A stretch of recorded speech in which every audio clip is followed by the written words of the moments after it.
576. Peng Yuanji was taken aback. He gave the young green-robed visitor a thumbs up. Those who dared to speak to Peng Yuanji in such a manner were at least nascent soul sword cultivators in the Great Wall of Sword Qi that had the most sword cultivators. It was not that Peng Yuanji looked down on the outsider who won 2 rounds in a row.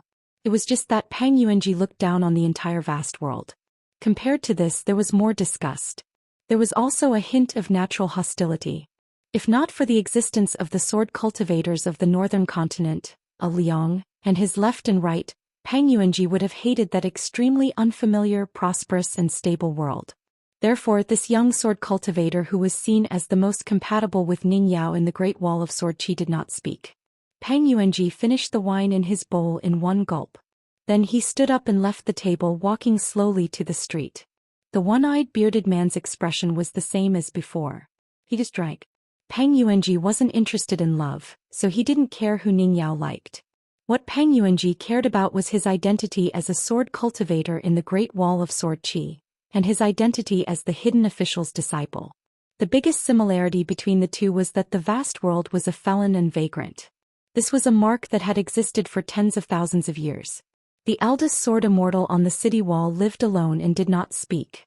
However, the young people after tens of thousands of years were all resentful. After Peng Yuanji walked to the street, his expression was solemn. It was hard to imagine that this was a young man who was only 25 years old. Qin Pingon, I have nothing against you. However, I do have something against the vast world. Perhaps on the mountain of the vast world, at this age, even if he was only a cave abode or sea-viewing cultivator, he would already be a direct disciple of the ancestral hall on an ordinary immortal mountain. At the foot of the mountain, there might be a young talent who had passed the imperial examination. He would be enjoying the glory of his family. He would be in high spirits for the first time in his career. But here in Peng Yuanji's hometown, someone once said that this was a place where even birds didn't want to shit. Because the sword qi was too heavy, it was hard for birds to find it. How pitiful.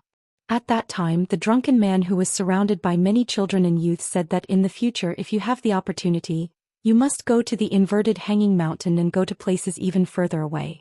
In any of those continents, Shuiling girls can be found everywhere, and I can guarantee that no one will be a bachelor. In this place, as long as any child wasn't blind, the number of sword immortals they saw in their lifetime was more than the number of cultivators in the upper 5 realms. This was because one could easily bump into sword immortals buying alcohol or drinking on the streets. From time to time, one would see sword immortals riding their swords towards the city walls. Qin Pingon smiled. I don't have anything against you, Peng Yuanji. But I do have something against a certain theory. The taverns and restaurants on both sides of the street were discussing more and more enthusiastically. Even the arrogant young sword cultivators in their hometowns in the North Continent didn't dare to speak like this when they first arrived at the Great Wall of Sword Qi. Perhaps after a long time they would become sworn friends. Or perhaps they would continue to dislike each other. But in the past 100 years, there hadn't been such a straightforward young man. The North Continent was the continent that had the most interactions with the Great Wall of Sword Qi. However, the young people who came here to train would be admonished by their respective sect elders before they arrived at the inverted hanging mountain. Different people spoke in different tones, but the meaning was similar. It was just that when they arrived at the Great Wall of Sword Qi, they should control their temper and be patient. They shouldn't speak rashly and shouldn't use their swords as they pleased. There were very few rules at the Great Wall of Sword Qi. The more it was so, the more troublesome it would be if they got into trouble. The only thing that could make the sword cultivators of the North Continent so cautious was the Great Wall of Sword Qi that was sandwiched between the two continents. The round-faced Dong Bud stood on the second floor. Beside him was a large group of girls of similar age. There were also some young girls who were not yet mature and still had a childish air about them. Most of them looked at Peng Yuanji with sparkling eyes. Since Sister Ning did not like him, all of them still had a chance. Dong Bud was actually a little worried. He was afraid that his one-track-minded younger brother would be involved in a random chaotic battle. Qi Shou had his own faction. Whether it was the power of the family behind the young man or the accumulated combat power of the young sword cultivators, they weren't inferior to Ning Yao's faction. In fact, they were even more powerful. It was just Ren Yi who had left in embarrassment. If there was a conflict, there would be a fight. Therefore, while Dong Bud was worried, he was also eager to fight and fight. She was Dong Huafu's sister. A young girl with baby fat tiptoed and leaned on the windowsill. She nodded vigorously and said, "This guy is quite handsome. You guys can go ahead and like Peng Yuanji. Anyway, from today onwards I'll like this guy called Qin Pingon. Sister Dong, if Sister Ning doesn't want him anymore, remember to remind me immediately. I'll take advantage of the situation and get married early.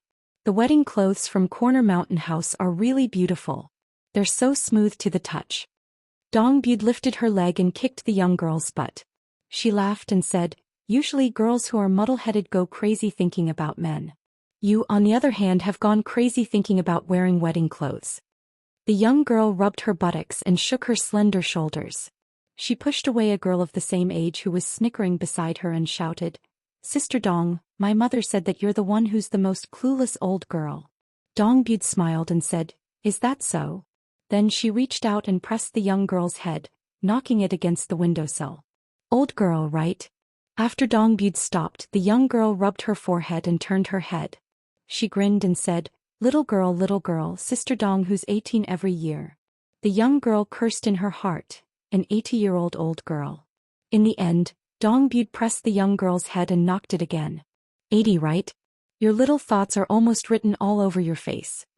Dong Bud suddenly let go of her hand. "I knew it." Qi Shou spent so much effort so he wouldn't give this opportunity to Peng Yuanji for nothing. The young girl couldn't be bothered to argue with Dong Bud. She pressed the head of the eyesore beside her and stretched her neck to look. She said in an old-fashioned manner, "If I were Qi Shou, I would have flipped the table and fought."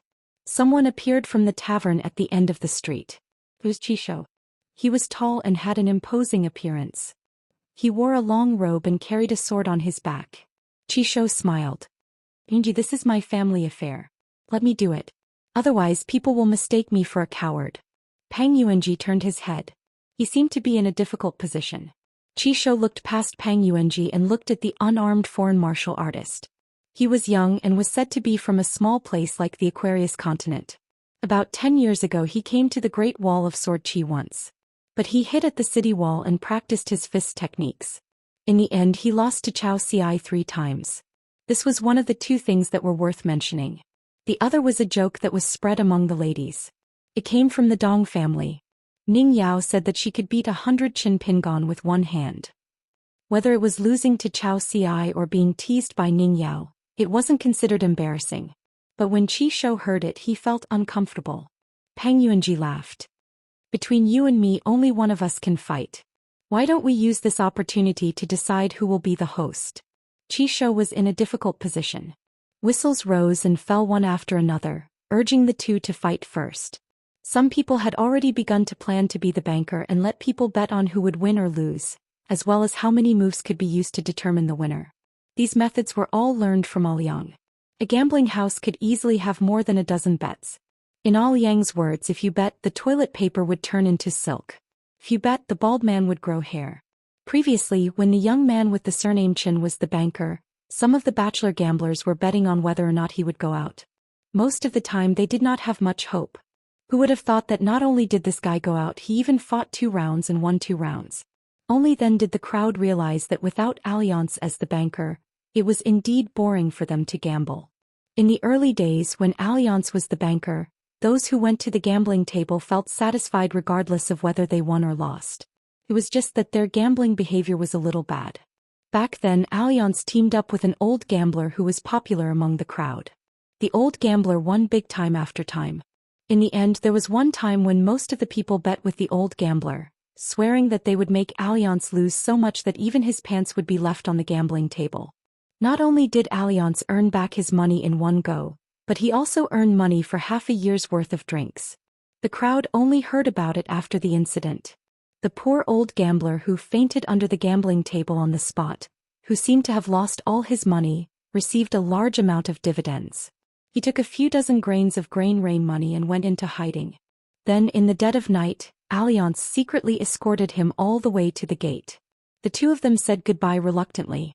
If it were not for the fact that the old woman in the saber room could not stand it anymore and leaked the secret, the old and young gamblers who went through the ordeal together and lost everything together would probably still be in the dark. Even so, the men at the Great Wall of Sword Qi still felt that without that bastard, drinking on a daily basis was not as fun. Qin Pingon watched Peng Yuanji and Qi Shou's short journey one after another. The size of their steps, the weight of their landing, the stretch of their muscles, the ripples of their qi and the speed of their breathing. It was just a small matter of looking at them. Peng Yuanji was more of an expert, so it was harder for him to see through them. Of course, it was also possible that Qi Shou did not bother to disguise himself, or that he was better at disguising himself. Qin Pingon was purely out of habit.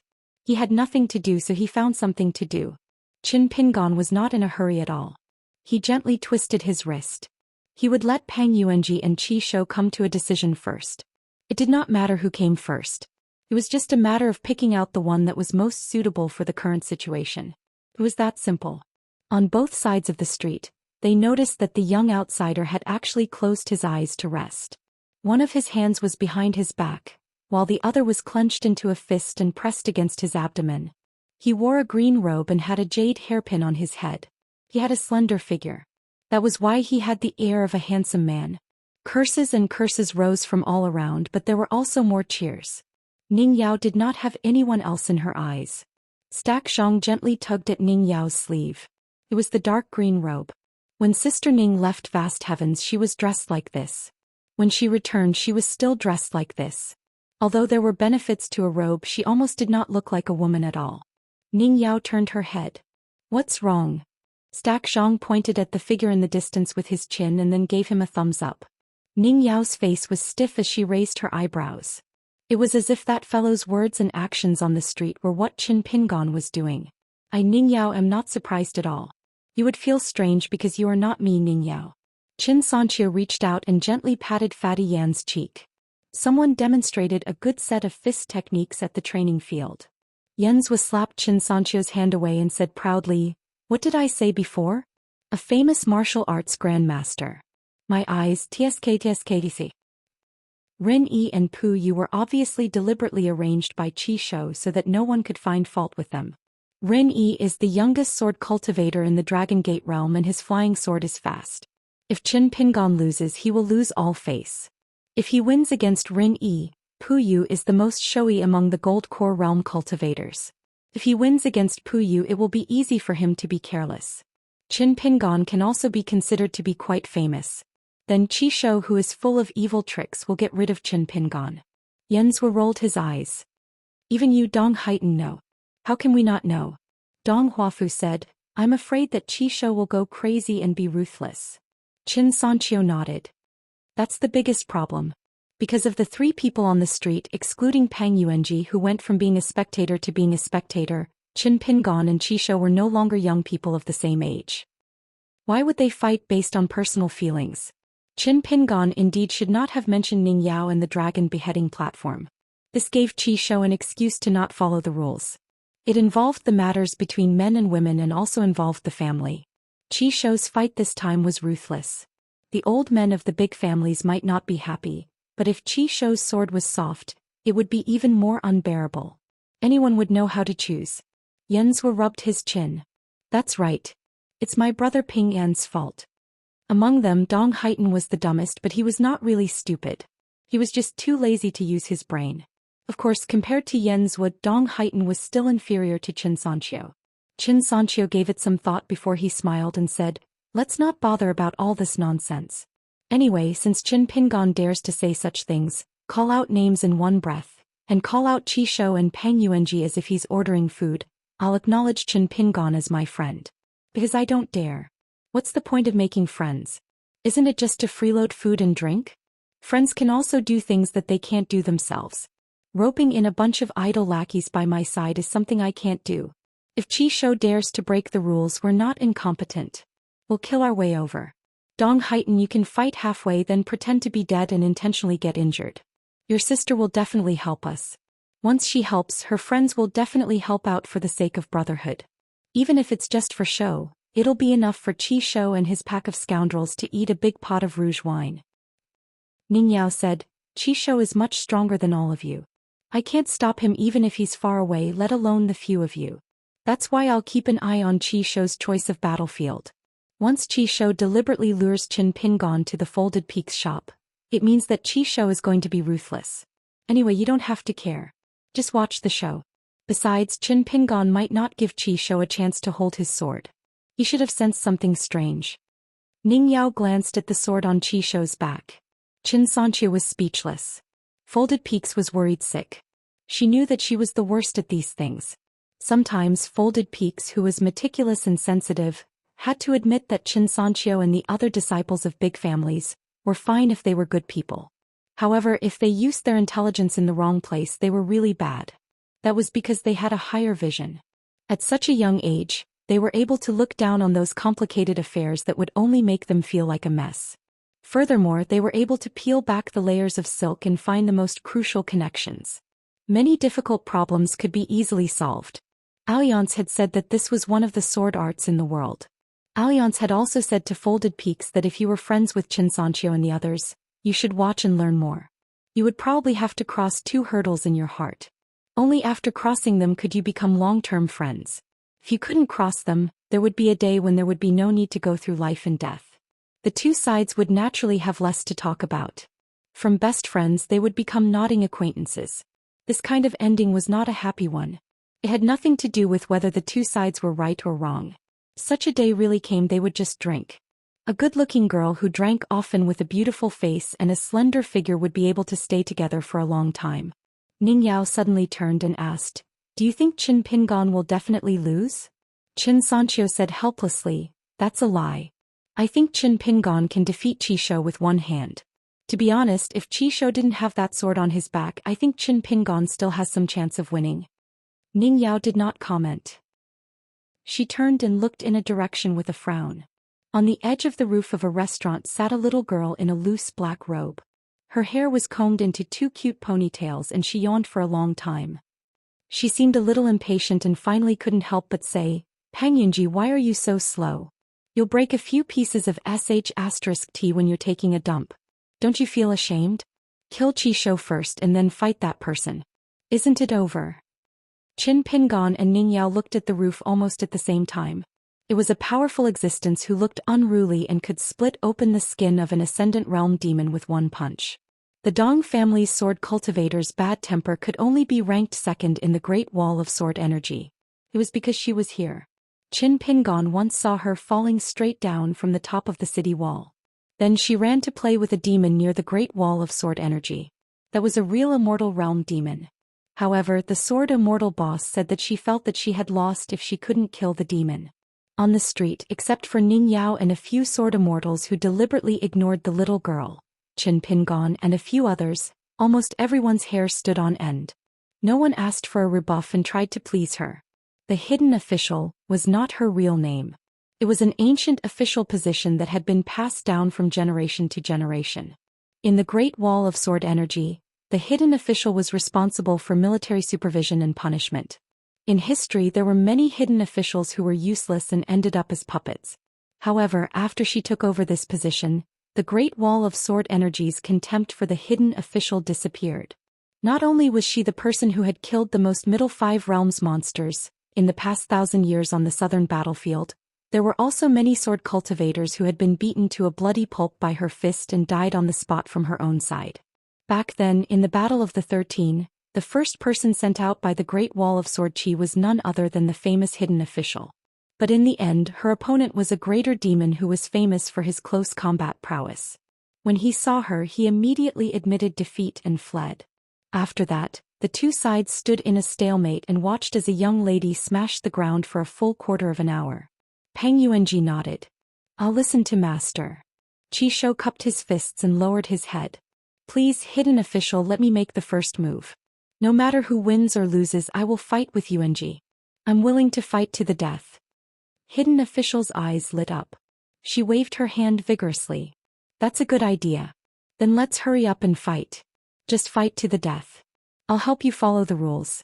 I'm the fairest when it comes to fighting." Then she looked at the table where Peng Yuanji was drinking. She frowned. "That blind wretch threw a pot of wine over. If you don't do me the honor, I'll hammer you." Suddenly, the entire tavern exploded. The roof tiles flew everywhere and the room was in a mess. All the sword cultivators in the tavern had fainted.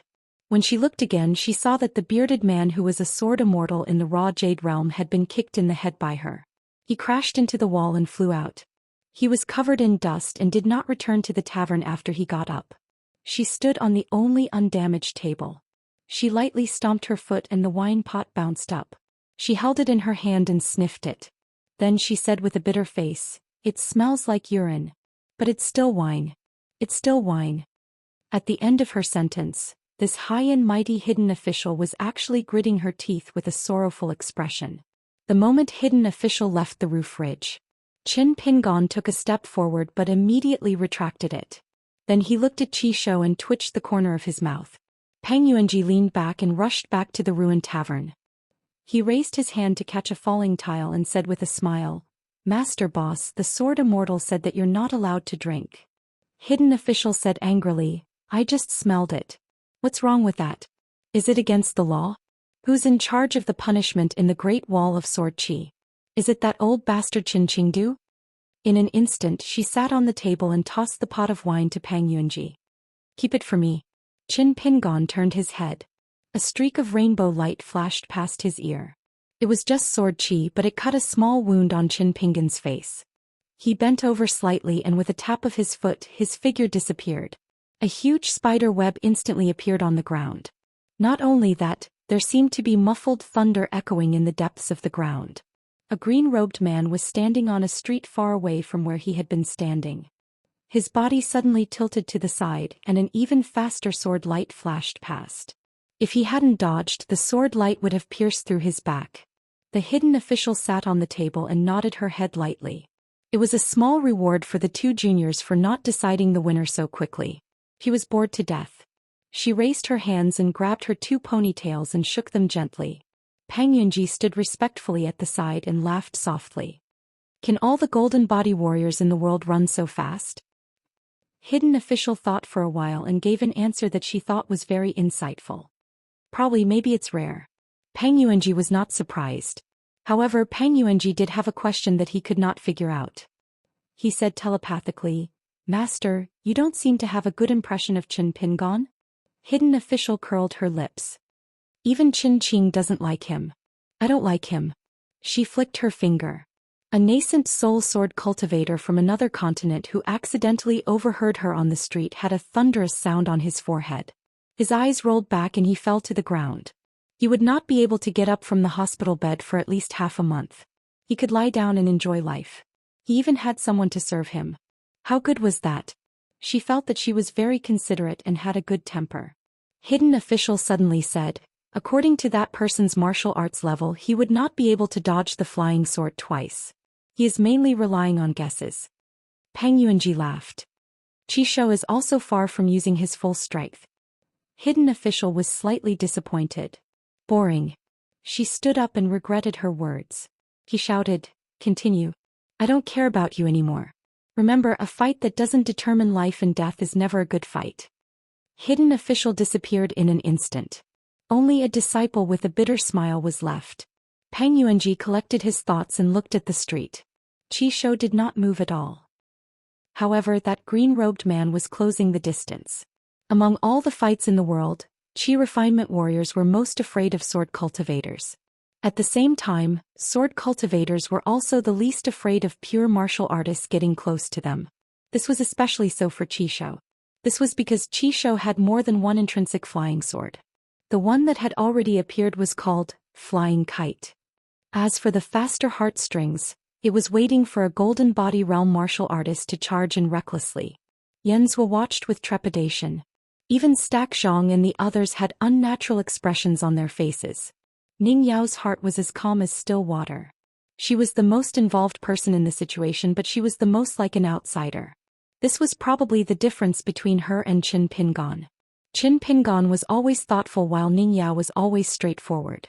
When Qi Shou summoned his second intrinsic flying sword, he felt a little regretful. The Qi family's sword cultivators had always been good at fighting in a small area. They were especially good at ending a confrontation quickly. The flying sword heartstrings was always fast and accurate. Both parties were only 10 steps apart. Even though that green-robed man had already dodged the fatal attack, he still could not escape the fate of having his shoulder pierced through. His figure could not help but stagnate slightly. In just a split second, the intrinsic flying kite brushed past Qin Pingon's neck. That green-robed man seemed to have been completely enveloped by the sword lights of the two flying swords. He was trapped in a cage.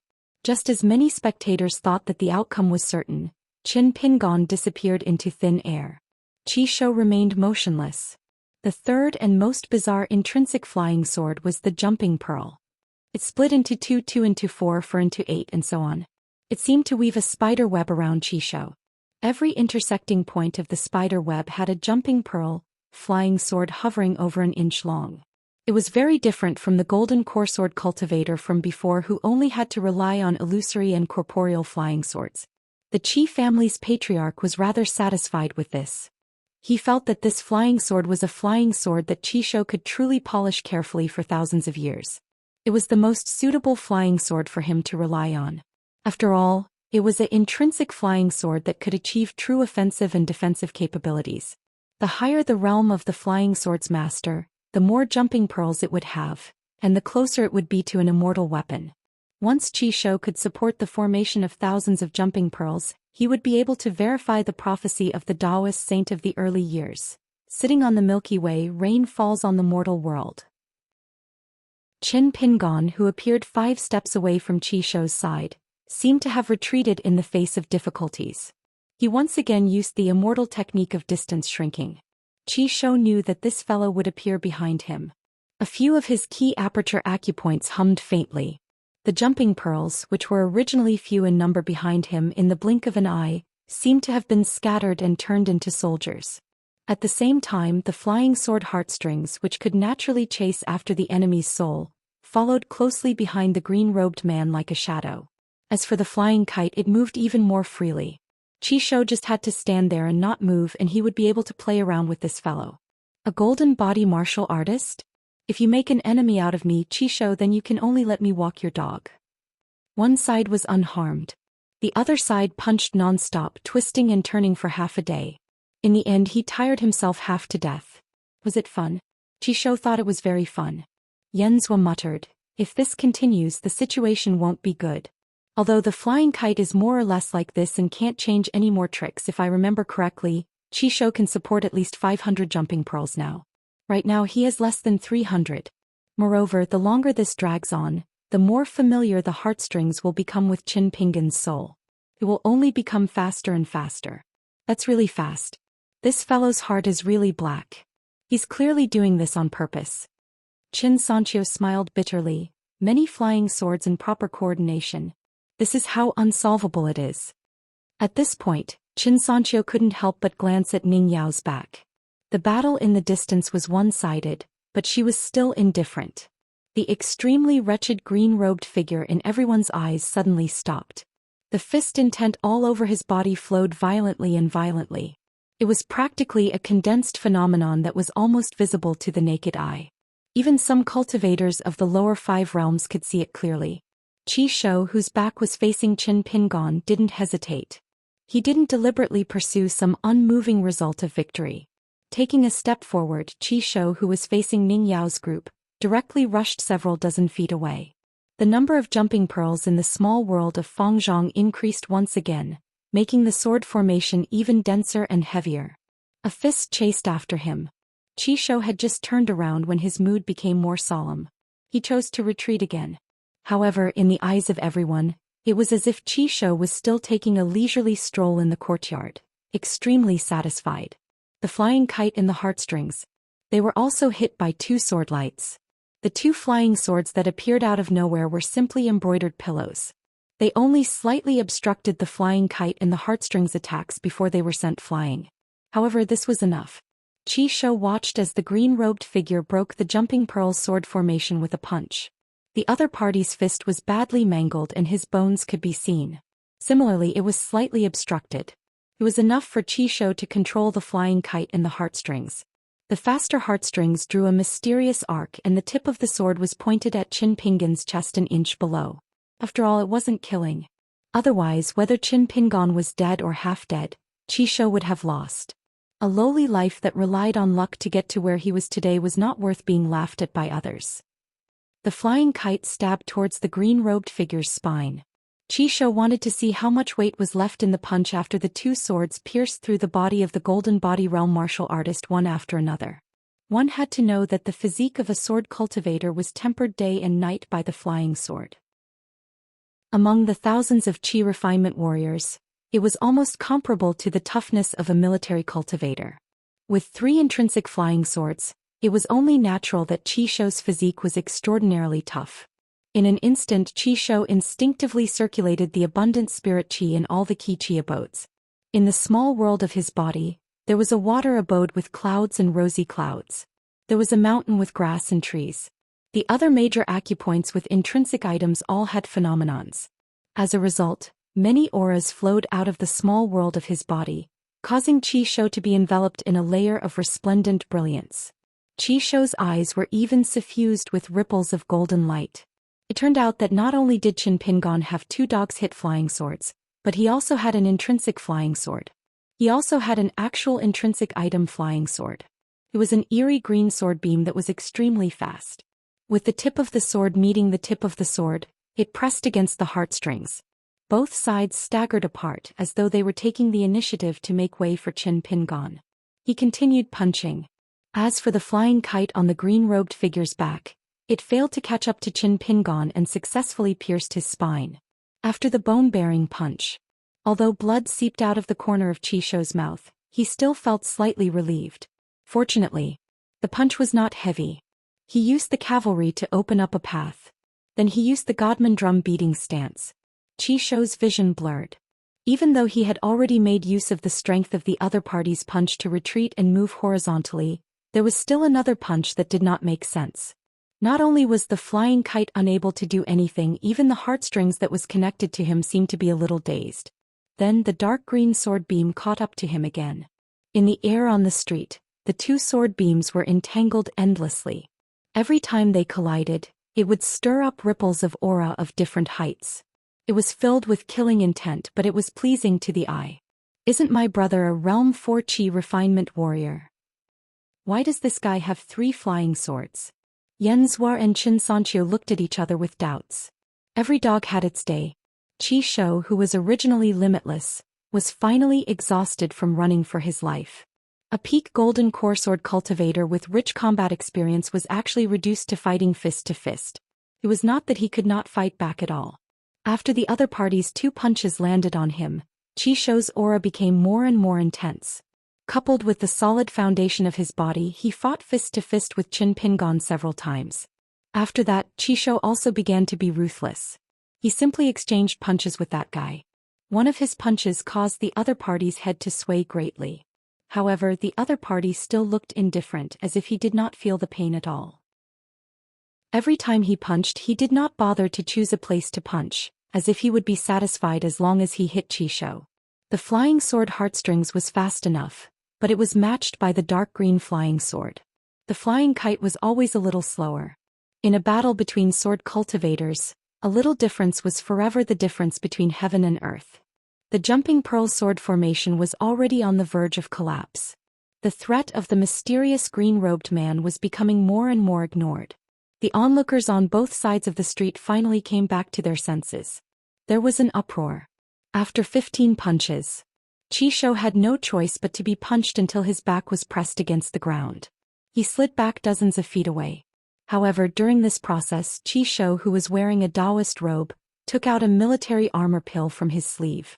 A golden armor instantly covered his body. Even so, just as Qi Shou was about to get up after slamming his palm against the ground, he was punched in the face by the green-robed man who was running close to the ground. Qi Shou, who was wearing a military armor and a Taoist robe, was once again pressed against the ground. The 17th punch was so powerful that Qi Shou fell to the ground and bounced back up. Then that person raised his arm and punched him again. This punch caused Qi Shou to bleed from his 7 orifices. Peng Yuanji sighed. Qi Shou should have taken a step back and truly unsheathed his sword. Other than the natal flying sword, as long as a sword cultivator carried a sword and was not some boring decoration, it was the same person. There were 2 types of sword cultivators. Everyone was puzzled as to why the green-robed man had suddenly stopped attacking. A moment later, another Qi Shou appeared 30 steps away from the other Qi Shou on the ground. His Yin's spirit left his body and traveled the world. Qishou had clearly used a secret technique. Otherwise, when an ordinary cultivator's Yin's spirit left their body, sword cultivators who were best at detecting auras would be able to detect even the slightest movement. That Qishou Yin's spirit expressionlessly reached out his hand. He unsheathed his sword and held it in his hand. The sword Qi was one of the Qi family's half-immortal weapons. Its name was Gaozhu. It was said that this half-immortal weapon's true body was once the spine of a fire sect god from the ancient heavenly court. Its corpse was lost in the mortal world and was accidentally obtained by the Qi family's ancestor. He carefully refined it for more than 100 years. When Qishou was born, he became the new owner of this half-immortal weapon. After Qishou Yin's spirit grabbed the Gaozhu, he asked, "Do you still want to fight?" What happened next made even Stack Shang's eyelids tremble, let alone the onlookers who had long forgotten to drink. Qin Pingan's bony right hand grabbed Qishou's true body like hooks and slowly lifted it up. Then he casually threw it at Qishou Yin's spirit. Qin Pingan stood up straight with his left hand behind his back and his right hand clenched in front of him. Blood slowly dripped from his mangled arm to the ground along his bony fingers. Without hesitation, Qishou Yin's spirit returned to his body and floated to the ground. Qin Pingan raised his arm that was too horrible to look at and said indifferently, "Come." A golden light beam shot up into the sky from the Ning mansion in the distance. Accompanied by thunderous sounds, it broke through the air and was gently grabbed by Qin Pingan. The golden line that started from the Ning mansion and ended on this street was extremely eye-catching. Due to the shockingly dense sword Qi, the golden line didn't disperse even though the sword was already in the hands of the green-robed swordsman. Qishou, who didn't wipe off the blood on his face, instantly turned ashen. "Who lent you the immortal weapon?" The immortal weapon in his hand, called Sword Immortal, seemed to be excited for a long-awaited battle. It vibrated and emitted strands of golden light. This made the green-robed swordsman feel as if he was holding a sun. "High candle. How high is the candle flame?" "The sun hangs in the sky. What dares to compete with me?" The green-robed young man smiled leisurely. "If your surname wasn't Qi, you would still be lying on the ground sleeping. That's why you have a half-immortal weapon, because you reincarnated well. I'm different from you. I fought for this sword immortal with my life." At this point, Qin Pingan stopped smiling. "The Qishou of the southern battlefield is worthy of this surname. However, we still have to fight. As long as you dare to use your sword."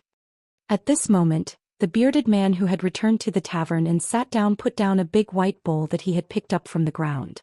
He said to Qishou, "If you lose, you have to admit it. Your Qi family's direct descendant has never died in the north of the city wall." Qishou raised his hand and sheathed his sword. He walked forward and brushed past the green-robed man. "Do you dare to set a time for another battle?" He had the chance to become the first sword cultivator to reach the nascent soul realm among his peers on the Great Wall of Sword Qi. He was even faster than Ning Yao. This was because there were too many things she needed to do. It wasn't Qi refinement, which was nothing to Ning Yao. She needed to refine items, which slowed down her breakthrough. However, as long as Qishou reached the nascent soul realm and fought with Qin Pingan again, there was no need to talk about his chances of winning. Qin Pingan asked back, "You decide on the location and I decide on the time. How about it?" Qishou's Adam's apple moved slightly. He almost couldn't hold back that mouthful of blood. Qishou didn't say anything else and didn't leave on the wind. He walked to the end of the street and slowly left at the corner. Behind him, a group of friends who looked worse than Qishou silently followed. Qin Pingan glanced at Ning Yao and smiled. Ning Yao glared at him. Qin Pingan looked around. The Great Wall of Sword Qi was very strange. In Qin Pingan's life, other than his ancestral home in his hometown and the bamboo house in Desolate Mountain, it was the place where he felt the most unscrupulous. Therefore, it was also the place where Qin Pingan, who was greedy for life and afraid of death, dared to fight to his heart's content the most. This was because the Great Wall of Sword Qi was very pure. There were good and evil, joy and anger, but it was far less complicated than the Great Wall of Sword Qi. On the city wall of the Great Wall of Sword Qi, there was also the Sword Celestial who had personally told him how to be unreasonable. The old man also personally demonstrated. With a casual wave of his hand, a sword aura descended from the sky and instantly killed a sword cultivator of the upper 5 realms from a big family. Here the Sword Celestial Qin Qingdu was the biggest reason. Qin Pingon sincerely acknowledged the old celestial. Therefore when he fought with his fists and sword here he could reach the realm that he dreamed of. He didn't have to worry about the consequences and he could fight without any restrictions. Moreover, this was a place where Alliance stayed for many years. It was a place where Alliance stayed and drank so much wine over the years. If Qin Pingon's fists and sword were not strong enough, he would be letting this place down. Qin Pingon took a deep breath and felt a little satisfied. However, it was still not enough. Peng Yuanji was about to leave. Unexpectedly, the green-robed swordsman turned around and smiled at Peng Yuanji. Peng Yuanji smiled and asked, "Don't you think you're at a disadvantage?" After a tough battle, the other party didn't win easily. Qin Pingon's subsequent actions. The sword celestials who weren't sitting together all laughed and drank. Everyone saw the person on the street nail the immortal weapon named Sword Celestial into the ground. Then he let go and extended his right hand, indicating that the other party could attack. Then the person said, "I'm afraid you'll feel that you're at a disadvantage." Peng Yuanji was in high spirits. He smiled and strode out of the tavern. Standing in the middle of the street, he cupped his fists and said loudly, "Great Wall of Sword Qi Peng Yuanji." Qin Pingon thought for a moment and cupped his fists in return. He answered seriously, "The person Ning Yao likes Qin Pingon." 8. 577. Peng Yuanji clasped two fingers in front of him and smiled. "I don't have many flying swords. I only have one. Fortunately it's fast enough. I hope it won't disappoint you." Sword Qi filled the streets. Then streams of swords flowed over. They twisted and turned without any order. In the end they spread out and gathered into a river of Sword Qi. Sword Qi was everywhere. The customers in the taverns on both sides could clearly feel an icy coldness slowly pouring in from the streets.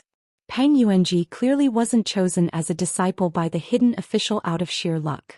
Everyone knew that Peng Yuanji was indeed the person most likely to inherit the hidden official's legacy in the 100 years of the Great Wall of Sword Qi. Where there are the most demons is where I strike.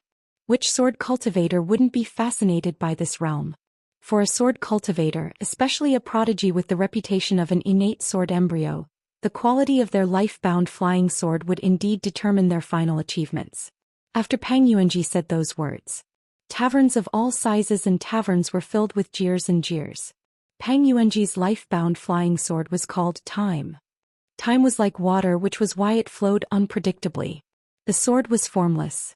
If Qi Shou's most fundamental life-bound flying sword was a display of quantity, then Peng Yuanji's life-bound flying sword was truly unreasonable. What was most unreasonable was not just the power of his life-bound flying sword. After obtaining the Time flying sword, Peng Yuanji was known as the Master of Swords. Not only could the flying sword temper the body, it could also nourish the 3 spiritual souls and 7 physical souls. Cultivating spells would yield twice the results with half the effort. In addition, Peng Yuanji had shown astounding talent in cultivation since he was young. He could comprehend many things by analogy. Therefore, Peng Yuanji was also known as the Master of Swords. Peng Yuanji didn't have a single robe. He didn't have a half-immortal weapon like Qi Shou that followed his surname. He also didn't have any extra armor pills. Qin Pingon walked forward lightly. His fist energy flowed like a waterfall. Walking on the street, it was as if he was rowing a boat against the current. As he walked, the pure martial artist's fist intent clashed with the pure sword Qi, making it so that the spectators who did not have high enough realms could not see the face and figure of the green-robed swordsman. The scene on the street was like the wine in the bowl, and the person was like a copper coin thrown into the wine. The person who drank the wine shook the white bowl, making it impossible for others to see the copper coin at the bottom of the bowl. Ning Yao, who had been standing in place all this time, said softly, "How did Qin Pingon win that fight? Why did Qi Shou lose? I'll tell you the details later." Yen's eyes lit up as he stared blankly at that figure's back. He sighed and said, "As long as my brother is willing to fight, I guarantee that he can beat anyone." Then Yen's turned his head and said with a grin, "Right, Sanchio? Who was the one who said, 'If you lie, you can knock down Qi Shou with one hand'?" Qin Sanchio said blankly, "Dong Haitan must have told him." Dong Huafu said angrily, "Screw your mother's balls." Stack Zhang felt a little helpless. Dong Haitan was actually the one who had interacted with Alliance the longest among all of them. He was probably the only supreme expert on the Great Wall of Sword Qi who had pissed on Alliance before. Therefore Dong Haiten either kept quiet or scolded people with profanities that he had learned from Alliance. If the listener really took offense, they would die of laughter and anger. A middle-aged sword immortal who had quietly arrived at the dilapidated tavern sat beside the one-eyed, bearded man. He wiped the dust off the table and nodded with a smile. His fist aura is pure and his fist intent is profound. I can't imagine that the Xianxia of the past could actually beat this person 3 times in a row. The bearded man who had been kicked by the hidden official did not feel uncomfortable at all. He continued drinking and said hoarsely, "You're late. If you had seen Xianxia practicing his fist technique on the city wall with your own eyes, you wouldn't be so surprised. Xianxia was so strong and broke through so quickly. I thought it was natural." At this point, the bearded man looked at Qin Pingon, who was walking leisurely in the torrent of sword qi. Of course, this young man is really good. I've seen him practicing his fist technique on the city wall before. At that time, I didn't expect him to have the martial arts realm he has today. Even if the sword immortal boss told me, I might not have believed it. The middle-aged sword immortal who had just arrived from the South Swirl continent smiled. I heard that he came from the Pearl Grotto heaven of the Aquarius continent. I wonder if he has anything to do with the Dali vassal Song Zhangqiang. The bearded man shook his head. I'm not sure. He's obviously young, but he looks like a veteran who is used to fighting. Do you have so many fights for a pure martial artist in your vast world? Even if there were experts who taught him fist techniques, he wouldn't be able to achieve this without being in a life-or-death situation many times. He doesn't look like a foreigner. Instead, he looks like the most authentic young man from the Great Wall of Sword Qi. The male sword immortal from the South Swirl continent raised his wine bowl and clinked it with the man's. He took a sip of wine and sighed. The world is so big. Even someone like me who doesn't like to drink has developed an alcoholic bug in my stomach when I came here. The man twitched the corner of his mouth. This taciturn, unpolished Jade Realm sword immortal revealed a rare look of resentment. He sneered. It's all because of that bastard. If a bachelor doesn't drink, he'll be a bachelor for thousands of years. Sword immortals don't drink. Nascent soul cultivators go for a walk. The 3 fights were over. The 4th fight was about to begin. It was really satisfying. The little girl with some baby fat patted the windowsill with her hand. Her face was flushed and she was very excited. Did you see that? Did you see that? I have good taste, right? Don't be shy, say it out loud. No one paid attention to her. This made the little girl a little annoyed. She suddenly realized that Sister Dong beside her was a little abnormal. She asked curiously, "Sister Dong, did you suddenly realize that Sister Ning picked such a good man? Then you look at yourself and realize that you're not young anymore. You can't find a suitable one. Is that why you're so upset? Then learn from me. If you're happy, say it out loud.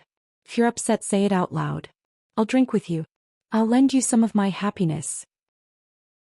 Dong Bud leaned on the windowsill and rubbed her face with both hands. She sighed and nodded. "I'm really upset. After so many years, I can't compare to Ning girl in anything." The little girl comforted her. "Sister Dong, you're old. In this matter, Sister Ning can't compare to you. You'll definitely win." Dong Bud turned her head and reached out to grab the little girl's neck. She gently lifted her up and smiled. "Say it out loud. I didn't hear you clearly just now." The little girl's feet left the ground. She was extremely annoyed and said angrily, "Sister Dong, from today onwards, you have to be more respectful to me. If you're not careful, I'll become Qin Pingon's little wife. At that time, you won't be able to bear the consequences. When he sees that I'm used to being bullied by you, he'll be angry and want to hit you just like how he hit Chisho. At that time, I won't be able to stop him. I want to, but I'll be powerless. I can only watch Sister Dong bounce around on the ground." Dong Bud pushed the little girl to the ground and said with a smile, "What nonsense are you talking about? Say this in front of Ning girl." The little girl stood still and shook her shoulders. "I'm not stupid. Can't I see that he and Sister Ning are flirting with each other? It's just casual talk. My mother often says that the man you can't get is the best man in the world. I know that my mother deliberately said that for my father to hear. Every time my father looks as pitiful as if he's eaten shit. I don't dare to scold him, but I can't beat him. I don't think there's a need to be angry." Dong Bud pressed down on the little girl's head and made her kowtow. He scolded jokingly, You're so young yet you don't learn good things. You don't even have a lock on your mouth. Aren't you afraid that your parents will spank you? After Dongbud stopped, the little girl rubbed her swollen forehead. Without looking at Dongbud, she clenched her fists and knocked heavily on the windowsill. I've decided. When he defeats Peng Yuanji, I'll learn from him. If he doesn't teach me, I'll kneel in front of Sister Ning's door for a few minutes. I'm very sincere. When I learn the fist, Sister Dong, you have to be careful when you walk at night. Even Dongbud was helpless against the little girl. There was a hole in her brain that could not be filled with logic. Dongbud suddenly sighed. There are too many sword immortals watching the battle. Just as the little girl was about to speak, Dongbud wrapped his arm around her neck and pulled her to his side. The little girl tilted her head and rolled her eyes. She stuck out her tongue and pretended to be dead. On the street, the young martial artist in green robes with a white jade hairpin did something strange. He did not rely on his sturdy physique and agile body. He did not try to wade through the water, at the fastest speed possible to approach Peng Yuanji. Instead, he shook his arms slightly and grabbed a stack of yellow paper talisman of ordinary quality. He threw it out. In an instant there were 40 to 50 talisman of various colors.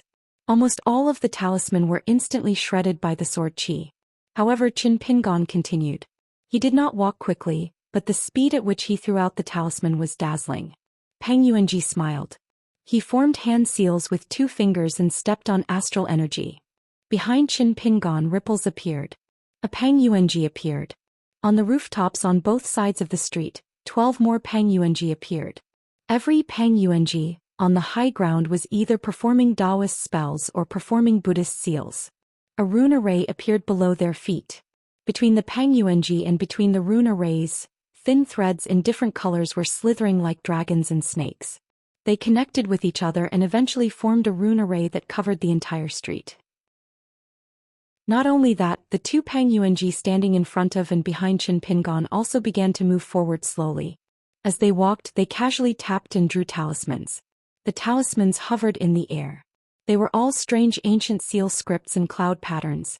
Many of the talismans were written in the air. The talismans glowed brightly. Some of the talismans were rippling with spiritual qi and water light. Some of the talismans were intertwined with lightning and fire dragons. Qin Pingon threw out more than 100 yellow paper talisman one last time. He stood still and raised his fist again. The thick fist intent that had been flowing around his body was like a sword returning to its scabbard. He withdrew his fist and threw out a quick punch. His fist was like a rainbow. It was as if thunder was born from the ground. The river of sword qi on the entire street trembled. Most of the sword qi and sword intent in the river gathered around a green-robed figure. It was as if a massive army had surrounded a city. The 2 Peng Yuanji on the street did not slow down. They continued to strengthen the talisman array. Peng Yuanji did not watch the 3 fights for nothing. Qin Pingon had too many tricks up his sleeves. Most importantly, he was still hiding his true strength. For example, his left hand that had yet to punch with all its might. Also, Peng Yuanji could not figure out how fast Qin Pingon's true speed was. In the battle with Qi Shou, Qin Pingon had actually set up many illusions. Those below sword immortal level apart from Ning Yao and Peng Yuanji, and those nascent soul sword cultivators could only watch the show. Peng Yuanji actually felt helpless deep in his heart. You, Qin Pingon, are a pure martial artist and a Qi refinement warrior of the lower 5 states. It is one thing for you to have a natal item after the great refinement, but what about the other 2 fakes of the sword immortal flying swords that are very frightening? Who knew if this guy was still hiding another one? Peng Yuanji felt that this guy would do something so immoral. Other than that, Peng Yuanji was even more vigilant. The talismans that Qin Pingon threw out were, in fact, precisely inspecting the various minute details of the sword energy river. Therefore, Peng Yuanji did not hesitate to withdraw the sword qi, not giving him a chance to investigate further. After Qin Pingon and the others left the Ning mansion. On the training field, Nailan Yeshing, the old servant of the Ning family, had been diligently protecting the 3rd-generation master of the Ning mansion. At this moment he squatted on the ground and stretched out his fingers, gently rubbing the ground. Bai Lianshuang, the old woman of the Yao family who had accompanied her mistress to the Ning mansion in the early years, stood aside and said angrily, "Old dog, why don't you keep an eye on that side? What if something goes wrong? Can you afford to pay for it with your life?" Nalan Yeshing said indifferently, no matter how dangerous it is, can it be more dangerous than the battlefield in the south? Bai Lianshuang was even angrier. People's hearts are vicious. How can it be worse than the battlefield? Old dog Nalan. Do you really not understand, or are you pretending not to understand? Nalan Yeshing stopped and looked up, remaining silent. Bai Lianshuang sighed and said slowly, has it ever occurred to you that a promising young man like young Master Chen wouldn't need to spend so much effort on him if he were the legitimate daughter of any other major family on the Great Wall of Sword Qi? They would have nurtured him carefully and treated him as a comfortable son-in-law.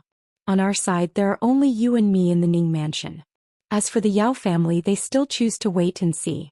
Since the Yao family has not said anything, it means that before something happens, no one will support our mistress and our master. Something goes wrong, it will be too late. Nalan Yeshing said. Old Yao is holding back his anger. Bai Lianshuang hesitated and asked tentatively, how about we leak some information about our master's betrothal gifts to the Yao family? Nalan Yeshing rarely spoke to the old woman. He turned his head and said in a low voice, don't insult Qin Pingon and the Yao family. Bai Lianshuang nodded and didn't talk back for the first time. Nalan Yeshing explained, since you said that Qin Pingon chose our mistress, then there is no other way. If he can persuade us, it should be Qin Pingon who can persuade others. If he can't, then we will beat him into submission. Bai Lianshuang complained, I didn't ask you to get involved and help Qin Pingon. I just asked you to keep an eye on them in case of accidents. You talked for a long time and didn't get to the point at all. Nalan Yeshing said helplessly, okay, then I will break the promise and tell you the truth. I can only stay here and scratch my heart and lungs. It is Qin Pingon's idea. Otherwise, I would have gone there to drink in a corner. Bai Lianshuang was confused. Did he tell you in advance? Nalan Yeshing nodded. Even if I have the courage, I dare not fool you about this kind of thing, right? It is Qin Pingon's idea. The old man stood up and said with a smile, the reason is very simple. If no elders of the Ning mansion go there, then the Qi family won't have the face to go there. As for the fight with Qi Shou, even if he loses, it won't be an ugly loss. It is destined that Qi Shou will never think that he has really won. If Qi Shou dares to break the rules, it will not be as simple as winning or losing. Instead, he will have to suddenly make a move at a certain time and cross the line. Then Qin Pingon will be able to force the ancestor behind Qi Shou to come out and clean up the mess. By then, how much face the Qi family can get back from the ground will depend on whether the spectators at that time agree or not. Bai Lianshuang fell into deep thought and thought about these words carefully. Nalan Yeshing added, you and Miss may not know this, but Qin Pingon came to me twice in private. Once he asked me about the details of Qi Shou, Pang Yuanji and Gao Yeho in detail, from the names of the 3 sword cultivators' flying swords, temperament, fighting habits and their preachers. Qin Pingon asked them all about the fighting on the battlefield and in pairs. The second time he asked me to help him imitate their flying swords. He would fight each of them separately. There was only one thing, my sword must be faster than their flying swords. Of course I wouldn't refuse. I was in Qin Pingon's room where it was hard to move around. Of course I didn't need to hurt anyone. Qin Pingon said with a smile that once he really let go and punched with all his strength, he would at least let these heaven's favorites fight with Qin Pingon. It is not something that can be done easily. At the end of the fight they would have no choice but to fight to the death. Bai Lianshuang's expression was weird. Nalan Yeshing's smile was even weirder. He pointed at the stacking mountain shop and said, are you still worried about Qin Pingon? Shouldn't Qi Shou and Pang Yuanji be worried about Qin Pingon? If Qin Pingon is your opponent, you will be disgusted to death by Qin Pingon if the gap between their realms is not big. You, Bai Lianshuang, have punched Qin Pingon before. How can you not know how tough he is? Nalan Yeshing paced back and forth slowly. He was in a good mood. This kid is easy to talk to, right? He knows etiquette, right? When he came to my side I helped him feed his sword. After that we drank some wine. It was rare for him to talk so much. You didn't see it. At that time Qin Pingon drank some wine, took off his boots and sat cross-legged like me. Look at the expression in his eyes and the words he said. What kind of scene was that? Nalan Yeshing seemed to be reminiscing. The Ning mansion indeed needed a master. Otherwise it would be too boring. Bai Lianshuang glared at him and said, when you see him, call him young Master Qin. In my place you can call him young master. You keep calling him Qin Pingon. Is that appropriate? Who gave you the guts? Nalan Yeshing couldn't help but feel aggrieved. It wasn't easy for him to earn some face from Qin Pingon, but in front of this old woman he had to give it all back. The old woman said to herself, "Old dog, do you think young Master Qin can win 3 rounds in a row?" Nalan Yeshing already had a plan in mind. "Of course I want to. But if the 3rd round is Peng Yuanji, Qi Shou or Gao Yeho, it will be difficult for one of them to jump out. Qi Shou is the most likely one. As long as this kid doesn't overestimate himself, Qin Pingon will have a chance to fight him." Sure enough, the 2 old men clearly sensed the abundant presence of an ancient sword echoing on the street near the Stacking Mountain shop. Then the immortal sword that Qin Pingon put in the side room of the small house left the Ning mansion on its own. The old woman kicked Nalan Yeshing's knee and said, "Go and check the situation. Don't jinx it." Qi Shou unsheathed Gao Zhu. Although Nalan Yeshing looked calm, he was actually a bit anxious. In a normal fight, life and death weren't decided. Why would they need a half-immortal weapon to fight an immortal weapon? Nalan Yeshing didn't care about the agreement. However, the old woman didn't expect that she would calm down at the last moment. Although she looked serious, Bai Lianshuang still shook her head and said, "Forget it. We have to believe that young master has expected this." Nalan Yeshing asked tentatively, "You really don't need me to go?" In other words, if something happened, Bai Lianshuang could order Nalini around, but Bai Lianshuang couldn't blame him for neglecting his duties. Bai Lianshuang nodded. "I said it." Nalan Yeshing glanced at her. The old woman said angrily, "Old dog, watch your eyes." Nalan Yeshing knew that she wasn't in a good mood at the moment, so he endured it. Anyway, he wouldn't argue with her for a year or 2. Not long after, a golden core sword cultivator hurried over with the wind and landed on the training field. After bowing to the 2 seniors, he said, "Qin Pingon has already won 3 matches. The 3 of them are Ren Yi Puyu and Qi Shou." This young golden core sword cultivator, who was nearly 100 years old, was called Cui Wei. He was Nalan Yeshing's unofficial disciple. Nalan Yeshing didn't take it seriously, but Cui Wei had always abided by the etiquette of master and disciple. In fact, in the past 10 years, because of the disaster in Ning Mansion, Cui Wei didn't change his mind. The old woman cheered loudly. Nalan Yeshing asked, "Qin Pingon is seriously injured? Then why didn't you protect him? Why did you come here to take the credit first?" Cui Wei said with a smile, "It seems that there will be another fight. After I tell you the news, I have to go back to watch the fight." Nalan Yeshing grabbed Cui Wei's shoulder. "Tell me the process of the 3 fights in detail." Cui Wei said with a wry smile, "Master, in the 4th fight, Qin Pingon fought with Peng Yuanji, and it was Qin Pingon who took the initiative to fight. It would be a pity if I didn't watch it. When I rushed to Ning Mansion, I found that 2 sword immortal seniors from the North Continent had rushed there." Nalan Yeshing asked, "What about Gao Zhu?" Cui Wei smiled knowingly. Sword immortal Gao Kuei made the final decision and revealed the secret of heaven. Therefore, Qi Shou just held his sword and didn't attack. He had already put away his sword and left. The old woman didn't have time to be happy. Her face changed slightly. "What? Master wants to fight with Peng Yuanji again?" Nalan Yeshing smiled. "I'm relieved." The old woman pointed. "Go and watch." Nalan Yeshing shook his head. "No need. Winning against Qi Shou has already proved that Qin Pingon not only knows what's going on, but also knows how to fight." As an unofficial disciple, Cui Wei still had to talk about the elegance of a senior. However, Nalan Yeshing quietly moved his feet. The old woman waved her hand. "Cui Wei, please go and watch. Something goes wrong, summon your flying sword and send a message to Ning Mansion." Cui Wei hurriedly left on his sword. The fight at the Great Wall of Sword Qi was an earth-shattering fight between 2 sword immortals. Both sides' sword qi covered the sky, so it was naturally not to be missed. However, Cui Wei didn't think that the fight between Qin Pingon, Qi Shou and Peng Yuanji wasn't exciting. In fact, it was very exciting. Otherwise, the 4 sword immortals of the upper 5 realms, including Gao Kuei, wouldn't be drinking there. In addition, there were also sword immortals who rushed over to witness the last fight between the juniors. Cui Wei even guessed that there would be less than 10 sword immortals gathered on that street. Back then, when Chao Ci of the Central Divine Continent appeared at the Great Wall of Sword Qi and caused a conflict, how many sword immortals were willing to show up? Although this had a lot to do with the fact that Chao Ci's martial Dao realm wasn't high at that time, and her punches were fast. However, putting all these reasons aside, just the number of sword immortals watching the fight, Qin Pingon, who had just arrived at the Great Wall of Sword Qi a few days ago, had unknowingly caught up with a certain someone back then. However, the latter's fight was a chaotic one. It had nothing to do with the heroic spirit of a sword immortal. The old woman murmured, "How good would it be if Master and Madam were still here?" Nailin Yeshing was speechless and could only sigh. The old woman rubbed her eyes and smiled. "It's very good now." On the city wall of the Great Wall of Sword Qi, there were 2 thatched cottages of different sizes. A young man with a jade-like face walked out of the small thatched cottage and came to the nearby northern city wall.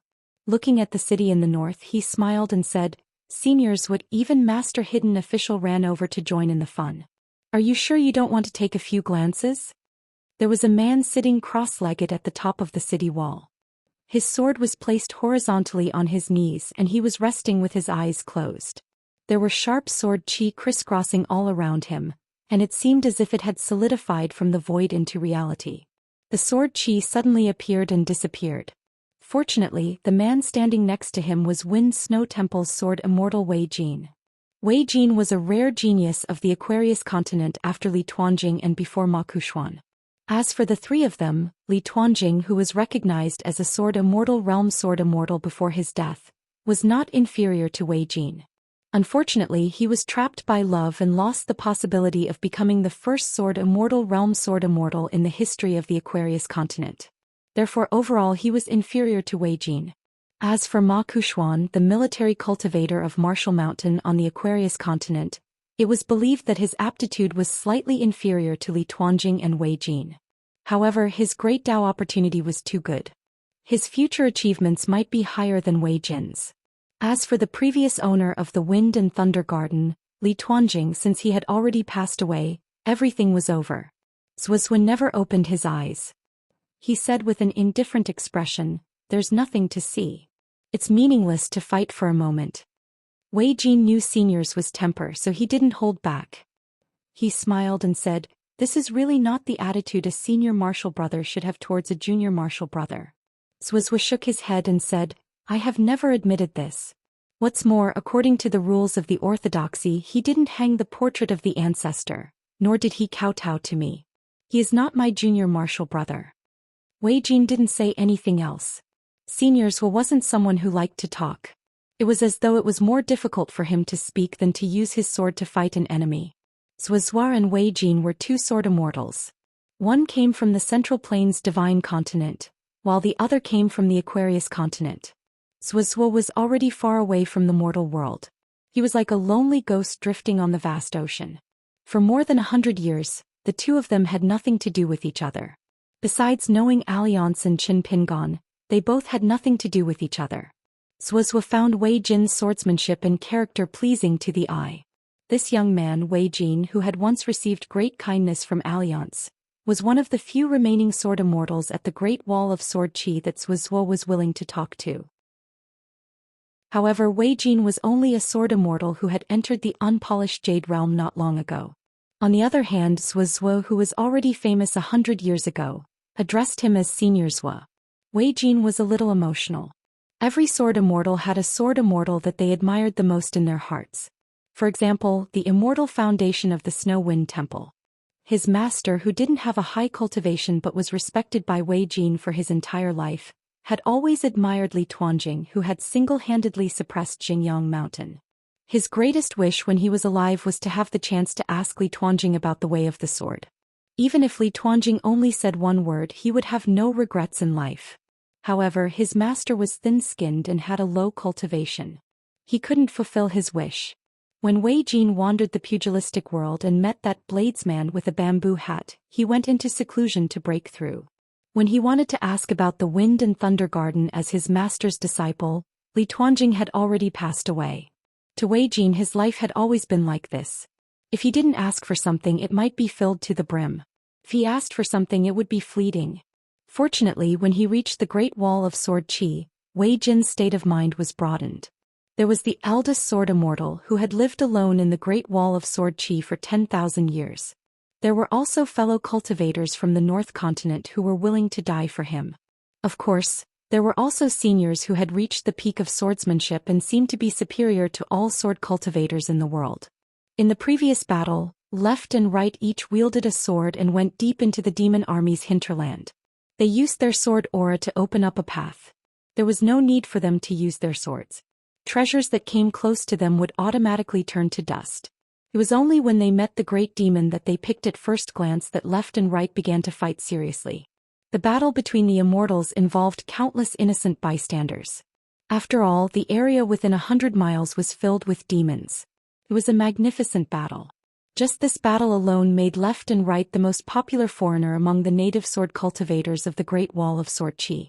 After the battle ended, left and right sat alone on the city wall drinking wine. The eldest sword immortal, Qin Qingdu, appeared and said, "Your swordsmanship is high, but it's not enough." Even when facing the sword immortal that Alliance respectfully called eldest sword immortal, left and right only replied with one sentence. That is, "Your swordsmanship is not high enough." At that time, Qin Qingdu put his hands behind his back and turned to leave. He shook his head and laughed. "How did that flexible old scholar teach a student like you?" Left and right could not be bothered to speak. The reason was simple. He could not beat this old man. Otherwise, he would have used his sword to do the talking so that this convict with the highest seniority would have to be more polite when talking about his teacher. Wei Jin lowered his head and stared at his open palm. He smiled and said, "Qin Pingon won the first battle. It was very easy." His opponent was a sword cultivator of the Dragon Gate realm.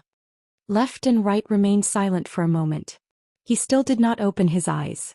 He only frowned and said, "A sword cultivator of the Dragon Gate realm?" Wei Jin thought that left and right felt that Qin Pingon's opponent's realm was too low. He said, "The second battle is this young golden core." Unexpectedly, left and right frowned even more. "It's only been 10 years? Has it been 10 years? He can already fight a sword cultivator of the Dragon Gate realm?" Wei Jin's mood was a little complicated. Did left and right have too little confidence in his little junior brother? Wei Jin quickly remembered something. When left and right were studying under the Wind Saint, his realm was indeed not high and he was not an innate sword embryo. Left and right said indifferently, "You don't have to tell me the situation of the battle."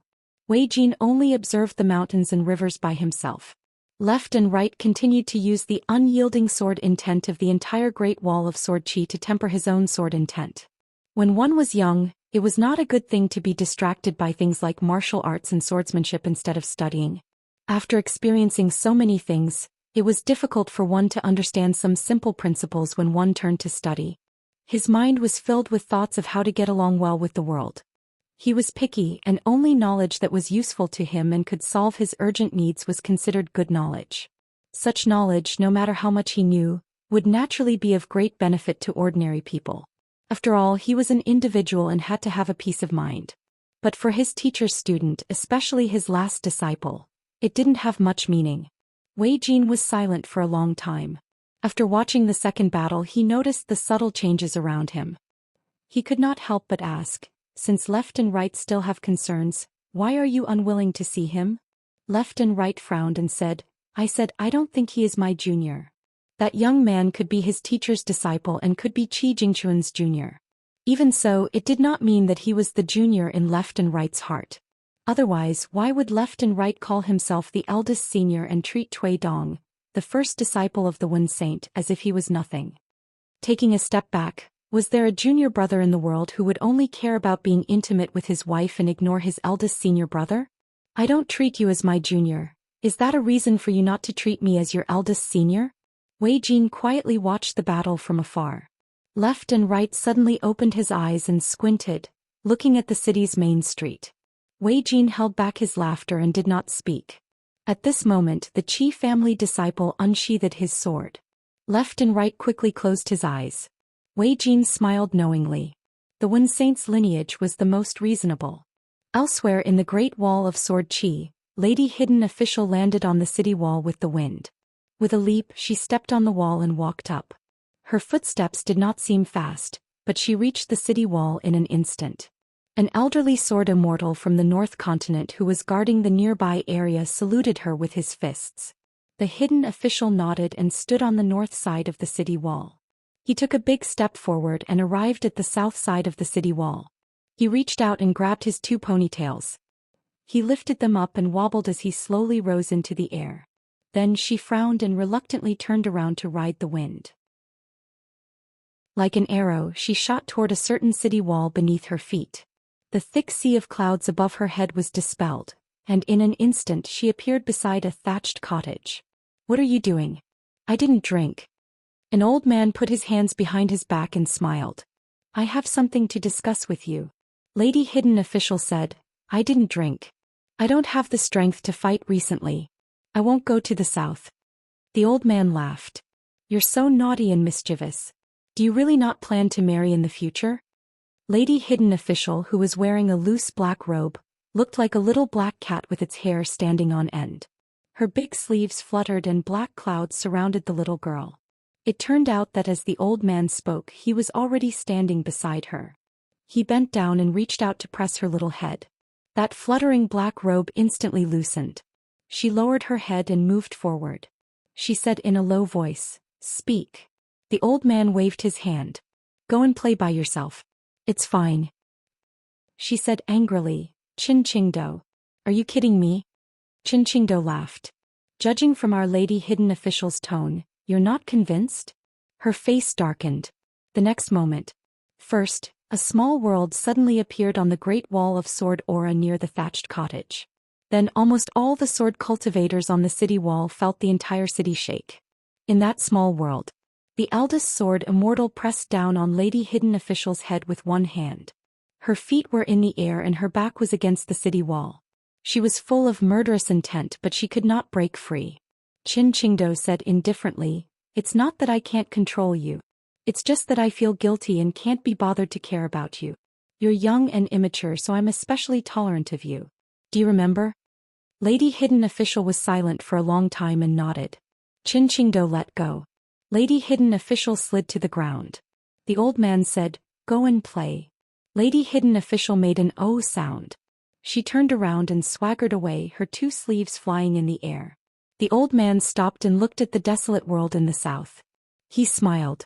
The human world was like wine. Drunk before the flowers, drunk under the moon, drunk for 10,000 years. Qin Qingdo looked back to the north. In a situation where their realms were not too far apart, he had to be careful when fighting against that kid. The talisman had no place to be used. Qin Pingon still had 15 Pine Needle and Dark Thunder flying swords. They could help him confirm many things about Pang Yuanji's life-bound flying sword. The two Pang Yuanji on the street had an easy time dealing with it. One of them stopped and controlled 3 strands of sword aura to tangle with Qin Pingon's 3 flying swords. The other person was controlling the sword energy, which was consuming Qin Pingon's true energy and condensed fist will, as well as Qin Pingon's true energy and fist will. As for the 12 Pang Yuanji on the roof, they began to create a new talisman formation. Pang Yuanji chose the dumbest method. Step by step he turned the entire street into his own little world. It was like a saint overseeing a college or an immortal overseeing a mountain. His cultivation base was a level higher. In the end, a nascent soul sword cultivator would attack. Victory would be decided in an instant. His opponent clearly understood Pang Yuanji's thoughts. Unfortunately, he did not seem to have the strength to do so. Even the momentum of his punches was enough to make the onlookers tremble in fear. The energy fists and sword auras collided again and again, causing the entire street to crumble. However, both sides had a tacit understanding. No matter how much chaos there was, Pang Yuanji's sword aura did not enter the tavern at all. The same went for Qin Pingon's energy fists. Just as Pang Yuanji was about to succeed, the young martial artist no longer held back. In the blink of an eye, he parted the river with his fists and arrived in front of Pang Yuanji. Moreover, a snow-white flying sword suddenly appeared. Without any warning, it shot toward Pang Yuanji, who was controlling his sword aura to deal with the 3 flying swords. This was nothing. His white robe rose from the ground and his Yin spirit flew into the clouds. When he attacked, Pang Yuanji was smashed into pieces. The first flying sword crushed the second Pang Yuanji. Qin Pingon's Yin spirit suddenly stopped and looked down from above. He used the Great Swamp of Clouds technique and threw energy fists at the roofs like a torrential downpour. Each and every Pang Yuanji appeared. At the same time, Qin Pingan's true body, who was retracting his fists on the street, bent his knees slightly like a collapsing boxing ring. A fist intent that had never been seen on Qin Pingan before erupted from his body. It was like a thunderclap in spring or a dragon's spine moving. The entire street beneath his feet seemed to have sunk from top to bottom. Qin Pingan was high up. He had already passed over his own spirit's head and delivered the most powerful punch he had ever delivered in his life. In the sky above the city, the fist intent shot forward like a knife cutting through a piece of white paper. Then the commotion caused a rumbling sound above everyone's heads. Peng Yuanji, who had appeared out of thin air, immediately retracted his flying sword in the face of the incoming fist aura. A golden body dharma power that was dozens of feet tall appeared in front of Peng Yuanji with its arms crossed. The avatar was not majestic, but its golden radiance was as thick as water. Peng Yuanji and the golden avatar retreated to a higher place. When Peng Yuanji stabilized himself, the golden avatar transformed into a mustard seed. It grew to several hundred feet tall and stood behind Peng Yuanji. It held an dermic seal in one hand and a huge sword in the other. Qin Pingan stepped on the 1st and 15th. In the face of such a majestic phenomenon, he did not retreat. Instead, he advanced at an extremely fast speed. At the window and outside the tavern, heads craned and necks craned. They were dumbfounded by what they saw. These two fellows were fighting a little lawlessly. Yen's was said softly, "Ning Yao, aren't you going to persuade him? There's no need to go to this extent. Peng Yuanji isn't a bad person and Qin Pingan is a good person. If it were Qishou, I'd love for Qin Pingan to punch Qishou's brains out. If this continues, it'll be a matter of life and death." Ning Yao said exasperatedly, "I can't persuade him." Dong Huafu was dumbfounded. Was there anyone in the world that Sister Ning could not persuade? Whether it was Alliance or Eldest Sword Immortal, Sister Ning had a whole new level of respect for them. Moreover, Sister Ning had matured early. Even those two had never treated Sister Ning as a child. Among them, she was the first and only one who could discuss important matters with Alliance and Eldest Sword Immortal. Dong Huafu's sister admitted that she was far inferior to Ning Yao in this regard. Ning Yao added, "I don't want to persuade him." Dong Huafu quickly understood. That was what Sister Ning would say. Peng Yuanji raised his hand and pressed it down heavily. The golden avatar behind him, which was as tall as a mountain, slammed down with a mystical seal made of intertwined lightning. The young martial artist broke the seal with a punch. He still had some strength left and punched Peng Yuanji. Peng Yuanji was unmoved. He swiped with 2 fingers. The avatar swept out with its sword, and the huge sword smashed into the waist of the young man in green. Qin Pingan's feet were rooted to the ground. Not only did he not fall to the ground, he was only moved a few dozen feet away by the sword. When the force of the giant sword in Fa Xiang's hand decreased slightly, he continued to climb up and threw out another punch with his left hand. This scene sent chills down the spines of all sword cultivators below the Earth Immortal realm. The seal was formed again and the huge sword was raised high and brought down again. Qin Pingan's figure disappeared into thin air twice. He appeared slightly higher between Peng Yuanji and the golden avatar and punched Peng Yuanji's head. Bam! Peng Yuanji crashed into the ground from the sky. He was nowhere to be seen. Dust flew everywhere and he did not appear for a long time. A man in green slowly landed on the street, standing on 2 flying swords. His left arm hung limply. As for his right hand, it was needless to say. Coincidentally, the sword immortal was beside him. He stood at the edge of the crater, covered in blood. He slowly turned his head and looked at his beloved girl in the distance. The young swordsman in a green robe and a white jade hairpin gently pressed against the sword hilt with his bare palm. He blinked at her with a bright smile. 578. Peng Yuanji slowly walked out. Other than the dust on his body that he did not intentionally brush off, there was nothing out of the ordinary about him. Qin Pingan exchanged glances with him. Peng Yuanji nodded and walked past Qin Pingan towards the tavern. Peng Yuanji remembered something and said loudly, "You bet on me." "Sorry, but the money for your drinks today." Peng Yuanji smiled and said, "That has nothing to do with me. If you want to pay, pay. If you want to, pay on credit."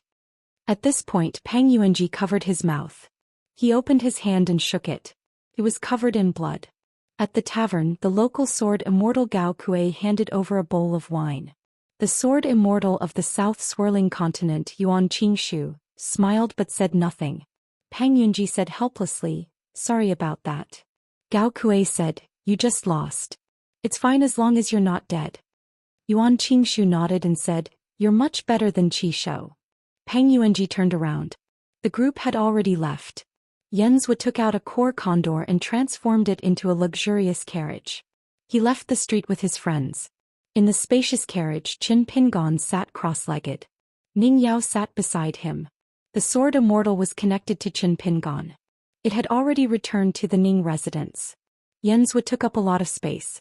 He sat opposite Qin Sanqiu, Dong Haitan and Stack Cliff. The atmosphere was silent. Qin Pingon asked, "Does the Ning residence have any elixirs that can regenerate flesh?" Ning Yao nodded. Fatty Yen glanced at Qin Pingon's arm and asked, "Doesn't it hurt at all?" All the sword cultivators in the carriage were familiar with injuries. Stack Cliff's arm had been chopped off by demons before. However, it was rare to see someone like Qin Pingon, who did not even frown from beginning to end. Qin Pingon smiled and said, "It's all right. It's just that Peng Yuanji's time flying sword and the remaining sword Qi from Qi Shou's leaping pearl flying sword are a little troublesome." Ning Yao said, "Stop talking." Qin Pingon then closed his eyes to rest. When they arrived at the Ning mansion, Mammy Bai and Nalan Yeshing were already waiting for them at the door. Seeing Qin Pingon's appearance, even Bai Lianshuang, a warrior who was familiar with the pain of body, felt a bit sorry for him. Nalan Yeshing only said one sentence. He would not help to remove the remaining sword Qi and sword intent from their flying swords. It would be a great benefit for young Master Qin to do it himself. Qin Pingon smiled and nodded, saying that he had such a plan. The old woman led Qin Pingon to the Ning Mansion's medicine storehouse to get some medicine for treatment. Ning Yao and her 4 friends were sitting in a pavilion on Dragon-Slaying Cliff.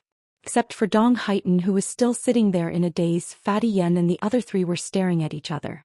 They had thousands of words to say but they could not say them. Ning Yao said slowly, "If Qi Shou was not arrogant and did not want to win in a good way, he would have used his 3 flying swords at the beginning. Especially, he would have controlled the leaping pearl sword formation to not give Qin Pingon a chance to get close to him.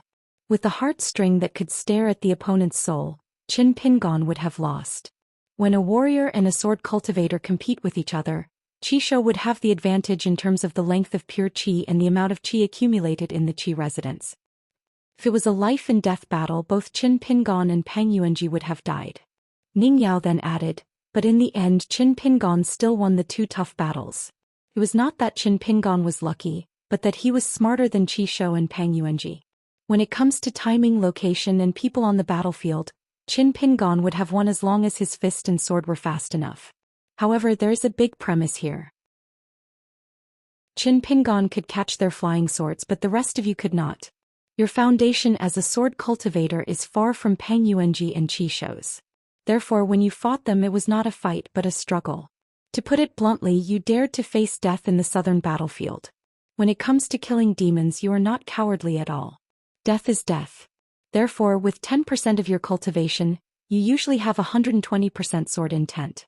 Your sword attacks are not stagnant. This is very good. Unfortunately, if one of you were to fight Peng Yuanji and Qi Shou you would be afraid. Why? There is a saying that pure martial arts have the guts. According to this saying, your guts are too weak. Ning Yao continued, "Against Qi Shou the critical moment when the battle situation changed was the instant Qi Shou brought out his heartstrings. Qin Pingon gave Qi Shou the illusion that Qin Pingon's speed stopped there. Therefore after Qi Shou took the punch, especially when the flying kite was always a hair's breadth away from hurting Qin Pingon, he understood that even if the flying kite was a hair's breadth faster, it would still be useless. It was obvious who was walking the dog and who was walking the dog. However, Qi Shou only showed it on the surface. He looked cool when facing his opponent, but in reality he was squandering his advantage bit by bit. Qin Pingon was even more subtle.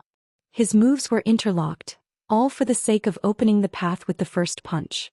The second punch is called the God's Drumming Stance.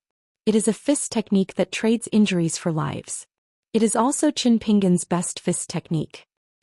As Ning Yao spoke, Yenzhua and the rest didn't even ask anything. They just listened quietly. Ning Yao said seriously, "Now you should be clear. From the very beginning the battle with Qi Shou was a setup for Qin Pingon to fight Peng Yuanji.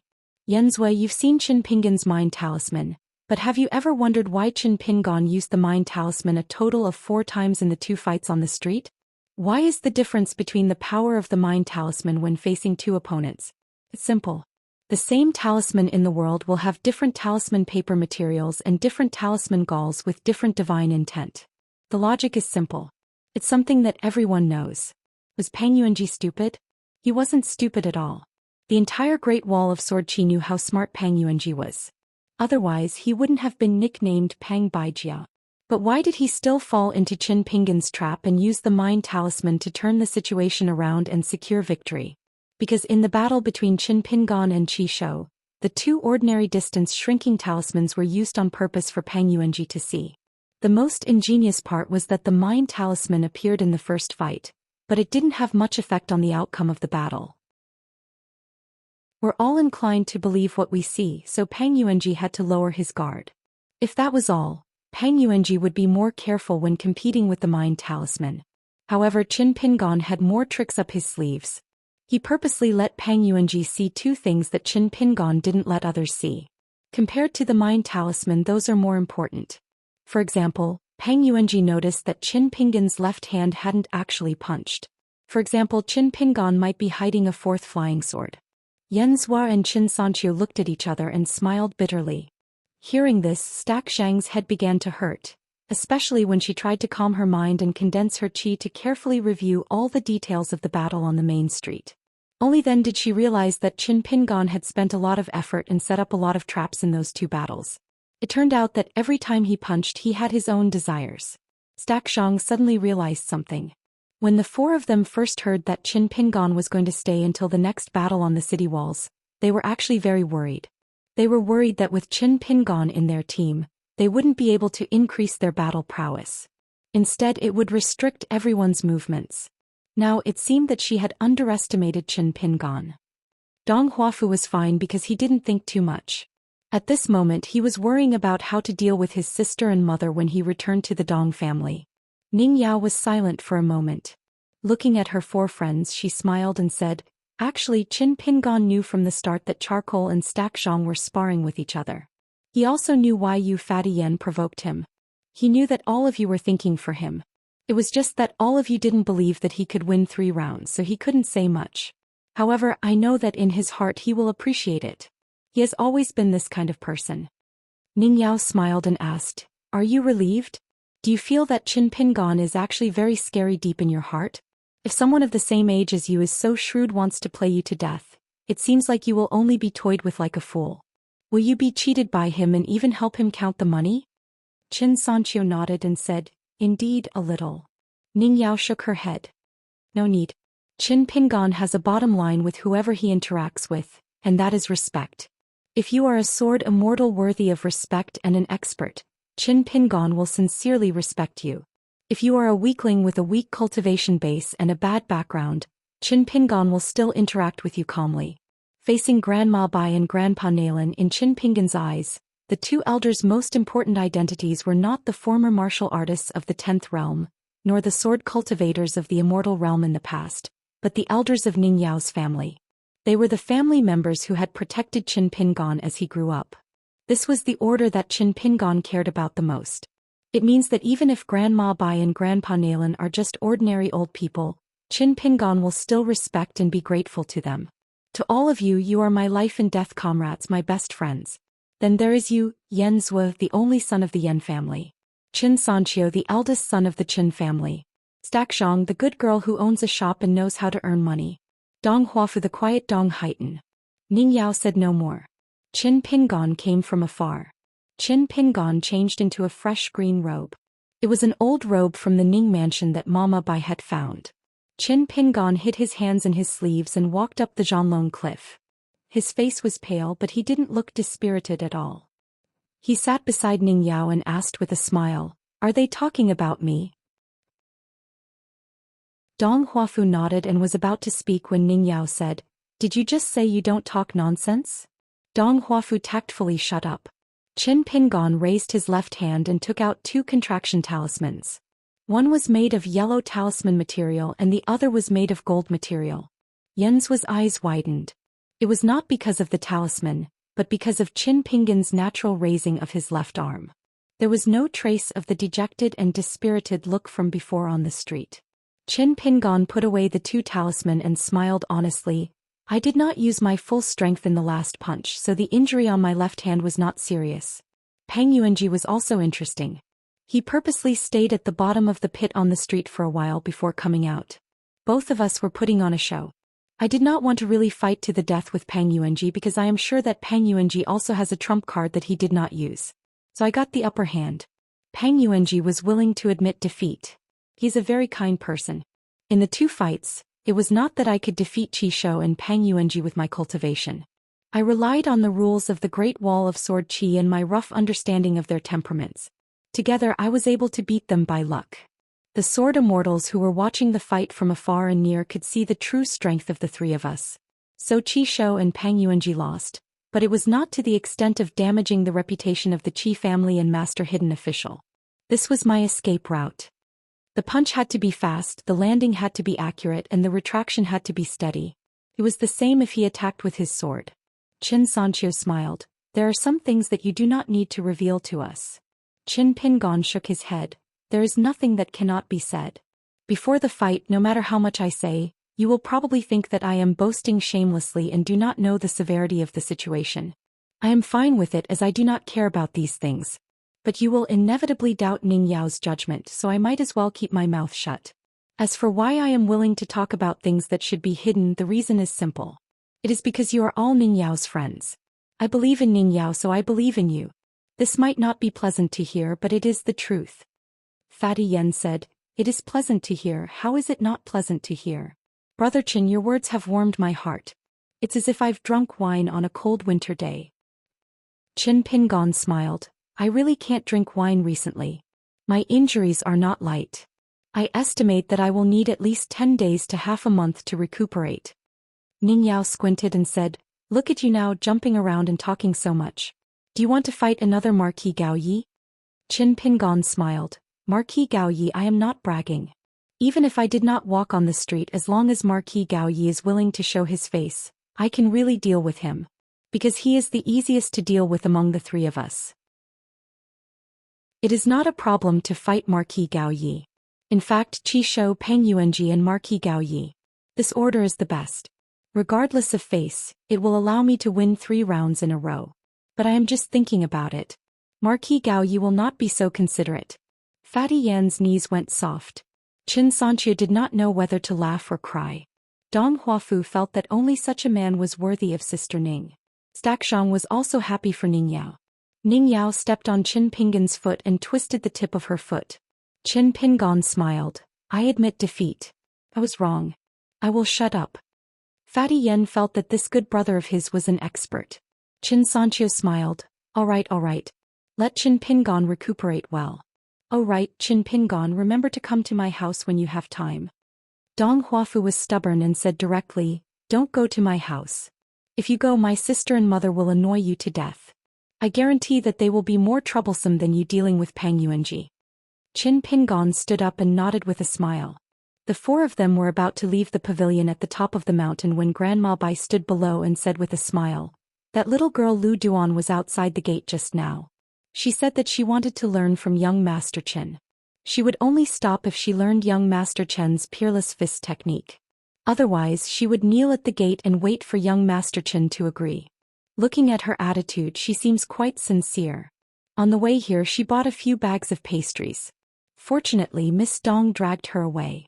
However, with that little brain of Lu Duan's, our Ning residence will not be peaceful in the future.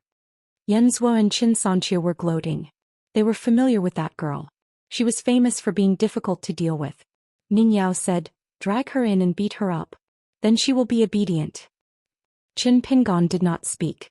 After Xianxia and the others left the Ning residence, they did not return home. Instead, they went to a familiar wine shop to drink. Only Qin Pingan and Ning Yao were left in the pavilion.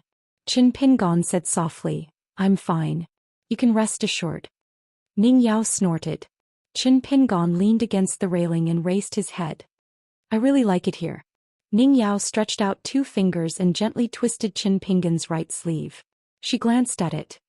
Don't try to be brave in the future. Man has 1,000 plans but God only has one. Ning Yao gently let go of his sleeve and said, "Are you sure you don't want to meet the left and right people on the city wall?" Qin Pingon thought for a moment and said, "Let's talk about it after I meet Boss and the Sword Immortal. Besides, it's hard to say if Elder Zhou is willing to meet me." Ning Yao suddenly said, "This meeting with Grandpa Qin is the most dangerous Q-sword. It's easy to draw legs on a snake. This is something you really need to be careful about." Qin Pingon nodded. Ning Yao asked, "When are we going to the Great Wall of Sword Qi?" Qin Pingon smiled. "There's no hurry. If we go too early, Peng Yuanji and Qi Shou, especially the elders behind them, will lose face." Ning Yao frowned. "Why are you thinking so much? You said it yourself. This is the Great Wall of Sword Qi. There aren't so many twists and turns. If they lose face, it's their own fault. If they gain face, it's earned with your own abilities." Qin Pingon said, "I'm used to it. If you think it's not good, I'll change it in the future. Except for one thing, there's nothing I can't change. That thing that I can't change, and this habit that I can change anything, is the reason why I can walk step by step until now." Ning Yao glanced at Qin Pingon, who was sitting on her left. Qin Pingon immediately stood up and sat on Ning Yao's right. Ning Yao didn't say anything. Qin Pingon held her hand gently and closed his eyes. He didn't say anything either. 3 days later. The Great Wall of Sword Qi and the city wall had been chatting with the youngsters of the Ning residence for almost 3 days. Qin Pingon went to the Great Wall of Sword Qi alone in the night. He saw the 2 familiar thatched cottages. Qin Pingon put away the talisman boat and said with a smile, "Greetings, Boss, Sword Immortal." Qin Qingdou stood on the city wall and nodded. He seemed to be gratified. Not coveting small gains from the world is the prerequisite for cultivators to reach greater heights. "Last Ning didn't come with me. That means you want to talk business with me?" Qin Pingon was hesitating about which of the 2 important matters to talk about first. Qin Qingdou said with a smile, "Let's talk as we walk. If you have something to say, just say it." Qin Pingon hesitated for a moment and said softly, "Old senior, have you seen the ending?" Qin Qingdou grunted. "I'm calculating the time." Qin Pingon asked again, "Old senior, have you never thought of bringing all the sword cultivators back to the vast world?" Qin Qingdou said with a smile, "Of course I have." Qin Pingon's face was pale. Qin Qingdou walked slowly and said slowly, "In the 10,000 years I have seen some very interesting outsiders, young people. The most recent is the one with excellent sword skills. A few years ago it was that young man Xiaoxia. Before that it was Alliance. Before that, it was the scholar Qin Chunan from the South Swirl continent. Before that, it was a scholar from the Central Divine continent. Back then it was a high-spirited scholar, not at all down and out. Before that there were some. In total there were about 10 of them. Every time I see them I am not so disappointed in the vast world. But how can it be done by relying on these young people who have long been considered outsiders? There are too many people and things that disappoint me." Qin Qingdou raised his hands and opened his palms. They were like the 2 ends of a scale. He said to himself, "The founder of the school of swordsmanship in the vast world once came to find me. You can say that he asked for the sword with his Tao. Young people all have lofty ambitions and are willing to speak bold and visionary words." Qin Qingdou smiled. Some of the principles that he felt were the greatest can become the foundation that will not be shaken by the ways of the world. In my opinion they are childish. But some unintentional words are not bad. As the ways of the world move forward, their weight will become heavier and their roots will be deeper. It is just that he did not realize it at that time. That is good. Only then will there be room for growth. Qin Qingdou pointed to the wasteland in the south. "There was once a demon grand ancestor who made a suggestion for me to consider." Qin Pingon, take a guess. Qin Pingon said, "The wasteland belongs to the Great Wall of Sword Qi. The vast world belongs to the demon race." Qin Qingdou did not seem surprised that this young man had guessed the answer. He asked again, "Then why do you think I rejected it?" "You must know that the other party promised that the sword cultivators of the Great Wall of Sword Qi only need to make way for them. When they reach the vast world we do not need to help them draw our swords." Qin Pingon answered, "This is where the other party's intentions are the most sinister. In the process of making way and opening a path, the sword cultivators of the Great Wall of Sword Qi will fall apart. At this moment, There are a few sword cultivators who are hostile to the vast world. On that path, there will be even more sword cultivators who will lose confidence in the Great Wall of Sword Qi. They will choose to leave, or they will draw their swords in anger and stand against the Great Wall of Sword Qi. Perhaps the Great Wall of Sword Qi would eventually be able to occupy the entire wildlands, but it definitely wouldn't be able to defend such a vast piece of land. Thousands of years later, the unremarkable demon race that was left behind in this world would eventually rise to prominence. Sword cultivators who no longer had a reason to sacrifice themselves would gradually wear down their sword intent in their peaceful lives. In the end, the world of the wildlands is still the world of the demon folk. Senior, if you're willing to keep an eye on the world and kill every demon folk from the upper 5 realms that shows up, you'll be able to kill them with your sword. If I were the demon folk Grand Patriarch, I wouldn't even need to sign an agreement. I'd just let you attack with your sword. Even after hundreds or thousands of years, there will come a day when your mind won't be able to focus and you'll be exhausted. You'll still have energy, but your sword attacks will become slower and slower. Qin Qingdou nodded and said, "Well said." Qin Pingon slowly deliberated and pondered. He continued, "But this is only the reason why Sword Immortal Boss did not agree. It is because Senior is used to looking at things that happened thousands or even tens of thousands of years ago. Only by purposely distancing yourself from your family can you ensure that you are truly pure. However, other than Sword Immortal Boss, everyone has their own selfish motives. My so-called selfish motives have nothing to do with good or evil. As long as one is human, it is normal for humans to have such emotions. The ones who are guarding this place are the saints of the 3 religions. There will be survivors of Sword Immortal Sword from every major family. There will also be people who have been in contact with Inverted Hanging Mountain and Haoran World." Qin Pingon looked around. If not for the sword cultivators of the North Continent, if not for the fact that there were so many foreigners from Haoran World who took the initiative to come here to kill the enemy, Sword Immortal Boss would not have been able to protect the hearts of the people on this city wall. Qin Qingdou nodded and said, "You are right." Qin Pingon said, "I was only thinking about some things and saying some things. But Sword Immortal Boss has done a truly magnificent feat, and he has done it for 10,000 years. Qin Qingdou smiled. "You are even more eloquent than Alliance." Qin Pingon was speechless. Qin Qingdou said, "I will personally attend to the matchmaker's marriage proposal." Qin Pingon blushed and said, "Sword Immortal Boss, I have yet to make the request."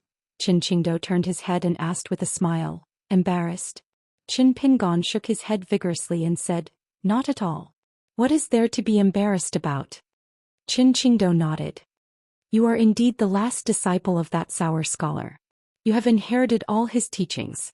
Qin Qingdou waved his hand. "Little Ning secretly followed us.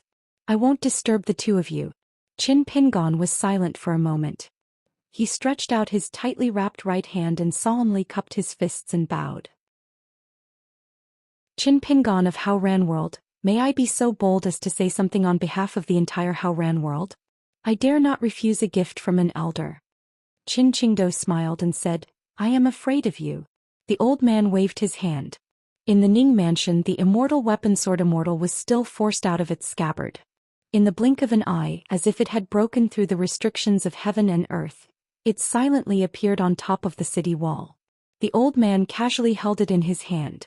He held the sword in one hand and 2 fingers of the other hand together. He slowly stroked it and said with a smile, "Haoran Qi and Taoism always fight like this. It is not good to be unreasonable." The old man held the sword for a moment. After he withdrew his hand, the hand holding the sword gently shook and the immortal sword was thrown into the scabbard on the table in the Ning mansion. Qin Pingon was stunned. Qin Qingdou had already turned around with his hands behind his back. He said, "Go about your business. Be brave." On top of the lonely city wall, Ning Yao and Qin Pingon walked side by side. Ning Yao held up the jade pendant. Under the moonlight, it shone brightly. The words "peace" were engraved on the front. Therefore, this was the world's most authentic peace jade pendant. She gently turned it over. On the back, 4 words were engraved, "I am innocent." She held the jade pendant high and looked up. As she walked, she asked casually, "What did you talk about?" Qin Pingon walked beside her and said, "Boss, the immortal Sword Immortal, asked me to be brave. I don't understand what it means." Ning Yao held the jade pendant and stopped. She gently tapped Qin Pingan's forehead with the jade pendant and scolded, "Where is the honesty of someone back then?" Qin Pingan suddenly squatted down. He turned his head and patted his back.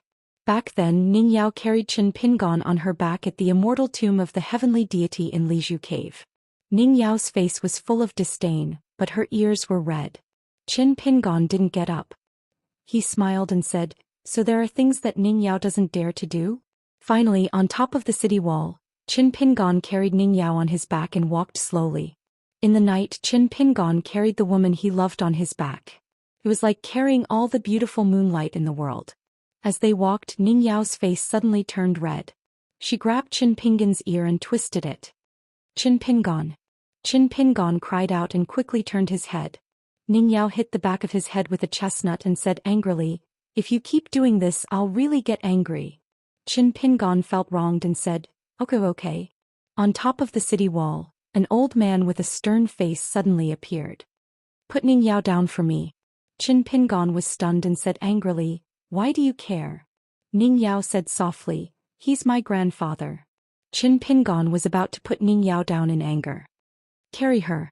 Unexpectedly, someone in the distance spoke. The first sentence was directed at Qin Pingan, and the next sentence was directed at the old man. "Why do you care?" As expected, they were the senior and junior brothers of the sage of literature. 579. After the foreign sword immortal spoke, the patriarch of the Yao clan Yao Chongdao fell into a dilemma. As expected of left and right, his words and actions could easily cause others to be in a dilemma. 100 years ago, those innate sword embryos whose sword heart had collapsed would most likely be able to empathize with Yao Chongdao's current situation. For example, when he first drew his sword, the South Swirl Continent genius Chao Jun, whose sword heart was like a pond full of lotus flowers, ended up in a miserable state. Only a lake of withered lotuses was left. He fell from the altar and became the laughingstock of the entire South Swirl Continent. In the end, he could only quietly leave the Aquarius continent, and in this period of time he wasted 100 years, and was still unable to break through to the unpolished Jade Realm. One had to know that Chao Jun was publicly recognized as a once-in-a-century sword genius in the South Swirl Continent. There were already sword immortals from other places who noticed the abnormality here. All of them smiled and planned to watch the show. Those who liked to drink had already opened their wine jugs. They were not the sword immortals who were watching from the street. Those who were stationed on the city wall were all experienced sword immortals. Naturally, they would not shout or whistle. Of course, they were also afraid that if left and right were unhappy, they would call for a group fight. Left and right sword techniques were too high, their sword chi was too strong, they were more unreasonable and were least afraid of one person fighting a group. Yao Chongdao's expression was ugly. As the patriarch of the Yao clan, the anger in his heart had accumulated for many years.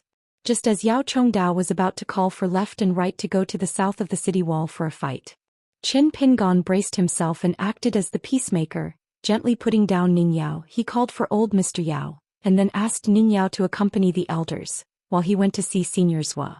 Ning Yao took her grandfather for a stroll. Qin Pingan's body was like an arrow. In a flash he went to find left and right. Without the reckless young man and with only his granddaughter by his side, Yao Chongdao's expression became much better. Towards his daughter and son-in-law, the old man's emotions were complex. Sadness, regret, resentment, anger, disappointment. It was difficult to truly describe them. But towards Ning Yao, who was a generation away from him, the old man only felt pride and guilt. On the other side of the city wall, Qin Pingan stopped 10 steps away from a middle-aged sword immortal who had his back turned to him. He was unable to get any closer.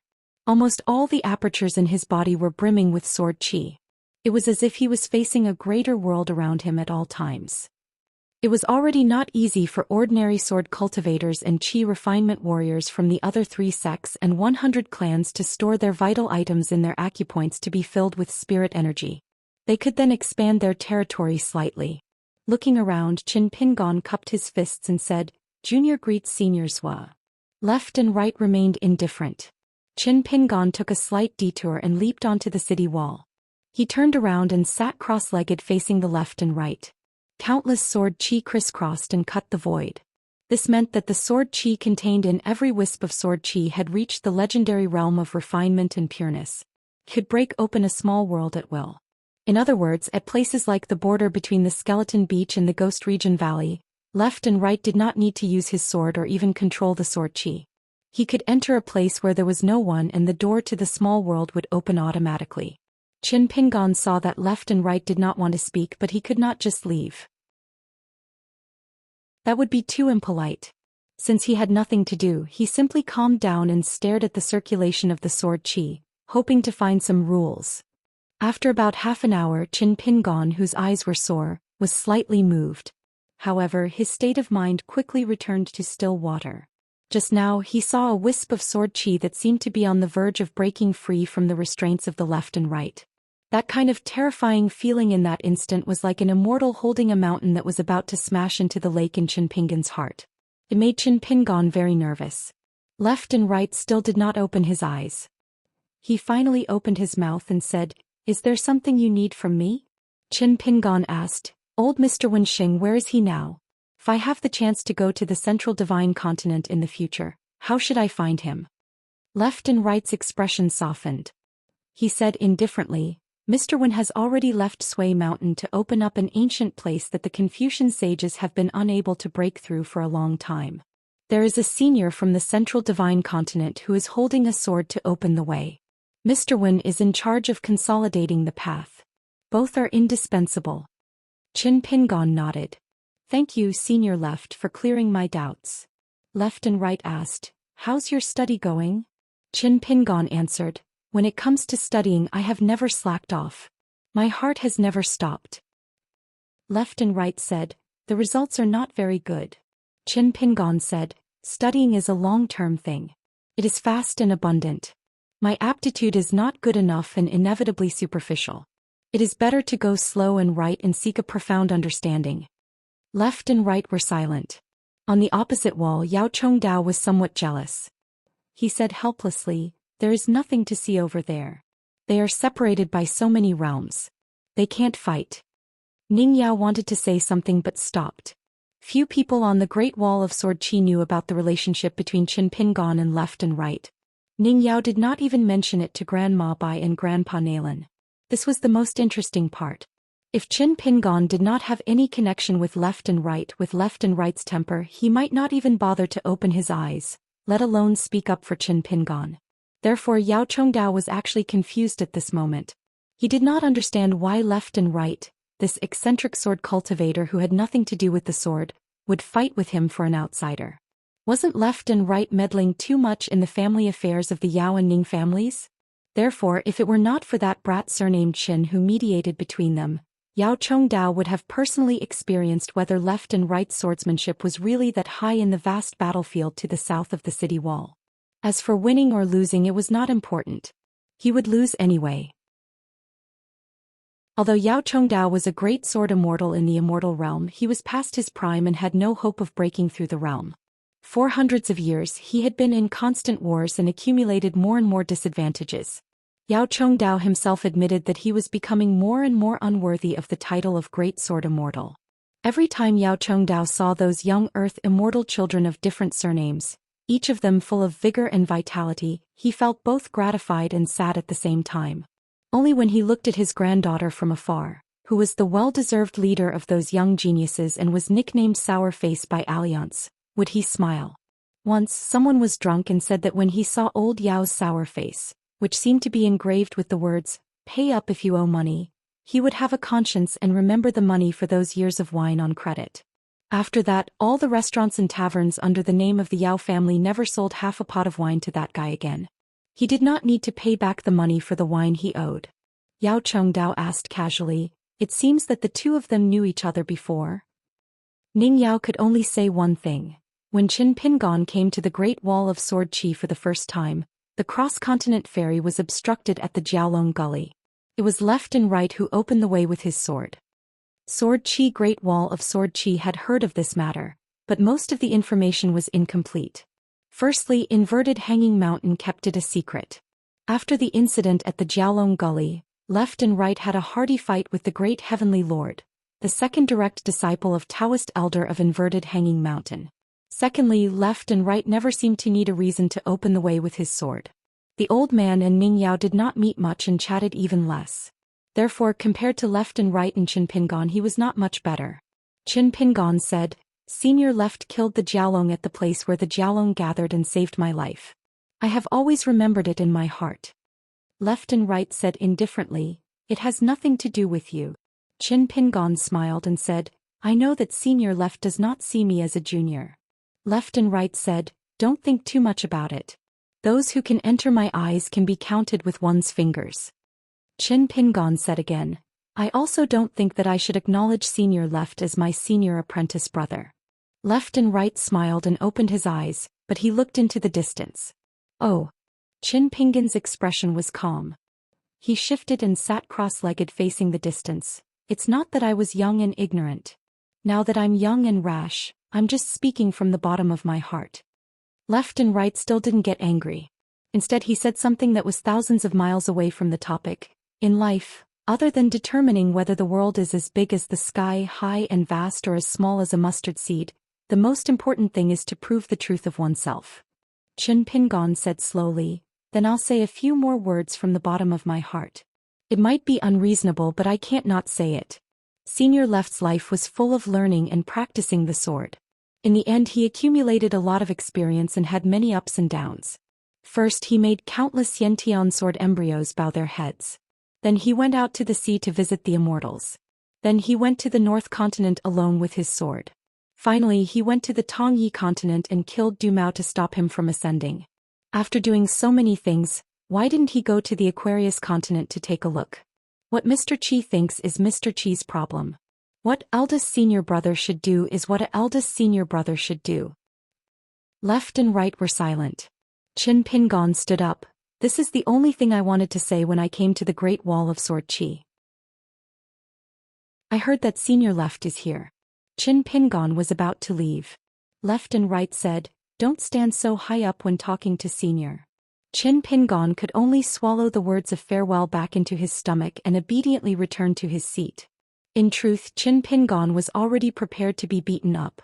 At most, he would just lie down in the Ning residence for a month. Both of them were speechless. Qin Pingon asked, "Senior left, do you have something to say?" Left and right shook his head. "I'm too lazy to reason with you. This is not something I'm good at. So I'm hesitating on the strength of my sword. Your cultivation is too low and this is troublesome."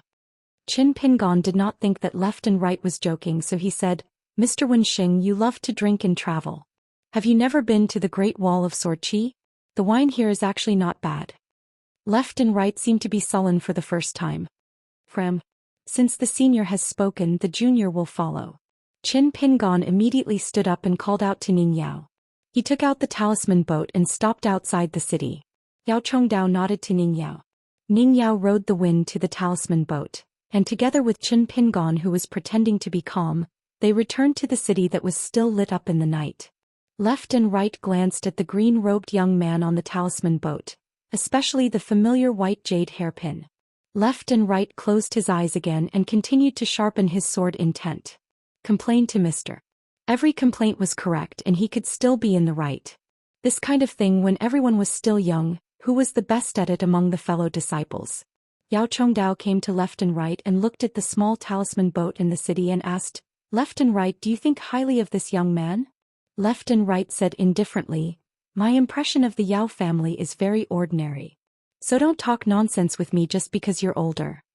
Yao Chongdao was almost furious. Did he really think that he was a clay bodhisattva with no temper? "Let's fight, I'm not afraid of you. Left and right, can you really beat me to death?" In the end, the eldest sword immortal walked out of the cottage with a smile and stood at the door. He looked up and said softly, "What a rare guest." Qin Qingdao quickly walked back to the cottage.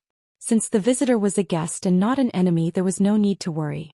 Qin Qingdao just stamped his foot and immediately set up a restriction. The entire Great Wall of Sword Qi was isolated into a small world so as to avoid unnecessary spying. Apart from Qin Qingdao, who was the first to notice the traces, the other sages and the hidden official also realized that something was wrong. No one could silently pass through the sky canopy restriction of the two worlds and come to the Great Wall of Sword Qi without going through the inverted mountain gate. Not only the Taoist great heavenly lord guarding the inverted mountain couldn't do it. Perhaps even the accompanying sages in the vast world who were in charge of guarding the territory of a continent couldn't do it with the jade token in their hands. Many sword immortals guarding the city wall didn't realize that someone had sneaked in, let alone those outside the Great Wall of Sword Qi. It would be extremely difficult to find out when a strange phenomenon appeared on the city wall. Moreover, no one dared to act rashly. Many sword immortals continued to cultivate. Left and Right was stunned for a moment and then wanted to stand up. In the end, he was slapped on the head. How can you talk to your senior like this? Where are the rules? Left and Right hesitated for a moment and still wanted to stand up. Since Mr. was here, he had to stand up and bow. In the end, he was slapped on the head again. You still don't want to listen, right? You want to talk back, right? If I don't teach you a lesson for 3 days, you'll become a troublemaker, right? Left and Right could only stand there without really sitting down. He said to Yao Chongdao, "This junior has been rude. I apologize to Senior Yao." Then Yao Chongdao saw a shabby old man who looked like a Confucian scholar. He stretched out his hands to help his uneasy Left and Right while grinning at him. "Family head Yao, you're great sword immortal Yao, right? I've heard so much about you.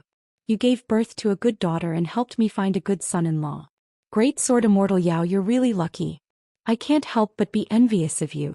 You've only taught a few disciples which are just passable." Left and Right could finally stand and talk. He took a step back and bowed. "Mr." The shocking sword qi around him had no effect on the old Confucian in a green robe whose figure was faintly discernible. Yao Chongdao's face was full of disbelief. He asked tentatively, "Mr. Wenxing?" The old scholar looked embarrassed. "What Wenxing? It's long gone. I'm still young, so I don't deserve to be called Mr. It's just that I'm lucky to have a little bit of my past glory. Let's not talk about it now. I'm not as old as family head Yao, so just call me little brother." Yao Chongdao was a little stunned. He didn't know how to deal with this famous scholar of the Confucian school of literature. The Great Wall of Sword Qi sword cultivators just happened to be the most disdainful. The old scholar looked around and said anxiously, "I came in a hurry and have to leave. I can't stay for long. Big sword immortal, let's have a chat?" Qin Qingdu sat in the thatched hut and nodded with a smile. "Then let's have a chat." A scholarly sage in charge of the Great Wall of Sword Qi took the initiative to appear and bowed. "Greetings, Wenxing." The sages of the 3 sects would take turns to guard this place. The length of time was indefinite. This scholarly sage used to be a famous Buddha. After he came to the Great Wall of Sword Qi, he learned the divine powers of 2 sections. His spells were extremely powerful, and he was an existence that even the reclusive official didn't want to provoke. The old scholar sighed. "You just lost in an argument. It's because your knowledge isn't deep enough. It's not like you Buddhists aren't good enough. I advised you not to do that back then. Why did you have to join us Confucians? Look at you now. Do you really think that you can handle the fundamental knowledge of 2 sects? If there's such a simple thing, why bother fighting? Isn't it because the Taoist ancestors and Buddhist ancestors aren't that good at persuading people to fight? Besides, you're only bad at arguing, but you're good at fighting. What a pity. What a pity." When these words fell into the ears of the Confucian disciples of the Confucian temple, they might be considered disgraceful and rebellious. At the very least, they were siding with outsiders. The scholarly sage who changed sects after losing the debate smiled and said, "Immeasurable time is the place of freedom." His words caused the sky and earth of the Great Wall of Sword Qi to change color. However, it was quickly dispersed by the Sword Qi. The old scholar shook his head and sighed. In a flash he came to the cottage. Qin Qingdou extended his hand and said with a smile, "Sage of literature, please take a seat." The old scholar calmed down. "The Confucian temple needs to borrow 3 people from you." Qin Qingdou asked, "Why are you here? Why aren't you the more legitimate sage of rites or the vice-hierarch of the Confucian temple in Middle Earth?" The old scholar chuckled. "I'm thick-skinned. Even if they come, they'll be covered in dirt." Qin Qingdou shook his head. "No." The old scholar muttered, "That's not good." The Left and Right arrived outside the cottage. Not long after, the old scholar walked out of the cottage with a melancholic look. "It's hard to talk to him. But no matter how hard it is, we still have to talk." The Left and Right asked, "When will you leave this place?" The old scholar scratched his head. "I have to try again. If there's really no room for discussion, there's nothing I can do. I'll still have to leave. There's nothing I can do. I'm destined to be a scapegoat for the rest of my life. The left and right said, "Don't you want to see Qin Pin gone?" The old scholar said angrily, "Why do you care?" The left and right said nothing. No wonder he was the founder of the Sage of Literature. The old scholar seemed to have a guilty conscience. He patted the left and right shoulder. The left and right, the teacher and the scholar you respect, have finally opened a path together. It's a vast territory comparable to the fifth world. There are many things but not many people. In the future there won't be many people. Isn't that what you want? Don't you want to go there and take a look? The left and right shook his head. Teacher, there aren't many people here either. It's even better than the fifth world because there are fewer people here. They won't swarm in. The old scholar complained, "I feel wronged as a teacher. My students and disciples don't listen to me." The left and right said softly, "No, there's still Qin Pin gone." The old scholar said earnestly, "Left and right, if you continue to poke at the teacher's heart, it won't be right." The left and right were puzzled. Why is it not suitable for the teacher to meet Qin Pin gone? The old scholar smiled and frowned at the same time. He had a strange expression. "I heard that your junior brother has just built a hall of patriarchs in his hometown. He has my statue in the middle and the highest position. It's actually not suitable. He can just secretly hang it in his study. I'm not someone who cares about such trivial matters. You see, when the Confucian temple kicked me out, did I care? I didn't care at all. There's no reason for fame and gain in this world. It's like salted peanuts that go with wine." The left and right said, "I'll have to trouble the teacher to wipe the smile off your face." The old scholar replied with an "oh." Realizing that old Yao was no longer on the city wall, he rubbed his face and jumped up. With a backhanded slap, he hit the left and right side of his head. "You still have the nerve to talk about other people's nonsense. Aren't you full of nonsense yourself? Among the disciples, you're the least enlightened." The left and right side said helplessly, "After all, he's an elder in Ning Yao's family. I can't help but be restrained." Puzzled, the old scholar said, "I didn't say that your hands and feet were tied. You can't even move your hands and feet, but you have so much sword qi. Sometimes, if you're not careful, you won't be able to control it and run towards Old Man Yao. Old Man Yao will shout a few words and then the two of you will spar and learn from each other's swordsmanship. If you win against Old Man Yao, you can open your throat and flatter him.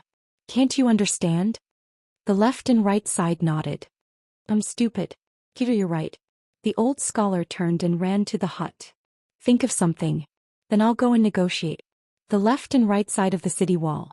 After a while, the old scholar sighed again and returned to the left and right side. The left and right side asked, "Teacher, do you think we're standing on a speck of dust and walking to another speck of dust? That's the limit of a cultivator." The old scholar smiled and said, "A tree greets another tree in the wind. A mountain greets another mountain in silence for thousands of years. A river greets another river.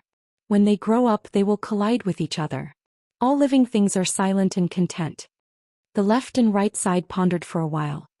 "I implore you to speak more simply." The old scholar said, "I don't know the answer to your question. I can only fool you." The left and right side had nothing to say. The old scholar sighed. "Immortals sit on the peak of the mountain, scribbling their own paths." The left and right side said, "Teacher, you're reprimanding your student." The old scholar shook his head and said in a low voice, "I'm asking for a sage and a hero." The left and right side accompanied his teacher and watched the scenery for the whole night. They didn't say anything else. When the sun rose, the old scholar turned and walked to the hut. "If I can't convince Qin Qingdo this time, I'm going to make a scene." The left and right side quietly waited for the result.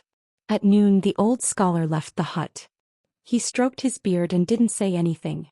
The left and right side whispered, "Qin Pingon wants to propose marriage to the Ning family." The eldest sword immortal agreed to be the matchmaker. The old scholar was stunned. He beat his chest and stamped his feet. "Qin Qingdo, that old thing, shameless. What does it have to do with him? Does he think I'm dead? Fine, let's just say I'm half dead." There was a bang. The old scholar's already faintly discernible figure turned into a shadow and disappeared without a trace. It was as if he had suddenly disappeared from this world. The left and right sides squinted, holding the sword hilt and facing the hut. But in an instant there was a slight ripple. The old scholar stood still, looking travel-worn and exhausted. He stretched out a hand and patted the arm holding the sword. The left and right side still didn't let go of the sword hilt. The old scholar smiled. Fine, it's not a big deal. Qin Qingdou appeared at the door of the hut and asked with a smile, "You're not going to leave?" The old scholar sighed. "Even if I wanted to stay for a long time, I can't do it.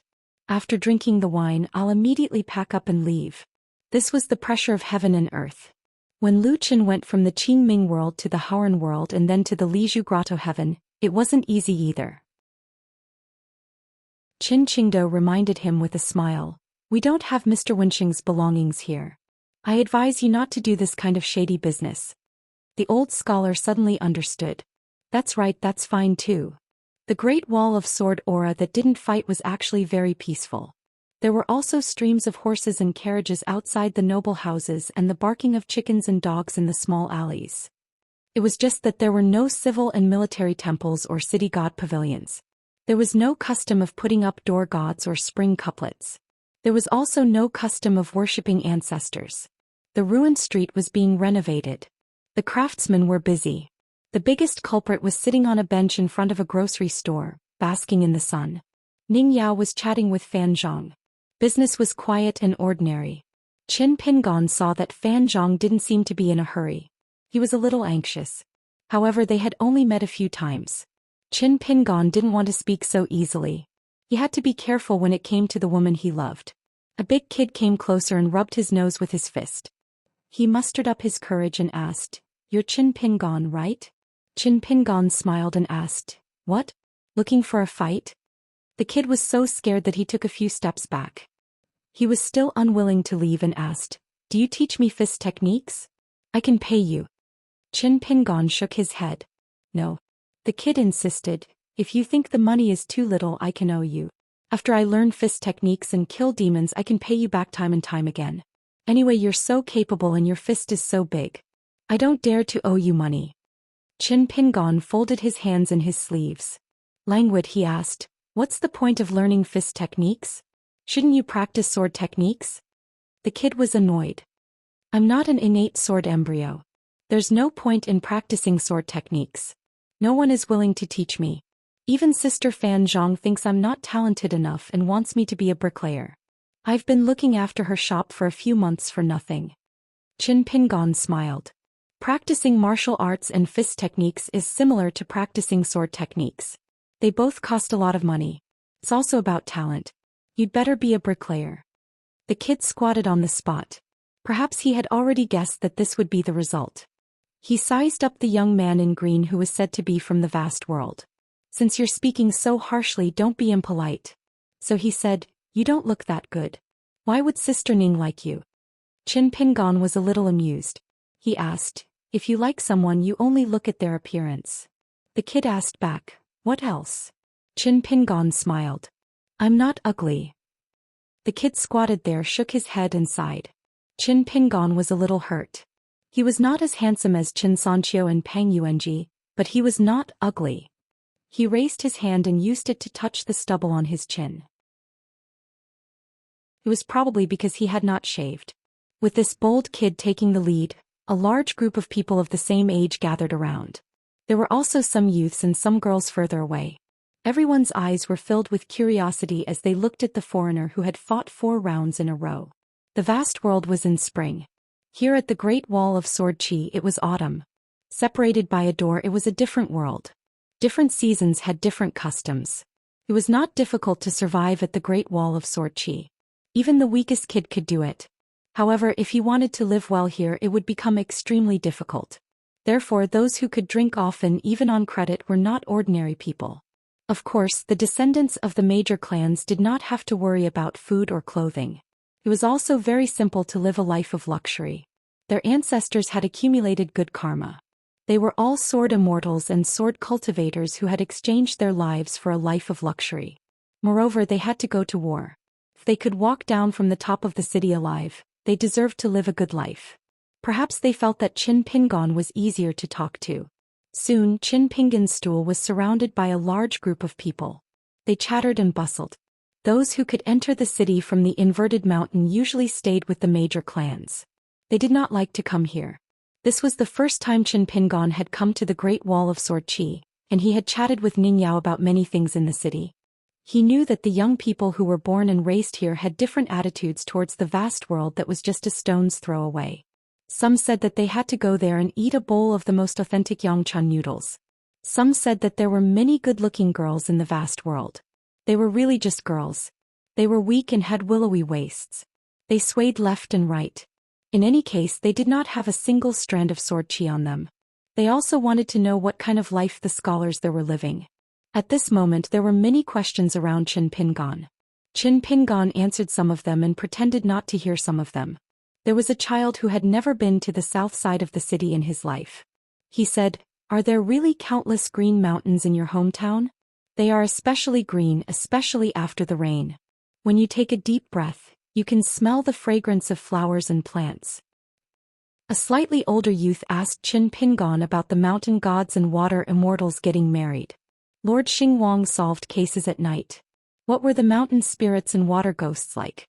There were also people who hurriedly took out wrinkled but treasured picture books. They asked if the pictures in the books were real. They asked if the mandarin ducks were hiding under the lotus flowers to avoid the rain. They asked if the big houses over there were really nets under the eaves to stop the birds from using them as nests to poop. They also asked if the courtyard of the Four Waters Gathering Hall would really not freeze people in the middle of winter when it rained and snowed. Also, the wine over there was like a pebble on the side of the road. Could one drink it without paying? Wasn't it unreasonable that they had to pay for their drinks here? Also, what kind of place was that brothel filled with women?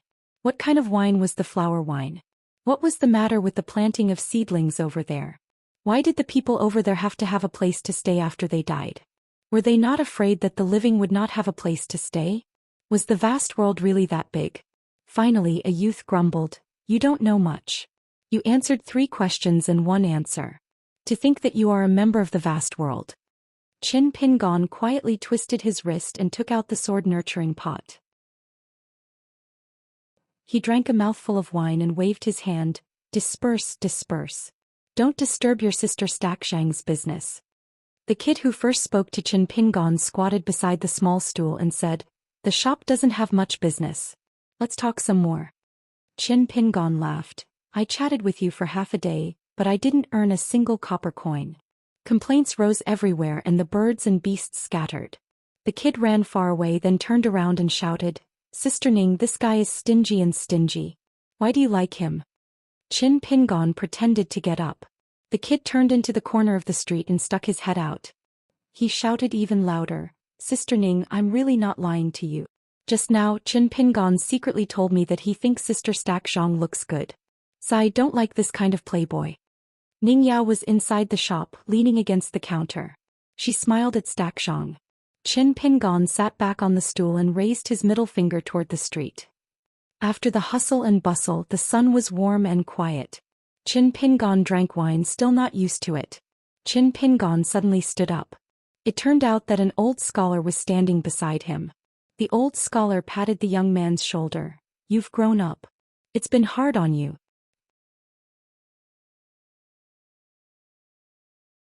580. There weren't many scholars in the Great Wall of Sword Qi. There weren't any schools here, so there weren't any teachers.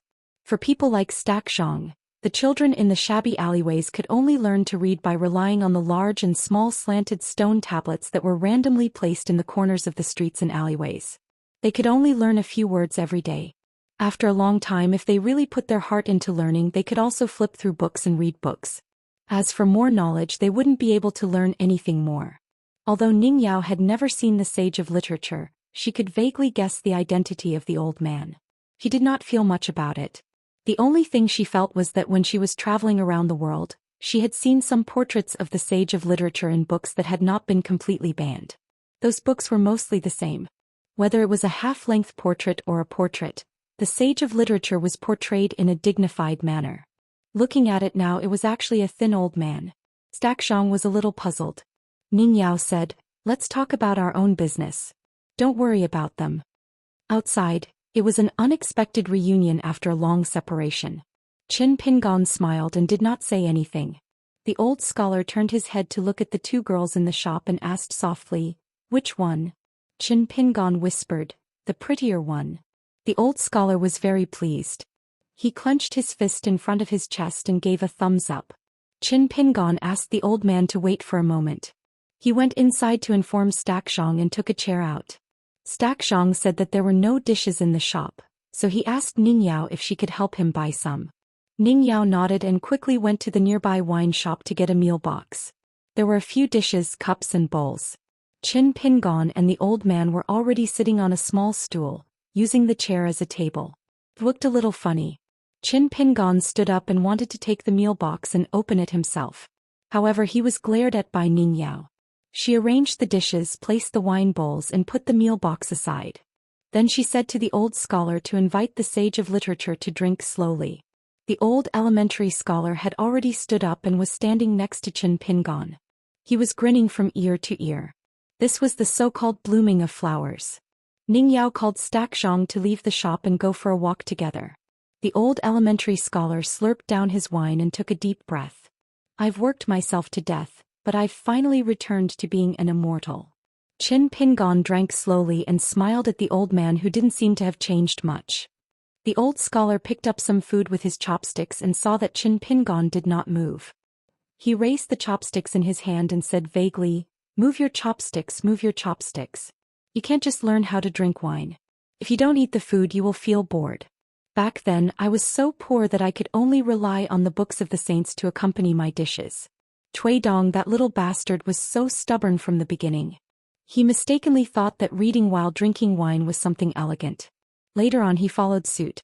Who would have known that if I had money in my pocket, I would have filled the table with dishes long ago. Damn the books of the saints. Only those who scolded themselves the fiercest would be able to say the most reasonable things. Qin Pingon picked up some food with his chopsticks and chewed slowly. He took a sip of wine and was very skilled at it. It wasn't that he had nothing to say but that he didn't know how to open his mouth. He didn't know what to say and what not to say. The old scholar's chopsticks flew and he drank without stopping. Fortunately Ningyao had bought enough. When the old man's bowl was empty, Qin Pingon bent down and helped him pour wine. After eating and drinking, Qin Pingon put the dishes and bowls back into the food box. The old scholar used his sleeve to wipe the wine stains on the chair. In a flash he landed in front of the shop. The old scholar asked, "Why are you here?" He answered, "I want to see more of you." The old scholar pointed to the empty chair and laughed angrily.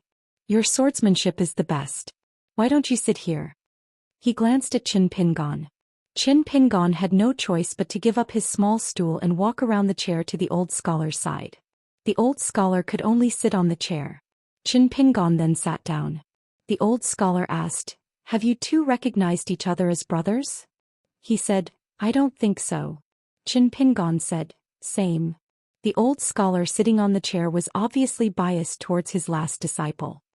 He slapped the head of Zhou Xian, who was shorter, and said, "What kind of brother are you? You just wanted to learn from a master earlier. Are you blind? How many years have you been single? Let's not talk about other things. Just talking about this important matter, the line of the sage of literature is now relying on your little brother. Will I be able to warm your bed or serve you tea if I run around with this sword?" Qin Pingon said, "Seniors will wanted to teach me swordsmanship at the top of the city wall. He was worried that my state was too low, so it was a bit difficult for me." Without any suspense he was slapped again. Zhou Xi's face darkened. He thought that when the teacher left the Great Wall of Sword Qi he wouldn't be in a difficult position anymore. Qin Pingon added, "However, when seniors were first met old Mr. Yao he still supported this junior." The old elementary scholar made a sound of acknowledgement and turned his head. He casually said, "Then the slap just now was a mistake. Why didn't you explain yourself? You've been like this since you were young. You should change it in the future. You won't hold a grudge against me for hitting you wrong, right? If you feel wronged, remember to say it out. If you know you're wrong and can change, don't be stingy." Back in the day I used this sentence to come up with a lot of profound principles. Even the Buddhas and Taoists were stunned when they heard it. Am I right? Of course the teacher was right. So he didn't say anything. However, he decided to teach the kid 2 rounds of swordsmanship. 1 round was definitely not enough. Qin Pingon suddenly said, "The Deputy Hill Master of the Cliff Academy has always missed. Teacher." This was the first time Qin Pingon had addressed the sage of literature as a simple teacher. The old scholar burped and pricked up his ears. He pretended to be puzzled and asked, "Who, what? Say it again." So he rolled his eyes. Qin Pingon smiled and said, "Senior Mao misses you very much." The old scholar turned around and leaned on the armrest of the chair. He looked at Qin Pingon and said with a smile, "Xiaodong, he's most willing to use the stupidest method to teach and educate people. He's very patient and is most like me. He's just like Sui, stubborn and can't change his mind. Back in the day I was just short of tying him up and stuffing him into a gunny sack and throwing him into the Liji Learning Palace.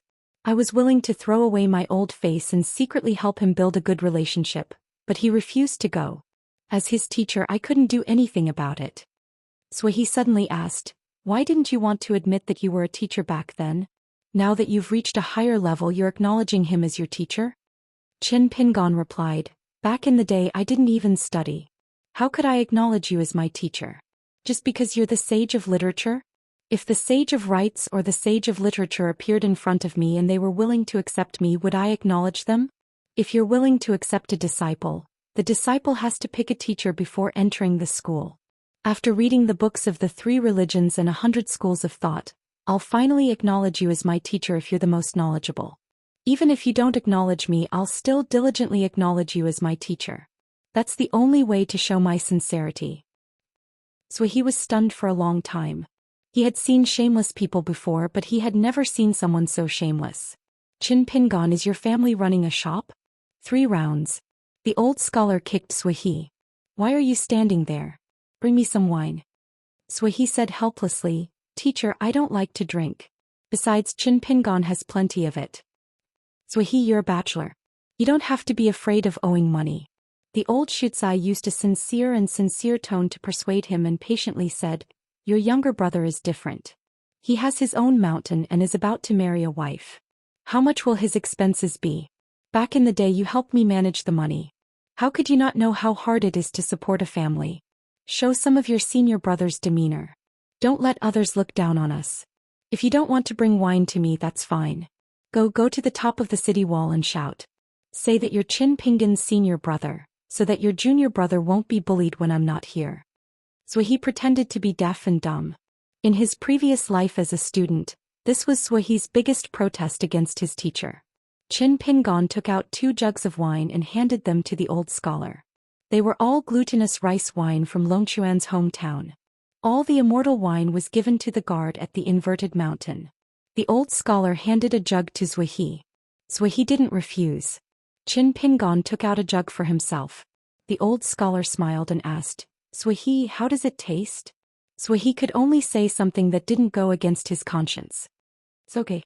The old scholar shook his head and said, "This is something that only people who don't know how to drink wine would say." The old scholar turned his head and looked at Qin Pingon. He didn't let the old scholar down. Qin Pingon smiled. "Free wine tastes the best." The old scholar laughed loudly. After laughing for a long time, he found that Qin Pingon was looking at him. The old scholar coughed a few times. "Don't worry. In the future, let your senior brother treat you to wine. In the Great Wall of Sword Qi, as long as you drink, whether it's by yourself or with friends, it's all on Sui." Sui sighed. "I know." The old scholar shouted again, "Sui." Sui said, "It's okay." Only then was the old scholar satisfied. Qin Pingon drank the wine. He felt that the more he drank, the more difficult it would be for him in the coming days. Unexpectedly, the old scholar said considerately, "Your senior brother Sui has good swordsmanship. But if you don't want to learn, you don't have to. If you want to learn, you can tell him how you want to teach. He won't go too far." Sui said, "You can start learning now." Qin Pingon said immediately, "There's no hurry." Sui leaned forward and stared at Qin Pingon. Qin Pingon looked at the old scholar. The old scholar understood and immediately pressed his hands on Sui's head and pushed him back. He scolded, "Give in to your junior brother."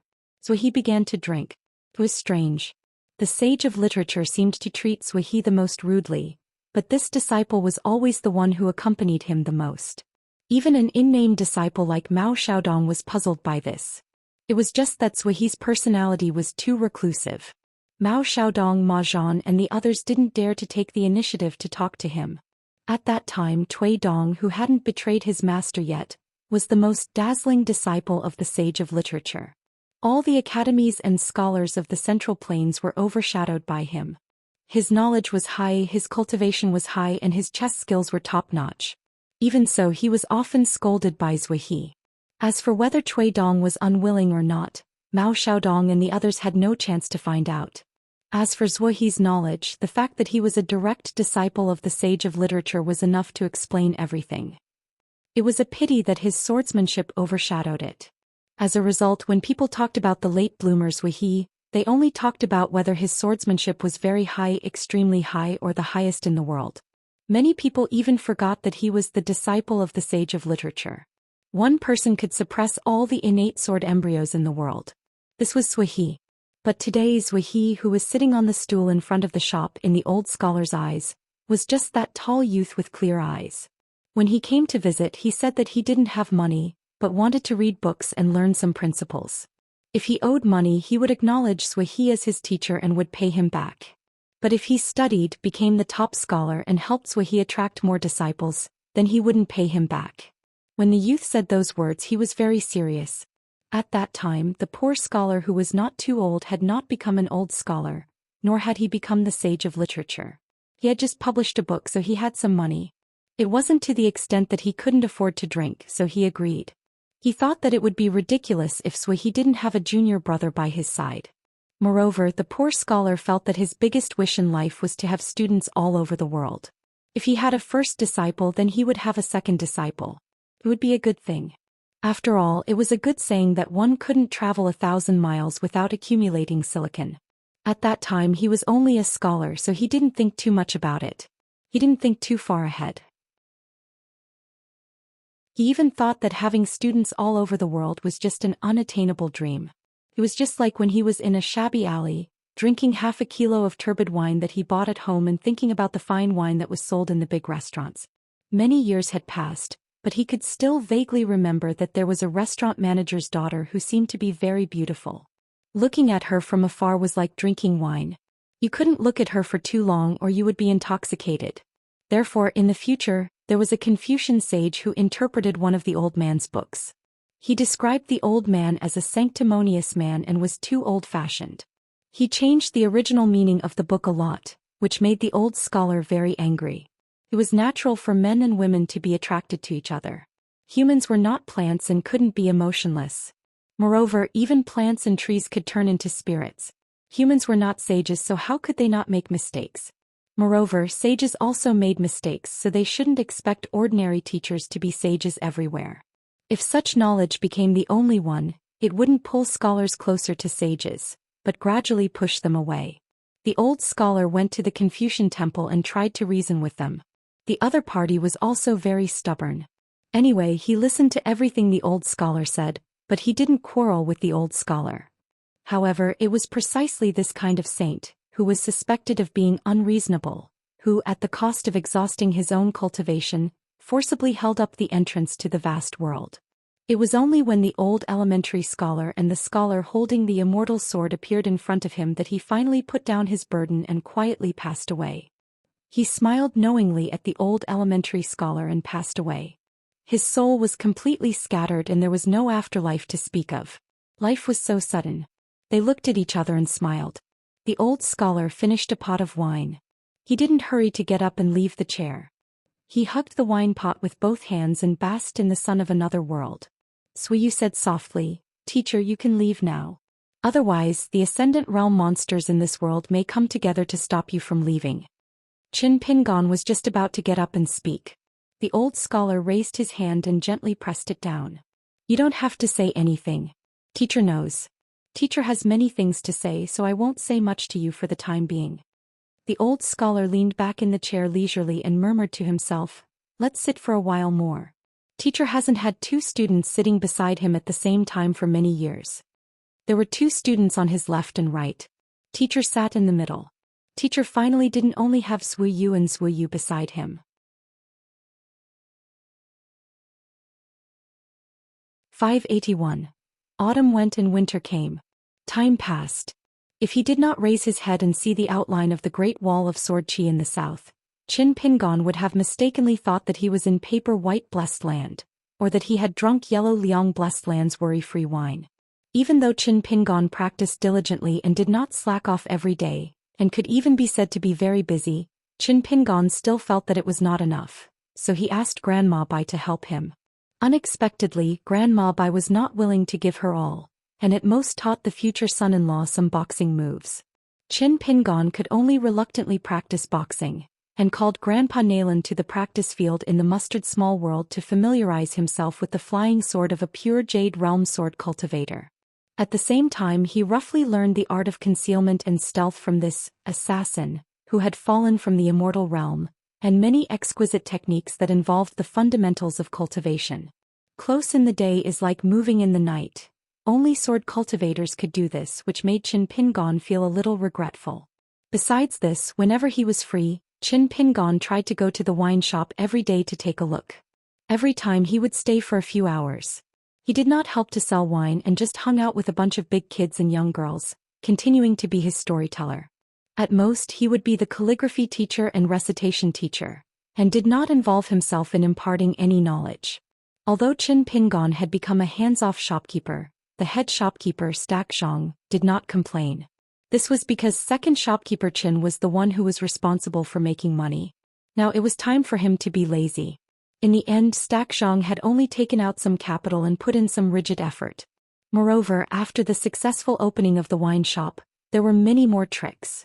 For example, after hanging the couplets, there was a new horizontal scroll.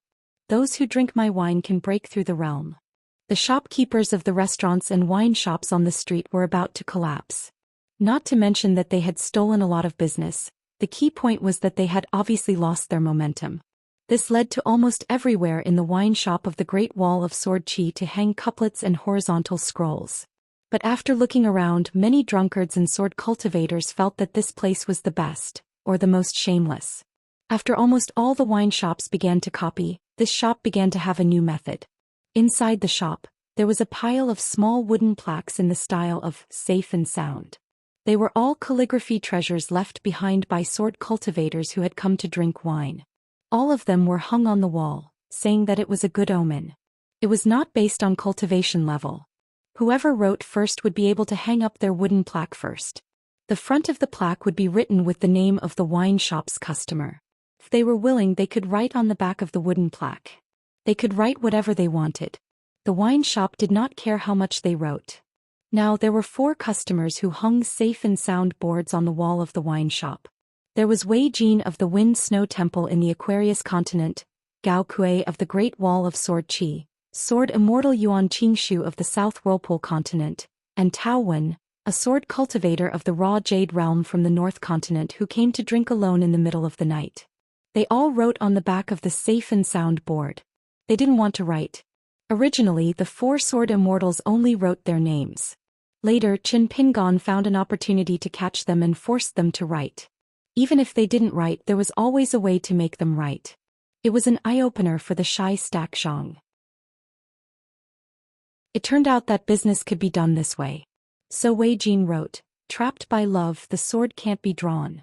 Gao Kuei, a man with one eye and a big beard, wrote, "The flowers are beautiful, the moon is round, and the people live long." The elegant and carefree Yuan Qingshu wrote, "Here the world knows that I, Yuan Qingshu, am a sword immortal." Tao Wen, the sword immortal, was the most tactful. When he heard that he could drink a jar of bamboo sea grotto heaven wine for free, he wrote, "The wine here is cheap and excellent. It's even better if you can buy it on credit."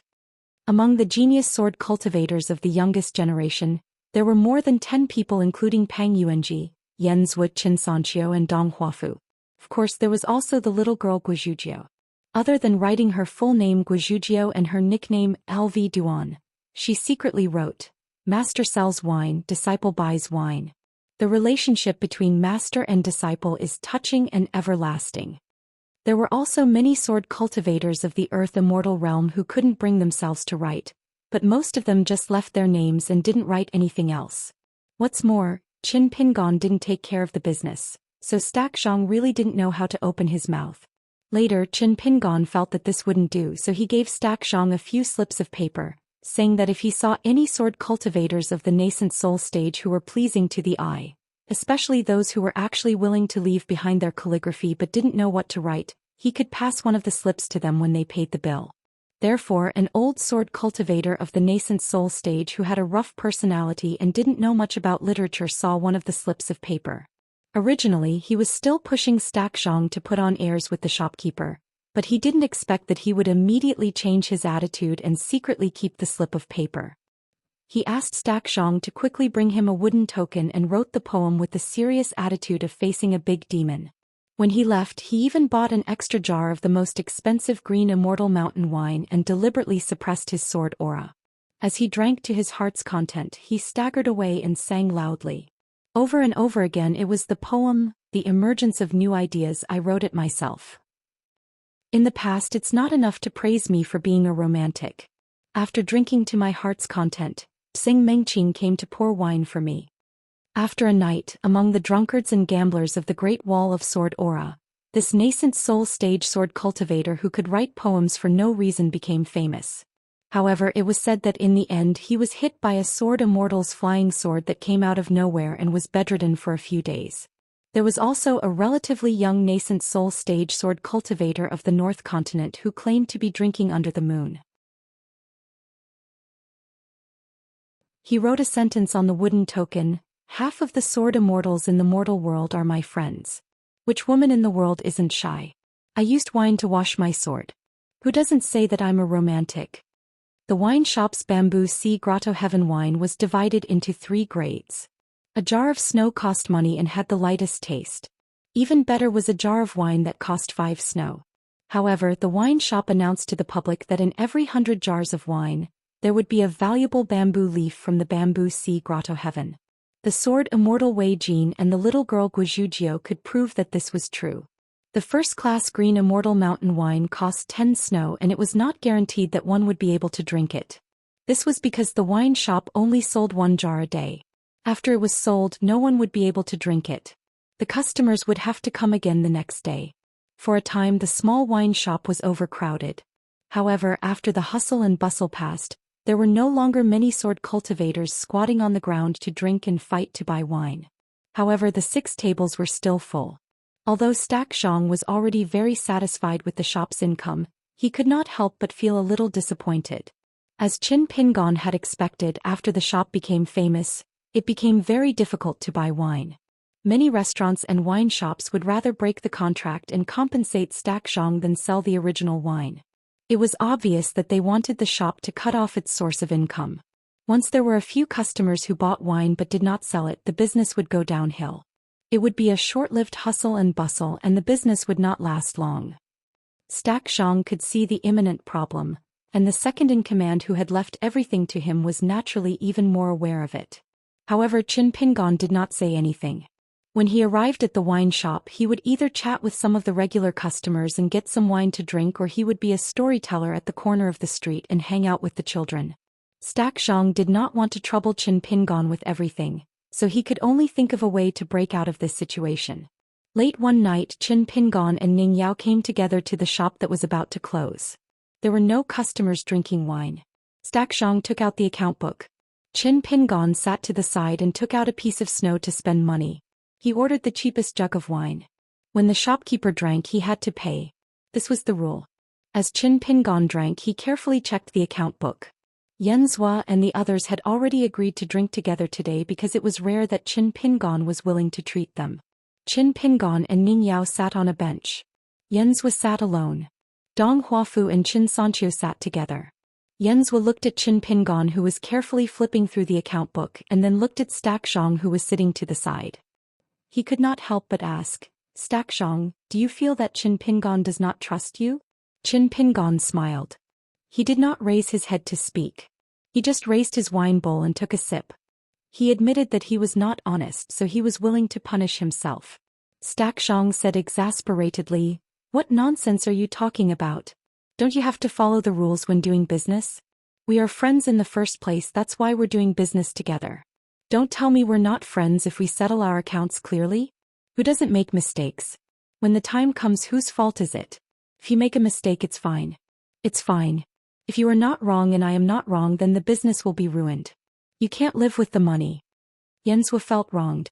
Xianxia, you are too biased. How can you be friends with Qin Pingon and do business together? Didn't I get beaten up in the past for nothing?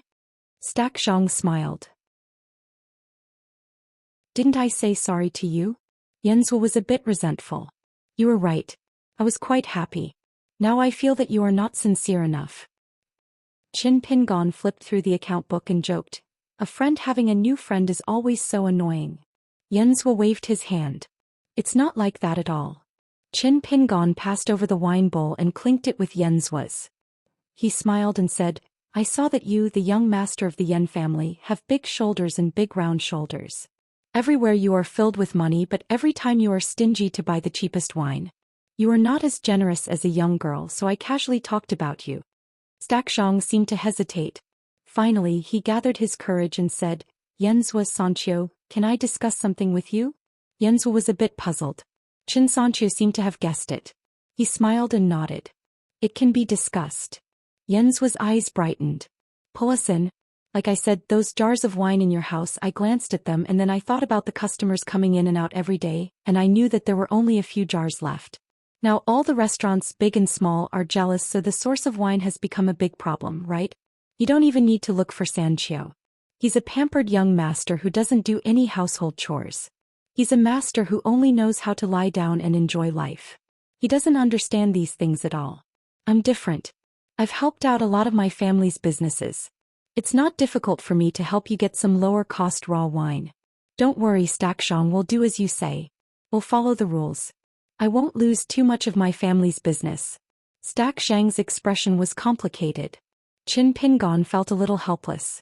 He closed the account book and said with a smile, there are two kinds of happiness when a shopkeeper makes money. The first kind is when the celestial coins are safely in his bag. Every day when the shop is closed, he calculates the profits on the abacus.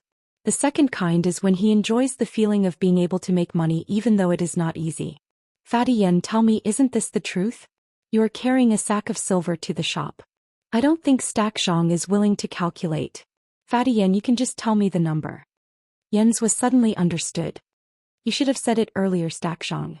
If you had said it earlier, I would have understood. Xianxia angrily said, blame me? Yanzhou drank the wine and begged for mercy. Blame me, blame me. Qin Pingon began to change the topic. He told Xianxia about the reasons for profit and loss and things to pay attention to. In fact, it wasn't that Yanzhou didn't understand this principle. He should have understood it long ago. It was just that some of the estrangement between good friends could be big or small and dispensable. Some unintentional words that hurt others were not willing to be intentionally explained. They would feel that it was too deliberate, or they might feel that they lost face. If they were lucky, it didn't matter. It was just a matter of a lifetime. A small matter was a small matter. If there was something more important to do to make up for it, it didn't matter. If they were unlucky, they would no longer be friends. If they were unlucky, they wouldn't say anything. Everyone, including Ning Yao, had their own barriers to overcome. It wasn't just Xianxia who was born in a shabby alley among all their friends. Qin Pingon was just taking advantage of the opportunity to speak tactfully. As a bystander, he helped the two see through and say it out loud. If it was too early, it wouldn't work. If it was too late, for example, Yanzhou and Xianxia each felt that Qin Pingon was their best friend. It wouldn't be too appropriate. These thoughts couldn't be said. If they were said, there would be less wine and only water left. Therefore, Qin Pingon could only think about it himself. It might even make Qin Pingon feel that he was too calculating. In the past, Qin Pingon would feel guilty and full of self-denial. Now he wouldn't. Every bit of kindness needed to be protected with even greater kindness. Qin Pingon believed in the phrase, good people will be rewarded. Moreover, it was a kind of sincere belief. However, he couldn't only expect God to reward him. In life, he had to deal with people everywhere. In fact, everyone was God. There was no need to blindly ask for external help. He only knew how to ask for higher things. No matter how much he thought about the affairs of the world, it seemed that he wasn't sincere enough. However, if he followed the rules, what he did in the end would not harm others. In fact, whether it was big or small, it would indeed benefit the world. Then he shouldn't be restrained because of this. After doing something, he should ask himself and slowly sharpen his conscience. This was the cultivation of the heart. This was what his teacher, the literary sage, meant when he said that there was no harm in thinking more. Even if he later realized that he was just going around in circles and returning to his original place, it was still the best effort. He didn't ask for anything from heaven and earth. Heaven and earth could have another person who sought to do good. Not only could he be self-sufficient, but he could also benefit others. Wasn't that wonderful? Wasn't that good? The one in heaven and earth would never change. Only the human heart could be increased or decreased. The 3 schools of knowledge and the hundreds of schools of thought, in the end all of them put effort into this matter. After chatting they just drank with friends. Xianxia told them a piece of news. Recently, there would be a sword immortal from the North Continent rushing to the Great Wall of Sword Qi. It seemed that he had already arrived at the inverted mountain. However, there were sword immortals here who were returning home. The sword immortals of the North Continent were usually like this. Usually they would return after a big battle. However, the 2 big battles in the past 10 years had caught them off guard. Most of the sword immortals of the North Continent had taken the initiative to stay here and fight another battle. However, there were still some sword immortals and earth immortals who had no choice but to leave the Great Wall of Sword Qi. After all, they still had their sex to worry about. Regarding this, the Great Wall of Sword Qi would not say anything. Not only would there be no complaints, every time a sword immortal from a foreign land prepared to leave, there would be an unwritten rule. The few local sword immortals who were familiar with him would have to treat him to a drink and send him off. It was considered a return gift from the Great Wall of Sword Qi. Qin Pingon and Ning Yao turned to look at the main street almost at the same time. 6 people walked over. They were all sword immortals. One of them was a female sword immortal. Not only did Qin Pingon recognize her, but he was also quite familiar with her. She was the sect leader of the North Continent's Fuping Sword Lake, Li Kai. She had once said that after the newly ascended sword immortal Lu Jinglong of the Taihui sword sect, he would come to the Great Wall of Sword Qi to fight. Besides fulfilling his promise with his good friend Li Yu of the Taixia Peak, he would also kill another great demon for the latter who had failed to break through and had passed away. Qin Pingon only recognized one of the other 5. He was a tall old man with snow-white hair and a beard who was walking at the front. He had a bad temper. Back then, Qin Pingon had seen and heard with his own eyes that this old man had called the old sword immortal by his name and loudly questioned why Qin Pingon had killed Dong Guanpu. This old master of the Dong family had almost fought with the old sword immortal. He had said, "Others are afraid of you, Qin Pingon, but I'm not." Therefore Qin Pingon had a deep impression of this old man. He was also curious about Dong Guanpu, who had been casually killed by the old sword immortal. This was because according to Ning Yao, Dong Guanpu's little grandpa Dong was actually a very nice person. It could only be said that this was the so-called, every family has its own difficulties. In a Great Wall of Sword Qi, there were too many talented sword immortals and even more disturbances. Dong Senging and Li Kai, who had just arrived at the Great Wall of Sword Qi, seemed to have come for this small wine shop. Qin Pingon looked at the other 4 sword immortals and guessed the identities of 2 of them. They were the sect master of the Taihui sword sect Han Huizi, and the patriarch of the ancestral hall Huang Tong. Qin Pingon and the others had already stood up. Dong Huafu called Dong Senging old ancestor, and then said something fair, "The shop doesn't keep records." Dong Senging stared and said, "Don't you have money on you?" Dong Huafu shook his head and said, "I never spend money when I drink." Dong Senging laughed heartily and said, as expected of a descendant of the Dong family. In the entire Great Wall of Sword Qi, only the sons of the Dong family would do such a shameless thing. Stack Mountain could not help but tremble. This old man was the head of the Dong family, Dong Senging. He was the old sword immortal who carved the word Dong on the city wall. The most annoying thing for Alliance in the past was to spar with Dong Senging. If he could dodge, he would. If he could not, he would ask Dong Senging to pay. If he did not pay, he, Alliance, would obediently stand beside the thatched cottage on the city wall and take a beating. He would not go to the city wall and disturb the sword immortal's rest. Fine, he would lie on the roof of the Dong family's ancestral hall. Dong Senging waved his hand and put 2 tables together. He said to the juniors, "Don't talk nonsense. Just bring the wine to the table." Qin Pingon took the initiative to nod to Li Kai. Li Kai smiled and also nodded. Unexpectedly, the Taihui sword sect's patriarch Huang Tong took the initiative to smile at Qin Pingon. Qin Pingon could only cup his fists and bow. He did not say anything. After Dong Sanging sat down, he glanced at the couplet at the entrance of the shop and said, "He really dares to write. Fortunately, the words are written well. Liang is much better at crawling than an earthworm." Beads of sweat had already involuntarily seeped out of his forehead. Qin Sanqiu and Yanzhu were also a little uneasy. They had no choice. When they came to Dong Sangjing's side, they could not even get scolded. Most of their family clan's sword immortal elders had been beaten up. The only ones who could be considered calm were probably Ning Yao and Qin Pingon. Dong Sangjing drank a pot of wine and stood up to leave.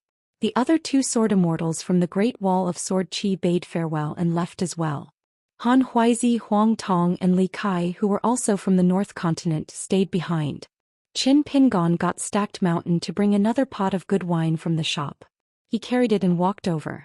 Junior Qin Pingon greets Sect Master Han, Sect Master Li and Sword Immortal Huang. Li Kai smiled and said, "Huang Tong, listen. I'm in front of you. This is the consequence of not being a sect master." Qin Pingon was a little helpless. This was Sword Immortal Li Kai not following the rules of the pugilistic world. Unexpectedly, Huang Tong smiled and said, "I'm behind Sect Master Li. That's great. It doesn't matter if I'm above or below you." Qin Pingon, who had just sat down, nearly fell over. He could not care less about etiquette. He quickly drank a mouthful of wine to calm himself down. When he was roaming the North Continent, he had never heard of this sword immortal from the Taihui sword sect being such a sentimental person. Why did Qi Jinglong not say anything about it? Was it a taboo for a supremacy? It seemed like Huang Tong's swordsmanship was not weak. Li Kai sneered and said, "I hope you drown and feed the fishes on this intercontinental ferry." Huang Tong laughed out loud. He was not angry at all. Instead, he was delighted. Han Huizi, on the other hand, was an extremely steady elder with the demeanor of a sword immortal. He smiled at Qin Pingon and said, "Ignore their nonsense." Huang Tong's smile disappeared, and he no longer looked like a disrespectful old man. Now the flying sword messages from the inverted hanging mountain are closely monitored, and many of them have even been sealed without authorization. There's no way to reason with them. Fortunately, our Qi Jinglong's letter was cleverly written, so it wasn't blocked and sealed. Since Qin Pingon and our Lu Jinglong are close friends and Li Kai, you're a sword cultivator from our hometown, then the four of us here can be considered as family members. First of all, I would like to thank you, Li Kai, for taking the initiative to ask for the sword and helping Qi Jinglong get off to a good start. The one who is on good terms with the academy followed closely behind and forced that old man, Bai Chong, to take care of his reputation. That is why Qi Jinglong not only gained a foothold in the North Continent as a sword immortal, but also gained benefits from the sword Dao 3 times in a row. Our Taihui sword sect owes you a huge favor for this matter. At this point, Huang Tong smiled slightly. So, if Sect Master Li wants to choose from the front and back, you can choose from the back. If I, Huang Tong, say no or frown, then I am not manly enough. Li Kai pursed her lips and said, "Let me tell you a piece of good news. Xianxia is already in the immortal realm." Huang Tong immediately said, "I, Huang Tong, am a sword immortal. That is enough." So what if I am not manly? That B***starred Xianxia was the common nightmare of both male and female cultivators in the North Continent. Back then, his golden core could be used as a nascent soul. In the future, he was also famous for being able to be used as an immortal in the unpolished Jade realm. What about the immortal realm now? Even if they did not talk about this guy's cultivation level, who would be willing to be involved with a guy who was running around while carrying a dung pit? If they punched Xianxia or swung their sword, they would really be excreted. The key was that this person was vengeful and good at running away, so even Huang Tong was not willing to provoke him. In the history of the North Continent, there was once an old nascent soul cultivator who did not believe in heresy. He did not hesitate to spend 20 years to kill this scourge who was hated by everyone but could not be killed. In the end, he did not earn much and his sect ended up in a terrible state. Xianxia made up a lot of stories about the love and hate entanglement of the entire sect. He wrote a few big books about the love and hate of the entire sect, the kind with pictures. Moreover, Xianxia liked to give free gifts to everyone he met. If you don't accept it, I, Xianxia, will give you money. Are you going to accept it or not? If you accept it, can you at least flip through a few pages? Han Huizi smiled and said, Senior brother, there is still a junior here. Even if you don't care about your own identity, you should at least help Jinglong make a good impression. Huang Tong coughed and took a sip of wine. He continued, Li Kai, let's get down to business. The customs of the Great Wall of Sword Qi seem similar to those of the North Continent, but they are very different. The battle on the southern side of the city wall is very different from the catch and kill that we are familiar with. Many cultivators from other continents often die in the first few days of the battle. If they are not careful, they will die. Don't think that you can do anything just because you are a sword cultivator in the pure jade realm. On the battlefield, when you fight, you scheme against each other. There are also extremely sinister existences among the demon clan. Huang Tong twisted his wrist and took out 3 books from the items in front of him. 2 of them were old and 1 was new. He pushed them towards Li Kai, who was sitting opposite him. These 2 books are engraved from the Great Wall of Sword Qi. One is an introduction to the demon clan, the other is similar to a military book. The last one is my experience after experiencing 2 great battles. Let me give you a piece of advice. If you don't memorize these 3 books by heart, then I will propose a toast to you. When we reach the North Continent's Tai Hui sword sect in the future, I will not sacrifice Li Kai for your death in battle. This is because Li Kai is asking for death. You are not worthy of me, Huang Tong, sacrificing my sword for you. Li Kai kept the 3 books and nodded. This is a matter of life and death. I don't dare to be arrogant. Huang Tong sighed and turned to look at his junior brother, who was also the sect master of the Tai Hui sword sect. Miss Li, there are no experts in the sect, so she has to do it herself. Don't we still have me, Huang Tong, to support the Tai Hui sword sect? Junior brother, you know that I am not good at handling affairs. I have no patience when it comes to teaching disciples. You also know that when you return to the North Continent, you can help Jinglong ascend and escort him. Isn't that good? The Great Wall of Sword Qi is not without Tai Hui sword sect's sword immortals. I am there. Han Huizi shook his head. You and I have already agreed on this. You don't have to persuade me to change my mind. Huang Tong said angrily, agreed my ass. I can't beat you, so I can only scram back to the North Continent. Han Huizi said indifferently, when you return to the Tai Hui sword sect, just practice your swordsmanship well. Huang Tong was very worried. He drank a big bowl of wine. But you are still the sect master. If you leave and leave Huang Tong behind, the Tai Hui sword sect will have a clear conscience. Han Huizi said, I am guilty. Since the establishment of the Tai Hui sword sect, no sect master has died in battle at the Great Wall of Sword Qi, nor has there been any Ascendant Realm sword immortals. As for the latter, there is hope with Lu Jinglong around. So I can rest assured that I will do the former. Huang Tong left dejectedly. However, before going to the inverted hanging mountain, Huang Tong went to the wine shop and wrote his name with sword energy. He also wrote a sentence on the back. When the old man left, he was desolate and did not have the slightest aura of a sword immortal. After Li Kai heard about the wine shop's rules, she was also very excited. She only wrote her name but did not write anything on the back of the nameplate. She only said that she would write it after she killed 2 upper 5 realms monsters. Han Huizi also wrote his name in words. Tai Hui Sword Sect's 4th generation sect master Han Huizi. I have no regrets in this life. During this period, Qin Pingon had been drinking quietly. When Li Kai and Han Huizi, the 2 sect masters of the North Continent, left side by side, they walked on the lonely street in the dead of night. Qin Pingon stood up and shouted, Sect masters. Han Huizi laughed softly and said, Don't look back.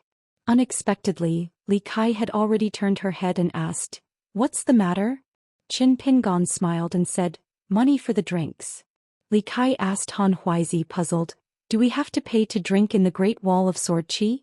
Han Huizi said with a calm expression, I don't know. Li Kai frowned. Just put it on Jiang Shangzhen's tab. If a piece of snow costs money, then put it on the tab. Qin Pingon smiled and nodded. The 2 sword immortals walked slowly. Li Kai felt that it was a little strange. Logically speaking, with Qin Pingon's temper, he should not be like this. She turned her head to look. The young man had his hands in his sleeves and was looking at the 2 of them. When he saw Li Kai turn her head, he sat back down at the table. Han Huizi laughed in his mind and said, This young man is just looking for something to talk about. He probably thinks that it's good to talk more. Li Kai said helplessly, "What's this about?" Han Huizi thought for a moment and actually gave an answer. Sword cultivators and sword cultivators.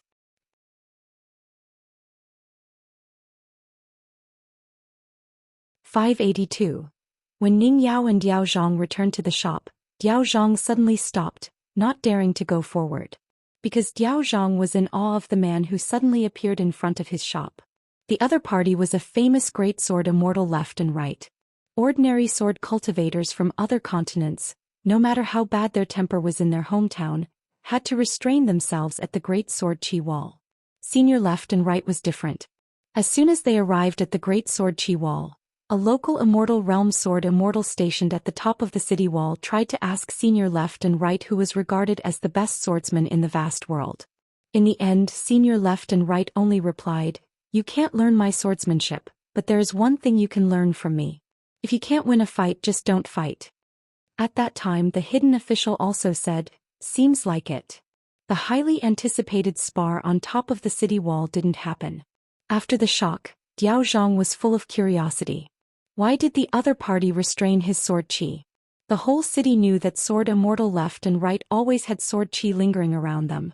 During the war, they used sword qi to open a path deep into the demon army's hinterland. It was also the same when they tempered their sword qi alone on top of the city wall. But today, the best swordsman in the vast world restrained his sword qi and for the first time didn't reveal any. Ning Yao took Diao Zhang to go shopping again. Ning Yao knew that old master Wen Xing had left, so she returned. She didn't expect that left and right was still there. Before the old man left, he even made a special trip to greet her and thank her. Ning Yao was actually a bit confused at this moment. She didn't know what matter she had to be thanked by an old sage of literature. As for the subtle relationship between Qin Pingon and left and right, it wasn't hard for Ning Yao to understand what they were thinking, so she didn't say anything to Qin Pingon. What she said was not appropriate. Besides, Qin Pingon had his own opinions on important matters in life. He didn't need Ning Yao to tell him what to do. Diao Zhang couldn't hold back his curiosity. After walking far away, he asked Ning Yao with the ripples of the heart lake, "Qin Pingon knows left and right sword immortal left?" Ning Yao nodded. They have known each other for a long time. They were all written in Qin Pingon's travel notes on mountains and rivers, and the length was not small. Diao Zhang smiled. "Can you tell me more?" Ning Yao shook her head. "No." Dui Zhang pulled on Ning Yao's sleeve, gently swaying it. It was clear that she was about to act spoiled. She pitifully said, "Big sister Ning, you can talk about anything. There's always something to talk about." Ning Yao thought for a moment. "You should ask Qin Pingon yourself. He plans to open a shop with you. You can use this as a condition. Don't agree yet." Di Zhang quickly figured out the meaning behind Ning Yao's words. Ning Yao had clearly dug a trap for him.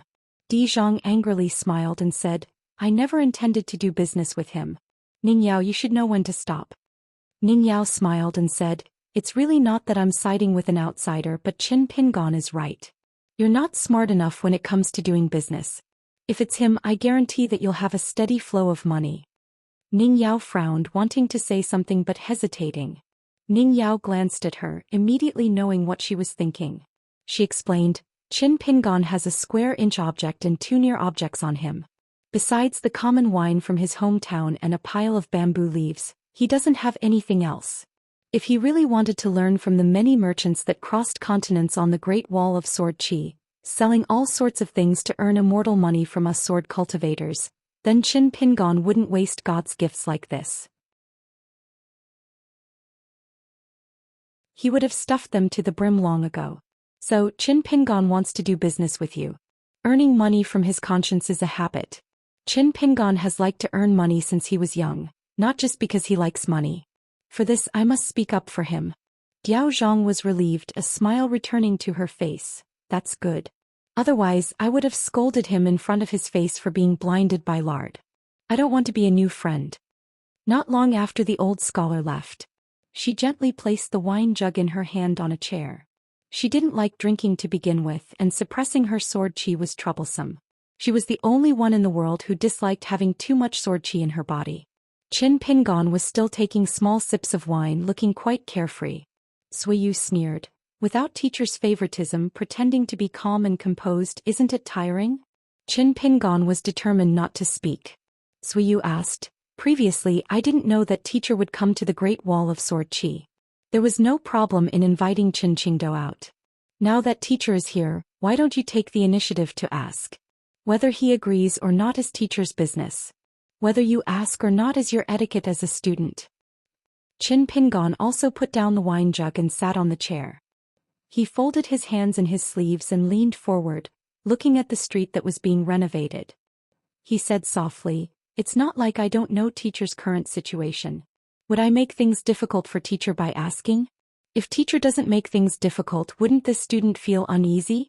Even if I feel guilty if I bring trouble to the entire Great Wall of Sword Qi, pulling one hair will affect the whole body, directly leading to a war between the two sides.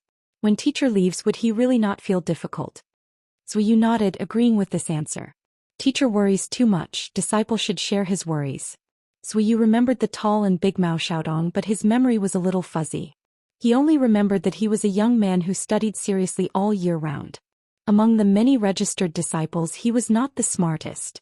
He studied slowly, liked to ask people questions, and was slow to understand. Cui Dong often teased Mao Xiaodong for being a blockhead who only gave answers but was never willing to explain in detail. Only Xiaoqi would be patient and talk more with Mao Xiaodong. Suiyu said slowly, "In the early years, Mao Xiaodong was unwilling to seek refuge in Liji Academy and insisted on being tied to the sage of literature. He also accompanied Xiaoqi to Aquarius continent to establish Cliff Academy. At that time, teacher actually said very serious words, saying that Mao Xiaodong should not be so selfish and only seek peace of conscience. Why not raise his ambition to a higher level and should not have such sectarian views? If he could use greater knowledge to benefit the world, it was not important whether he was in the sage of literature or not." Then Mao Xiaodong, who I had never looked up to in my entire life, said something that made me admire him. Mao Xiaodong opened his mouth and shouted at the teacher. He said that his disciple Mao Xiaodong was slow-witted and only knew to respect his teacher first. Only then would he have a clear conscience. The order of the two couldn't be wrong. After teacher heard this, he was happy and sad, but he did not force Mao Xiaodong to join the Sage of Rites anymore. Qin Pingon picked up the wine pot again and drank a mouthful. "I went to the Great Sui Kingdom Academy twice, and senior brother Mao was very concerned, afraid that I would go astray. When senior brother Mao was reasonable, he had the demeanor of the Confucian sage and the headmaster." Suiyu smiled. "That's because you didn't see him being strangled by me and unable to speak. When talking to teacher, no matter how good the reason is, you can't spit on teacher's face. What do you think, junior brother?" Qin Pingon quietly put the wine pot back on the chair and only dared to make a sound, still not saying a word. Suiyu stood up, grabbed the wine pot on the chair with one hand, and then looked at the food box at his feet. Qin Pingon stood up and said, "I'll pay for it myself." Suiyu looked at Qin Pingon again. Qin Pingon had to continue, "It will be the same in the future." Suiyu was ready to leave. Qin Pingon suddenly said, "I hope I didn't let senior brother down." Suiyu was silent for a moment, then slowly said, "It's okay." Qin Pingon was relieved and said with a smile, "That's good." Suiyu hesitated for a moment, then said, "From today on, if someone says something weird to you, saying that you only have today's achievements because you are born in the Sage of Literature, you don't have to talk nonsense with them. Directly send a message to the top of the city wall with your flying sword. I will teach them a lesson." Qin Pingon was speechless. He was really not used to it. Suiyu paused for a moment, then added, "Teach them even their parents and elders." Qin Pingon saw that Suiyu seemed to be a little impatient. It seemed that he was going to teach him swordsmanship first. He thought of the widespread saying among wild cultivators, "A dead friend is not a dead friend." He quickly nodded and said, "I'll remember it." Suiyu no longer suppressed his sword qi and turned into a rainbow to go to the top of the city wall. From the city to the top of the city wall, wherever Suiyu's sword qi passed, the abundant ancient sword will between heaven and earth, made a fleeting path. When he reached the top of the city wall, Suiyu's sword qi gently rolled up his sleeve. There was a bound book inside. It was given to teacher by Qin Pingon, but teacher had secretly left it to him for some reason. He even hid it from his most beloved disciple Qin Pingon. Suiyu used sword qi to isolate a small world, then drank and read. He placed the book on the top of the city wall in front of him. With a thought, the sword chi would open the book. Zhu Yu unknowingly finished the wine in the pot and turned to look at the sky. Teacher had left. Ever since teacher became the most down-and-out Confucian sage in the world, he had always been smiling.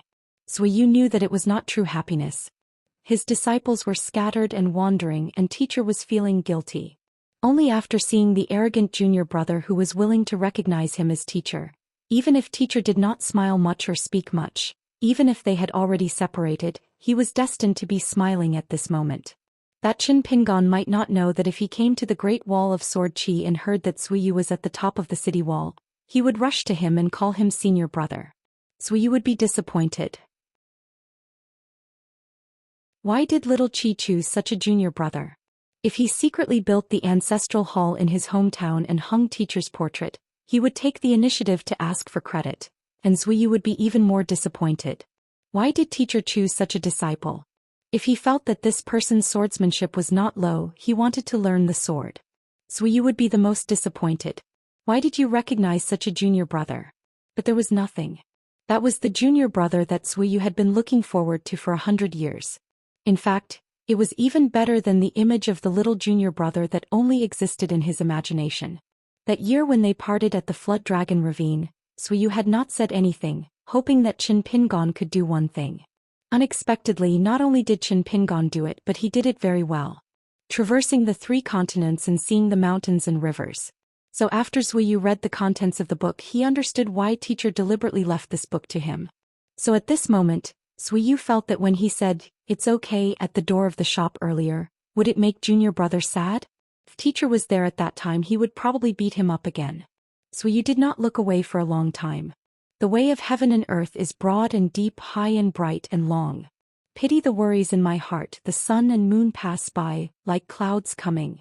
After Zhu Yu left without drawing his sword, Qin Pingon heaved a sigh of relief. If he said he was not nervous, he would be deceiving himself. He quickly packed up the chairs and put them back in the shop, and then he sat on the threshold waiting for Ning Yao and Dizhang to return. When Zhu Yu came, he did not make a sound, but when he left, he did not deliberately hide the traces of the sword aura. So most of the sword immortals at the Great Wall of Sword Aura should be aware of Zhu Yu's movement when he left the city. Moreover, Zhu Yu sitting openly at the door of the shop was in itself a kind of silent message. Before the old scholar appeared on his disciples' left and right, he actually used a magical power to cover the heaven and earth, so that only the shop would know. After Zhu Yu arrived, the old scholar removed the spell. The sage of literature always thought too much, and after thinking too much they always acted decisively, so they seemed to be the most unreasonable. When Ning Yao and Dizhang returned, Qin Pingon stood up and said with a smile, "I'm here to entertain guests, Miss Dizhang." Dizhang smiled and asked, "I won't ask about your identity, but why did the great sword immortals would take the initiative to come here and drink with you? I have to ask, lest I lose all my belongings in the future and I don't know who I can complain to." Qin Pingon said, "To my left and right are my eldest senior apprentice brothers. The one who sat in the middle was our teacher, the sage of literature of the Confucian school." In the Great Wall of Sword Aura, there was no meaning in having a backer. There would be no shortage of fights that needed to be fought, and there would be battlefields that needed to be fought. Moreover, his student Cui Dongshan was right. There was no need to deliberately hide the teacher and senior apprentice brothers that he had earned with his own abilities. Dizhang silently walked into the shop. There was no way to chat. Ning Yao and Qin Pingon sat together on the doorsill. Ning Yao said softly, "Fortunately, the boss sword immortal is personally watching over the city, not allowing anyone to go south for any reason. Otherwise, you will be in danger in the next battle. The monster race is scheming a lot." Qin Pingon smiled and said, "Teacher and senior apprentice brothers will both know what to do." Ning Yao nodded. "What should we do next?" Qin Pingon said, "Cultivate diligently and refine more qi. Strive to enter the abode realm as soon as possible and refine it into a natal item on the 1st and 15th day of the lunar year. At the same time, hone the golden body realm. Once you enter the remote wandering realm, it will be much easier to fight. However, these 2 things are difficult to achieve for the time being. Among them, it is said that gathering enough natal items of the 5 elements is as difficult as ascending to heaven. The two natal items of metal and fire can only be found by chance. If it is really impossible, don't deliberately pursue too high a grade. You must first build a growth and life bridge to deal with the next battle. Ning Yao, you don't have to persuade me on this matter. I have carefully weighed the pros and cons based on the grade of the three natal items.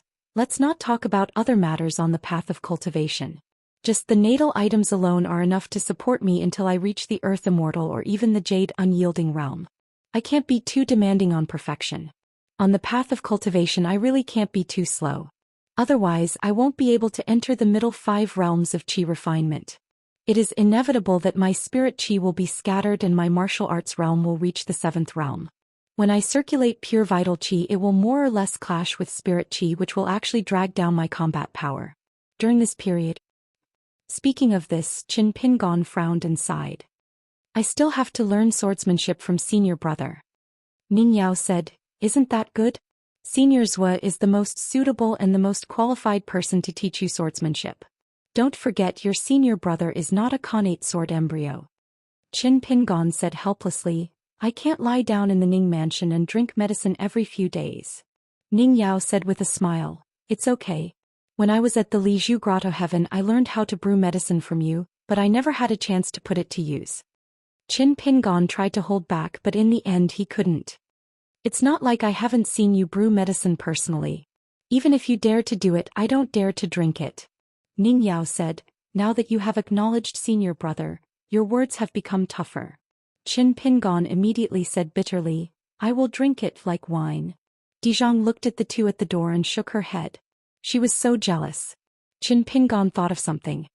He turned his head and said with a smile, Miss Dizhang, as long as I can help the shop earn money, how about we split it 40-60?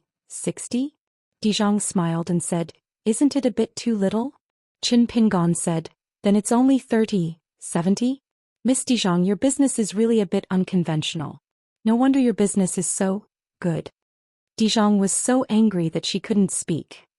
Ning Yao was somewhat gloating. Qin Pingon said with a smile, even immortals can't earn extra money from this grocery shop.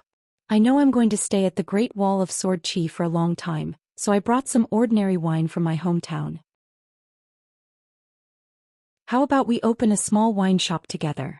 We only need to put some tables and chairs outside the shop, and we won't have to worry about not having enough seats. As long as the wine is good, squatting on the ground and drinking it is also good. Dizhang curiously said, you said it yourself that it's ordinary wine from the market. Even if we have a lot of drunkards here, even if the shop can sell it, there will be a time when it's sold out. Besides, if the price is too high, it's easy to ruin people's character. I don't have that kind of face to cheat people. Qin Pingon took out a green bamboo leaf. It was full of spiritual energy, verdant and glistening. Throw it into the wine pot and the price will soar. But this is the best wine we sell in our shop.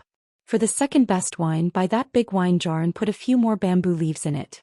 I still have this. Qin Pingon opened his palm. It was a liquor worm borrowed from Wei Pai. Talking about business would hurt their relationship.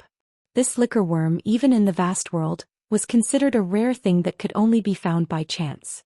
Wei Pai had also held 3 gods' night touring banquets. In addition, he had hinted that a certain mountain and river god would reluctantly part with it. In addition, Wei Pai had hinted that this god could be absent from the 4th night touring banquet as compensation. Only then was he willing to offer a liquor worm as a tribute. Qin Pingon said with confidence, I've tried it. Just the liquor worm alone is still not considered a good wine. Compared to the extremely expensive immortal wine, it's really a lot inferior. With the addition of bamboo leaves, the taste of the wine is like the difference between cloud and mud. So before our shop opens for business, we need to collect as much cheap and common wine as possible. The more the better. First hoard it, and when we have enough, we'll open the door to welcome customers. If we buy our own wine, we probably won't be able to keep the price down. If we buy too much, it will arouse suspicion. So we can give Yanzhua and Xianxia some dividends. It's just a token of appreciation, but there's no need to give them too much. They have money while we too don't. Ning Yao leaned against the door of the shop, looking at the guy who was particularly spirited when talking about business. Dui Zhang was a bit hesitant. She wasn't hesitant about whether or not to sell the wine. She already felt that there was no doubt about this matter. They could definitely make money. It was just a matter of how much they earned. Moreover, it would be the money of a rich sword immortal and sword cultivator. Dui Zhang didn't have the slightest bit of unease in her conscience. It didn't matter whose wine she drank. What truly made Dui Zhang hesitate was this matter. If she wanted to have a relationship with Fatty Yen and Qin Sanqiu, according to her original intentions, she would rather make less money and increase the cost than let her friends help her. If it weren't for Qin Pingan mentioning that she could give them dividends, Dui Zhang would definitely have directly rejected this proposal. Qin Pingan wasn't in a hurry. He put away the liquor worm into his sleeves and put away the bamboo leaves into things near hand. There was a large pile of bamboo leaves and bamboo branches, all of which had been brought to the Great Wall of Sword Qi. He smiled and said, "Miss Dui Zhang, I'll take the liberty to say something. Your business temperament really needs to be changed. Business is business. If you feel that it's a business that's unsure of profits and losses, it's best not to pull in friends. This is the right thing to do. But this is a business that's sure to be profitable and doesn't bring in friends. But it doesn't matter. If Miss Dui Zhang feels that it's really inappropriate, then we'll open a smaller wine shop. It's just that the cost is a bit higher. At the beginning we'll stock up less wine and earn less money. Once we have a lot of money in our pockets we can discuss this matter again. There's no need to worry at all." Dui Zhang seemed to have fallen into a new tangled situation. She was worried that if she refused the other party's genuine good intentions, Qin Pingan would hold a grudge in his heart. Qin Pingan smiled and asked, "Then we'll consider it a done deal. 370? Dui Zhang smiled and said, 50-50. Wine and a wine shop both are indispensable. But Qin Pingan said, "If I carry tables and chairs and casually set them up in an empty space on the street, wouldn't it also be a wine shop?" Dui Zhang said, "I don't believe that Ning Yao can afford to lose face like this. Even if Ning Yao doesn't care, can you, Qin Pingan, really bear to do it?" Qin Pingan was somewhat speechless. Ning Yao was just about to speak. Dui Zhang hurriedly said, "Ning Yao, we've been friends for so many years, you can't forget your friends just because you have a man." Ning Yao originally wanted to say that she didn't even care about helping to sell wine, so why would she care about this? But since Dui Zhang had already said so, Ning Yao couldn't bear to do it. So in the end, after bargaining, they saw a 40-60 split. The reason was that Qin Pingan said that he had won 4 matches in a row, making this street famous. If he came to sell wine, it would be a golden signboard that didn't cost money, and would be able to attract more customers. Dui Zhang really somewhat admired this guy's money-making skills and shamelessness. But in the end, Dui Zhang still asked, "Qin Pingan, do you really not mind selling wine and earning this trivial money? Will it damage the face of the Ning mansion and the Yao family's elders?" Qin Pingan smiled and asked in reply, "Miss Dui Zhang, have you forgotten my background? I don't steal, I don't rob, I don't swindle, I only earn a copper coin. That's all my ability." Ning Yao suppressed a smile. She reckoned that this guy who only cared about money, once the shop opened and there was no market and no one was willing to buy wine at first, he could sell his wine to the boss, the sword immortal. Dui Zhang was silent for a long time, then said in a small voice, "I think this wine shop of ours is quite deceptive." Qin Pingan waved his hand, shamelessly boasting, "The price is written there. If you want to buy it or not, when the time comes, there will be no need to worry about sales. Whether we sell or not depends on our mood." Only then did Dui Zhang feel a little relieved. Earning enough money to buy a house had always been Dui Zhang's wish. But Dui Zhang also knew that as to how to earn money, he really wasn't good at it. Dui Zhang thought that after the negotiation Qin Pingan and Ning Yao would return to the Ning mansion, but he didn't think that Qin Pingan would already be standing at the counter, taking the abacus. Dui Zhang doubtfully said, "Isn't it just buying wine and hoarding it? It's a very simple matter, I can still do it." Qin Pingan's face was full of shock.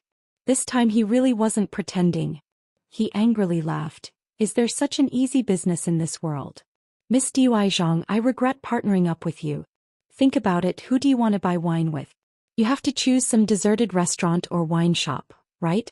When the time comes, how do we bargain? How do we reduce the price if we buy too much? How do we talk to people? How do we talk to ghosts? How do we talk to people first?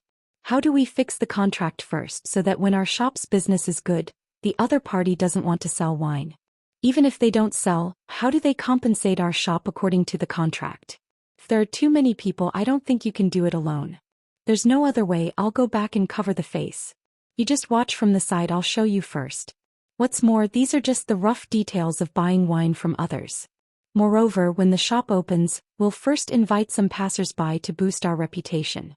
What realm of sword cultivator are they? We'll have to secretly promise to give them a few pots of rare bamboo leaf wine for free. It'll be more appropriate to let a sword immortal be responsible for shouting that he wants to book the entire shop's wine. That way we won't be able to leave any traces behind, unlike that shill who can't be calculative. After we earn money, how are we going to settle accounts with our drunkards like Fatty Yen and Xianxia? We're just a small business, so we definitely can't keep accounts. We'll have to have a plan early on. Dui Zhang's imposing manner was completely gone, and she became more and more guilty. Listening to Qin Pinggan's endless chatter across the counter, Dui Zhang began to wonder if she was really not suitable for doing business. Why did she suddenly feel that it was much more difficult than practicing swordsmanship? Ning Yao stood next to the counter with a smile on her face, eating melon seeds. So in the end, Dui Zhang timidly said, "Qin Pinggan, let's split it 30-70. You take 70 and I take 30. Qin Pinggan was just about to nod in agreement. But he was immediately elbowed by Ning Yao. Qin Pinggan immediately smiled and said, no need, we'll split it 50-50. We've already agreed, doing business still needs to be honest. Qin Pinggan turned sideways, throwing a meaningful glance at Dui Zhang. I talk about honesty, Miss Dui Zhang, you have to talk about sincerity. Why don't we both take a step back and split it 40-60? Dui Zhang nodded, then said to Ning Yao with an innocent expression, Ning Yao, Qin Pinggan is secretly winking at me. I don't know what he means. Qin Pinggan suffered another elbow. He grinned and gave Dui Zhang a thumbs up. Miss Dui Zhang, you're quite perceptive when it comes to doing business. They talked about many more details. Dui Zhang carefully noted them down. Qin Pinggan and Ning Yao left the small grocery store, walking along the edge of the main street. As they passed by the restaurants and taverns, Qin Pinggan smiled and said, in the future we'll all be enemies in the same line of business. Ning Yao softly said, thanks. Qin Pinggan smiled and said, it's what I should do. Ning Yao hesitated for a moment, then said, Dui Zhang likes a gentleman of the Central Plains Academy. Can you talk some sense into her? Qin Pinggan bitterly smiled and said, there are some things I can help with, but this kind of thing I really can't do it. Ning Yao clasped her hands behind her back, leisurely praising, don't you know a lot about love? Qin Pinggan resolutely said, in all honesty, what the hell do I know? Dui Zhang's small house hidden in a shabby alley was filled with large jars of wine. She didn't have enough capital.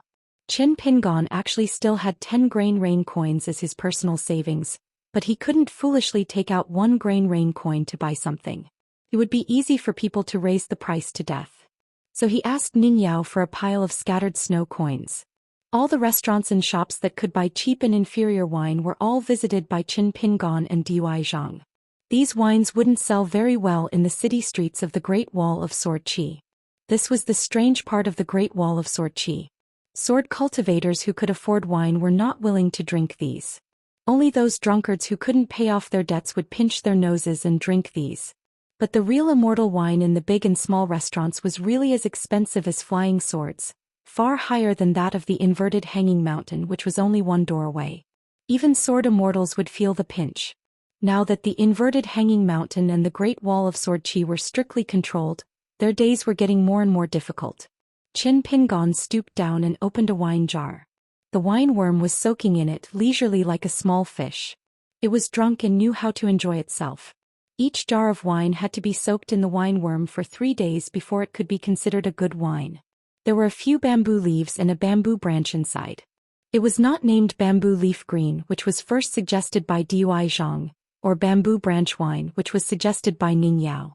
Instead it was named bamboo sea wonderland wine by Qin Pinggan, which was also called green immortal mountain wine. Dui Zhang, who was used to making money from his conscience, was so shocked that he was stunned. At that time Qin Ping, and spoke earnestly, saying that his bamboo leaves and branches were really produced by the bamboo sea grotto. As for whether they were from the Azure Immortal Mountain, he would ask later when he had the chance. If they weren't, then he wouldn't mention the alias when selling the wine. Except for preparing to open a wine shop and sell wine to make money. Every day at the Ning mansion, Qin Pingan still practiced qi for 12 hours, sometimes as long as 14 or 16 hours. Ning Yao gave up the pavilion on Dragon Beheading Cliff, and spent most of his time practicing swordsmanship on the martial arts practice field in the small mustard seed world. When Qin Pingan was resting, he squatted at the foot of the hill with the sword immortal, concentrating on sharpening the edge of the sword. Occasionally, Fatty Yen, Dong Haitan, and the others would come over to sit for a while. Fatty Yen would seize the opportunity to make Qin Pingan observe his crazy demon fist technique, and ask him if he was a martial arts prodigy that had been delayed by practicing swordsmanship. Of course, Qin Pingan would nod and say yes. Every time he spoke, the words and reasons he gave were never the same. Xianxia felt that it was more unbearable than Fatty Yan's fist technique. Once even Dong Haitan couldn't stand it anymore. Looking at the disgusting Fatty Yen on the martial arts practice field, he asked Qin Pingan, "Are you telling the truth? Is Yanzhua really a martial arts prodigy?" Qin Pingan smiled and said, "Of course not." Only then did Dong Haitan feel a little better. After Xianxia heard this, he let out a long sigh, covered his forehead and lay down on the bench. During this period, almost every day, a little girl with a sleeve full of pastries would come to the entrance of the Ning mansion, clamoring to be apprenticed to a master. Once she was dragged into the mansion by Ning Yao and beaten up. With great difficulty she finally had a day to rest, but unexpectedly the little girl came again the next day. But this time she was smarter. She would run away as soon as she was called. She would run back and forth several times a day since she had nothing to do anyway. Then she would block Ning Yao's way and drag her into the mansion by the ear. She would let the little girl admire Fatty Yen, who was practicing martial arts on the martial arts practice field. She said that this was the fist technique that Qin Pingan had taught her. Did she still want to learn it? The little girl's eyes were brimming with tears and her lips trembled. She said that even so she still wanted to learn the fist technique. The little girl silently wiped her tears and choked with sobs. It turned out that this was the truth that her mother had said. Only those who suffered the most hardship would become the best. Ning Yao had no choice but to let Qin Pingan personally go. At that time, Qin Pingan was discussing a top priority with Bai Mama and Grandpa Nalan. Ning Yao didn't say anything, so Qin Pingan had to follow them to the martial arts practice field in confusion. As a result, he saw the little girl who kowtowed to him as soon as she saw him. He wasn't unfamiliar with her. There were 4 fights on the street and the little girl was the most noisy one. It was hard for him not to notice her. Qin Pingan couldn't help a little girl casually, so he quickly moved away and said helplessly, "Don't kowtow first, what's your name?" The little girl quickly got up and said loudly, "Guozhujiu." Qin Pingan nodded, raised his left hand, pinched his fingers and sighed. "Unfortunately, the name doesn't match, so I can't accept you as a disciple for the time being. We'll talk about it later." Guozhujiu said sincerely, "Master, then I'll go back and ask my parents to help me change my name? I also don't think this name is good, so I've endured it for many years." Qin Pingan shook his head and said, "No, I accept disciples based on fate. For the first time I look at the name first. If it doesn't work, then you have to wait for another 3 years. For the second time I don't look at the name but the time. You still have a chance at that time." Guozhujiu was very annoyed. She stomped her feet heavily and ran away. She shouted that she wanted to look through the lunar calendar and choose an auspicious day for herself 3 years later. Yanzhujiu and Xianxia stood aside and their eyes almost popped out. Guozhujiu was a little weirdo. Her mind wasn't clear since she was a child. She was definitely not stupid. She was an excellent innate sword embryo and was praised as the future pillar of the Guo family. She couldn't be said to be smart. The little girl made a lot of jokes. She was simply the happy fruit of Xianxia's street. When she was a child, she liked to run around blindly with a blanket draped over her. She never went through the main door and would just wander around on the roofs and walls. If it wasn't for the fact that she had been beaten by Dong Budu so many times and had a good memory, she would probably still be like this now. There were also rumors that the hidden official had actually chosen 2 candidates. Besides Peng Yuanji, it was Guozhujiu. Qin Pingan obviously also didn't dare to believe it. That's possible? Xianxia smiled bitterly. Whether it's possible or not, It probably depends on whether Guizhuzhou comes tomorrow or not. Qin Pingon looked at Ning Yao. Ning Yao said, "It's hard to say." Qin Pingon didn't think much about it and continued to discuss with the two seniors. Regarding the matter of the sword immortal boss going to the Yao family to propose marriage as a matchmaker, Qin Pingon naturally wouldn't urge him. In Qin Pingon's room, Bai Mama asked with a smile, "What's the matter?" Qin Pingon smiled. "It's still that little girl Guizhuzhou. She wants to be apprenticed to a master and was fooled by me." Nailin Yeshing joked, "It's actually not bad to have another registered disciple for nothing." Qin Pingon shook his head with a wry smile. "Such a big matter can't be taken lightly." Bai Mama said, "The Guo family and our Ning mansion have been friends for generations and have never broken off." Qin Ping unfroze for a moment and looked at Bai Mama's eyes with some questioning meaning. Bai Mama nodded, "It's the only one." After Master passed away, the entire Guo family came to the Ning mansion to pay their respects. Later on, the Guo family's head directly confronted the sword immortal Qi about the dragon beheading cliff incident. Otherwise, if it was another little girl who fooled around like this, our miss wouldn't have dragged her home twice. But the matter of accepting a disciple really doesn't need to be too serious. Qin Pingon said in a deep voice, "Then about Guizhuzhou I will think about it seriously." Nailin Yeshing smiled, "These things are not urgent. Let's talk about young Master Chen's fourth natal item. Once the longevity bridge is built, young Master Chen will truly understand what cultivation is. After that, even if you are not an innate sword embryo, you can still barely become a sword cultivator. Don't underestimate the word barely. As a Qi cultivator, the biggest difference between being a sword cultivator and not being a sword cultivator is the difference between heaven and earth. As for the reason, young Master Chen can privately ask Sword Immortal Boss." One morning, a shabby wine shop opened on the Great Wall of Sword Energy. The shopkeeper was the young one-armed female sword cultivator, Dui Zhang. Beside her stood the young man in blue. After personally setting off a string of noisy firecrackers, he smiled brightly and cupped his fists in all directions. If Dui Zhang wasn't the nominal shopkeeper of the wine shop, there would be no turning back. She had spent all her capital. In fact, she also wanted to stay in the shop and pretend that this wine shop had nothing to do with her. Tables and stools were placed in front of the two of them. Ning Yao, Yanzhua, and the others hid in the store filled with large and small wine jars and jugs. Even someone as thick-skinned as Fatty Yen and someone as shameless as Dong Haitan didn't have the face to walk out of the store. On the main street, the road had just been repaired. The shopkeepers and waiters of wine shops of all sizes stood at their respective doors, cursing and swearing. Outside the door of the shabby little shop hung a couplet. It was said that the young martial artist had personally written it. "The sword immortal's 3-foot sword, looks around in a daze. Where is the enemy, the hero is lonely. 2 tales of wine in a cup, with you we can share the sorrow of eternity. Once drunk, what is money? Good fellow, you pure martial artist Chen Pingon, can't you, a foreigner, have some face? That's nothing. I heard that this little shop sells wine that has something to do with the Bamboo Sea Paradise and the Azure Immortal Mountain. What is money? If it really isn't anything, why the hell are you opening a shop to earn money?" Whistles rang out on both sides of the street. In the end, Dizhang was thin-skinned. His forehead was already dripping with sweat and his face was tense. He tried his best not to show his fear, but he couldn't help but ask softly, "Qin Pingon, can we really sell half a jar of wine?" Qin Pingon smiled. "Even if no one really supports us, we'll still have nothing to worry about, and we won't have to worry about making money if we follow my established rules. Before that, if someone comes to buy wine, that's even better. It's normal for there to be fewer customers so early in the morning." After the time it took for a stick of incense to burn, there was still no customer. Dizhang became more and more worried. Qin Pingon yelled at the top of his lungs, "Open the door, 1 jar 50% off.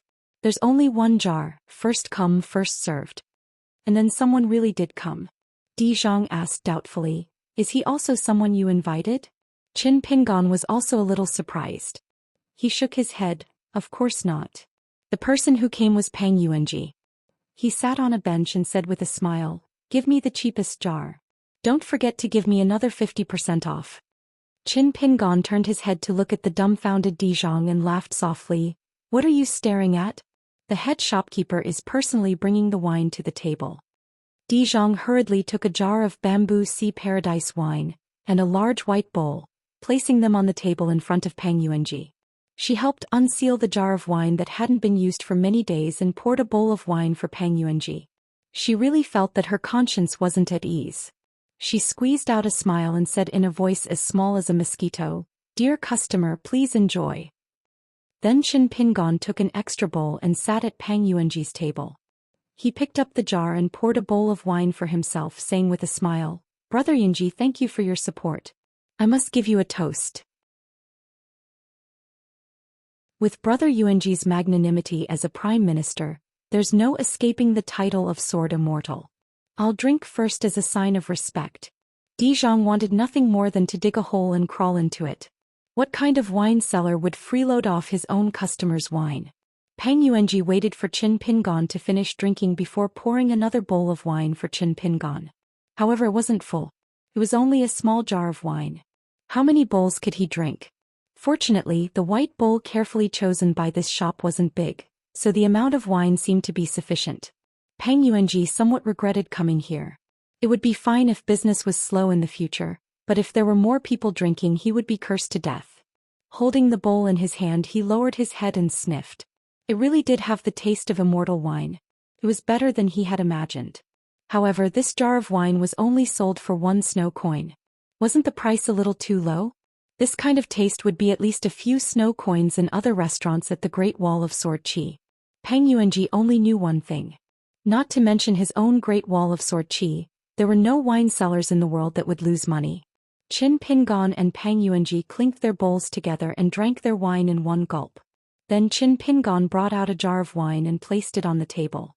He smiled and said, "Half price 2 jars of wine. I'll only charge Brother Yuanji 1 snow coin." Peng Yuanji drank the wine in his bowl. The taste of the wine was not bad, so he endured it. Peng Yuanji drank a jar of wine and picked up the jar of wine that was almost helped open by Qin Pingon. He slapped down a snow coin and got up to leave, saying that he would come back next time. Zhang wiped her forehead and took the snow coin from Qin Pingon's hand. She smiled brightly. Then about an hour later, when Zhang began to worry about the shop's money again, she saw another customer who landed on the wind.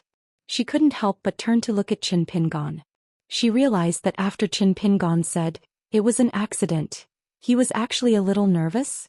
The visitor was the Sword Immortal of Snow Wind Temple, Wei Jin, who came from the Aquarius continent like Qin Pingon. Wei Jin ordered the most expensive jar of wine, 5 snow coins for a small jar, and there was a bamboo leaf in the jar. Wei Jin didn't rush to drink the wine. He asked with a smile, "How is she?" Qin Pingon felt like he was sitting on pins and needles, but he couldn't pretend to be stupid. After all, the other party was Wei Jin. He could only smile bitterly and say, "She should be very good. Now she has become the master of a sect, but I was almost killed by her in the Ghost Valley." "Wei Jin, are you here to make a scene?" Qin Pingon didn't hide anything from Ning Yao about Xiaoyang, the first female Taoist nun of the Divine Warning sect and later the sect master of the Qingliang sect. He told her everything. Fortunately, Ning Yao didn't show any anger. She only said that Xiaoyang had gone too far and that he should meet her in the future. But today Wei Jin touched the sore spot. Qin Pingon still felt a chill down his spine. He always felt that the shop was full of sword qi. Wei Jin drank a bowl of wine and asked again, "Does she really like you?" Qin Pingon shook his head and said, "I'm not sure." Wei Jin nodded and poured another bowl of wine. After drinking it in one gulp, he said with a smile, "Shopkeeper, you can go on with your business. You don't have to entertain the guests." In the end, Wei Jin sat there alone. He drank a little slower, but he didn't stop. Most infatuated men in the world like to drink the heartbreaking wine. The person who really cut their intestines with a knife was always the lover who wasn't beside the wine bowl. Qin Pingon squatted at the door with his back to the shop. It was rare for him to earn money, but he couldn't smile. Instead, he was very worried. Because when Wei Jin drank the third bowl of wine, he bid for a small summer coin. He said that if he came to drink in the future, he would deduct the money from this small summer coin. Fatty Yen and Xianxia were very tactful and didn't say a word. But that dumbfounded Dong Heitan stupidly said, "I think there's a story behind this." Qin Pingon finally understood why Fatty Yen and Xianxia were sometimes so afraid of Dong Hetan opening his mouth to speak. Every word was like a flying sword. It could really stab someone to death. Before Wei Jin could get up and scram, Qin Pingon hurriedly got up as if he had been granted amnesty. It turned out that the little girl, Guizhuzhou, had dragged a few of her peers over to support them. Guizhuzhou went straight to the point and told Qin Pingon directly that she was hiding something. She respectfully addressed Qin Pingon as Shifu in 3 years, and continued, "My friends and I just found out that a wine shop has opened here. That's why we came here to buy some wine to show our filial respect to our parents and elders. Shifu in 3 years, it's really not that I wanted to drag them here." Then Guizhuzhou gave them a meaningful look. The little girls who had been specially knocked on their doors by Guizhuzhou last night to remind them not to forget about this matter, were all listless and listless. They paid for the wine and obediently held the wine, then waited for Guizhuzhou to give orders. They really didn't care about earning those 3 snowflakes from Guizhuzhou. This had annoyed Guizhuzhou for many days. Some people wanted to directly give Guizhuzhou 6 snowflakes, but she didn't accept them and insisted on making up the numbers. In the end, Guizhuzhou also took out 3 snowflakes and bought a pot of wine. She explained, "Shifu in 3 years they're all paying out of their own pockets." Qin Pingon said seriously, "I've calculated on my fingers. 3 years is halved. After a year and a half, we can see if it's suitable to accept disciples." Guizhuzhou held the pot in one hand and clenched her fist with the other. She waved it vigorously and said in high spirits, "Today is indeed a good day to buy wine. I really didn't memorize that old almanac for nothing." With Pang Yuanji and Wei Jin as well as these little girls supporting them one after another, the wine shop had business. From the looks of it, it wouldn't be difficult to break even. This was already enough to make Dizhang overjoyed. Dizhang gradually became busy. As for the matter of selling wine, it was agreed in advance that Dizhang had to put in more effort. Qin Pingon couldn't keep an eye on this place every day. The inexplicable Dong Hetan had already been led away by Qin Sanqiu and Fatty Yen. Ning Yao leaned against the counter inside the shop, eating melon seeds and looking at Qin Pingon. Qin Pingon asked tentatively, "You're not angry, are you?" Ning Yao said, "How is that possible?" Qin Pingon said with a sad face, "How is it possible that you're not angry, or how is it possible that you're not angry?" Ning Yao blinked and said, "Guess." Qin Pingon sighed, "I'll open a pot of wine myself. Put it on the bill." Ning Yao suddenly laughed and said, "He Xiaoyang is nothing. Is he worth my anger?" Qin Pingon stood in front of her and asked softly, "Do you know why I'm not depressed at all after losing 3 rounds to Chao Ci?" Ning Yao asked, "Why?" Qin Pingon smiled and said, "Because Ning Yao doesn't even bother to remember who Chao Ci is." Then Qin Pingon also leaned against the counter and looked at the drinkers at the table outside. "After seeing you, that poor kid who grew up in Mud Bottle Alley has never been short of money." Ning Yao looked at his smiling face, which was becoming more and more obvious. She stopped eating melon seeds and asked, "Are you laughing at me for being stupid now?" Qin Pingon immediately stopped smiling, and then immediately realized that he was not the least bit smarter than the little girl. He was also exposing himself here. However, Ning Yao stretched out her hand and Qin Pingon grabbed some melon seeds. Ning Yao said while eating melon seeds, "I'm not angry that so many women like you." After a pause, Ning Yao said, "But if one day you like a woman other than me, I will be very sad. If that day really comes, you don't have to say sorry to me and you don't have to see me and tell me this kind of thing in person. I don't want to hear it." Qin Pingon reached out and pressed Ning Yao's head, gently shaking it. "Don't let your imagination run wild. It will be very difficult for me to become a person with a high cultivation in this life. There is always a mountain higher than a mountain, and I can only work hard to fulfill the promise step by step. But Qin Pingon is definitely the person who likes Ning Yao the most in the world, so this matter doesn't need to work hard." The wine shop's business was getting better and better. That Qin Pingon, on the other hand, became a shopkeeper who did nothing. Every time he came to the shop, he actually chatted with the group of little kids, holding a small stool and borrowing the children's comic books to read. Occasionally, Qin Pingon would also teach them how to read. Later, that young man in green robes didn't want to earn money. He put aside the dragon beheading platform of the Ning mansion and didn't seize the opportunity to refine his spiritual energy. He ran to the streets and alleys to make stone tablets and collected a large pile of paper. Then he often sat under the sun and told stories of mountains, rivers, and ghosts with a group of children. He became a storyteller. Later, when some children asked him about a language he didn't know, the young man took out a bamboo stick and wrote on the ground. He only explained the words and didn't say anything else. Even when the children asked more, the young man just smiled and shook his head. After teaching them the words, he talked about the strange things in his hometown and the mountains and rivers he saw. One day, the young man in green robes with a jade hairpin in his hair basked in the warm sunshine of a foreign land. After teaching some words and telling some stories, he put the bamboo stick on his knees and softly recited, "The sun shines brightly, the lamb's coat is wet." Seeing that the man stopped, a child asked curiously, "And then? Is there anything else?" The man put his hands on his knees and looked forward, slowly saying, "At the time of the awakening of insects, the world is born and all things begin to flourish." Sleeping at night and getting up early, walking widely in the courtyard, a gentleman walks slowly so that he can develop his will. The children around the bench and the man didn't understand what he was saying, but they were willing to quietly listen to the man reciting softly. In the remote alleys of the Great Wall of Sword Qi, it was like there was an additional primary school without a real teacher or real children.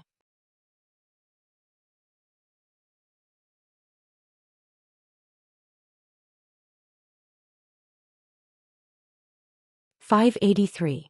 Compared to the past, the Ning mansion was not as lively as it used to be, except for the addition of Qin Pingon. The reason for the silence in the Ning mansion was too heavy. Originally, after the birth of Ning Yao, the Ning mansion had the opportunity to become a top family like the Dong, Qi and Qin families. Now they were all gone, but there was still a haze that lingered. On the other hand, the old sword deity Dong Sanging personally came out to serve the homecoming wine of the Taihui sword sect's sword deity Huang Tong. There were a total of 6 sword deities sharing a table and drinking wine. With the arrival of 3 sword deities carving words on the no matter plate, the small wine shop's business, which was about to go downhill, suddenly flourished after one night. There were many sword deities squatting and drinking wine. At the same time, the wine shop introduced the Yan's restaurant's unique pickles. Every time someone bought a bottle of wine, they would get a free plate. Together with the slightly bland bamboo grotto heaven wine, one could slurp the wine and crunch the pickles. The taste was excellent. Qin Pingon's daily life in the Ning mansion was very regular. Apart from the 12 hours of refining qi in the pavilion on the dragon-slaying cliff, he usually spent an hour sweeping the courtyard with Grandma Bai in the early morning. During this time he asked about the details of the practice in detail, and Li Er on the Lion Peak helped to feed him. However, different peak grandmasters explained the theory of the fist. Often they were fundamentally similar and their paths were different. The old woman would often talk about the details and then she would practice the moves herself. Qin Pingon followed suit. The old woman was actually very pleased, because Qin Pingon had already used her fist in the fight on the street. Bai Lianshuang's fist art was the opposite of most of the fist intent in the world. It focused on withdrawing the fist and restraining the spirit. When it reached a perfect and perfect state, only then would it talk about punching the enemy. Every day at noon, he and Nalin Yeshing would familiarize themselves with the flying sword of a Jade Realm sword practitioner in the mustard small world. It would take about an hour. At midnight there would be another practice. This was Nalin Yeshing's request. If he wanted to learn the essence of his 2 different sword intents, these 4 hours were the best time. Learning swordsmanship from Nalin Yeshing was not as bad as learning martial arts from Bai Momo. He would often get injured. In fact, Nalin Yeshing had a sense of propriety when it came to swordsmanship. Qin Pingon's wounds were all minor, but Bai Momo felt distressed every time. Once Qin Pingon was slightly injured. After practicing swordsmanship at midnight, they drank 2 cups of wine with Grandpa Nalin according to the old rules. As a result, Bai Momo scolded Nalin Yeshing. Nalin Yeshing just reached out his hand to cover his wine cup, not daring to talk back. Actually, Qin Pingon and Ning Yao had talked about sword practice before, hoping that Grandma Bai would not worry about it. But for some reason the old woman, who could be said to be well-educated and reasonable, was unreasonable on this matter. The one who suffered was Nalin Yeshing. Later, when she heard that Qin Pingon's bottleneck had loosened and showed signs of breaking through, the old woman endured her heartache and reluctantly let go of Qin Pingon, who had no merit but only worked hard. Qin Pingon had privately asked Ning Yao about Alliance's modification of the 18 stops. Why did he only teach so many people? Ning Yao's expression was solemn. She said that it was not that Alliance did not want to teach more people, but that he did not dare to. Qin Pingon was sitting in the pavilion at that time. He woke up with a start and broke out in cold sweat for the first time. If he taught enough, all the young demon sword practitioners in the desolate world would be able to reach a higher level in the way of the sword. Ning Yao looked at Qin Pingon. Qin Pingon said, "Up until now the only person I have taught is Pei Qian." Ning Yao nodded. "Then it's fine." After that, Qin Pingon asked the city if there were any other sword immortals' writings in the city other than the 2 engraved books. Regardless of whether they were written by local or foreign sword immortals, whether they were written about the battles at the Great Wall of Sword Qi, or travel notes about the mountains and rivers of the wilderness, they were all available. Ning Yao said that the Ning Mansion did not have many of these miscellaneous books. Most of the books in the library were from the 100 schools of thought. But they could try their luck at the Mirage in the northern part of the city. Qin Pingon hesitated. That market was very strange. Its foundation was a mirage in name only, but it did not dissipate after a long time. It was magnificent, like the residence of an immortal. There were more than 40 buildings of various colors and it could accommodate thousands of people. The city itself was heavily guarded. For outsiders it was not easy to enter and leave. Hence, the vast world's merchants who had long been trading with the Great Wall of Sword Qi were all doing business there. They had all sorts of items, antiques, treasures and heavy weapons. Every 100 years the Mirage Tower would turn illusory. The cultivators who lived there would have to leave once. They would have to wait for the Mirage Tower to materialize again before moving in. Ning Yao had once encountered an assassination attempt there. Grandma Bai had also fallen from the 10th realm to the peak realm there. A pure martial artist was not a common Qi refinement warrior. From this, one could see how dangerous and tragic the assassination attempt was. Qin Pingon did not agree to go there with Ning Yao. He only wanted to get people to help him collect books and spend money. Otherwise, what was the point of earning money? If one did not use all means to kill, one could only talk about the speed of cultivation. Even if Qin Pingon did not compare himself to Ning Yao and only compared himself to Stack Cliff Xianxia and the others, he would still feel inferior. Once, Yen's was said that he would pass on the skills of his master to the little girl Guizhujiu. Qin Pingon squatted at the side, ignoring the nonsense of the adult and the child. He only raised his head and glanced at Xianxia and Dong Huafu who were practicing Qi in the pavilion. With the longevity bridge as the bridge between the big and small worlds, the flow of aura was so fast that it was too much for the eyes to take in.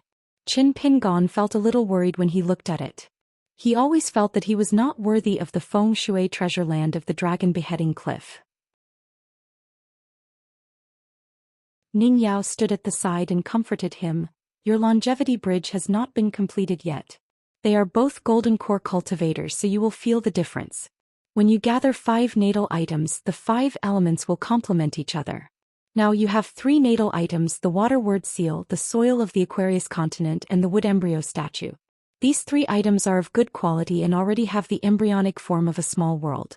Even in the Great Wall of Sword Qi, most of the Earth immortal sword cultivators do not have such a complicated elixir room." Qin Pingon said with a smile, "A sword cultivator just needs a good intrinsic sword. There's no need for so many intrinsic items to support it." Ning Yao said, "Aren't I just saying some words of comfort to you?" Qin Pingon smiled. "I appreciate it." Qin Pingon remembered something. Stack Cliff is busy with the shop business every day. Will it really not affect her cultivation? Ning Yao shook her head. "It won't. Other than entering the cave-dwelling realm in the lower 5 realms and entering the Golden Core realm, both of which were in the Ning residence, Stack Cliff has relied on herself for the rest of her breakthroughs.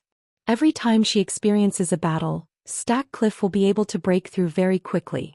She is a genius born for large-scale battles. Last time when she sparred with Dong Huafu, you did not see everything.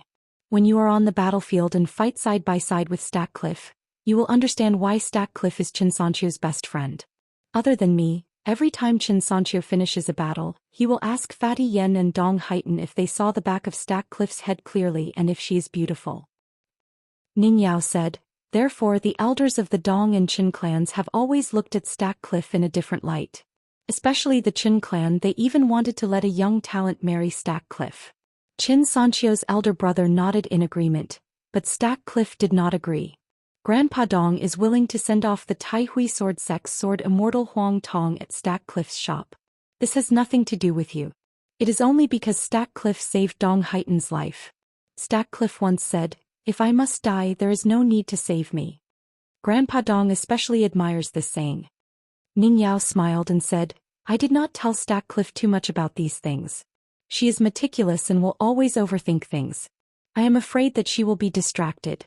She admires those sword immortals too much. Going too far is as bad as falling short.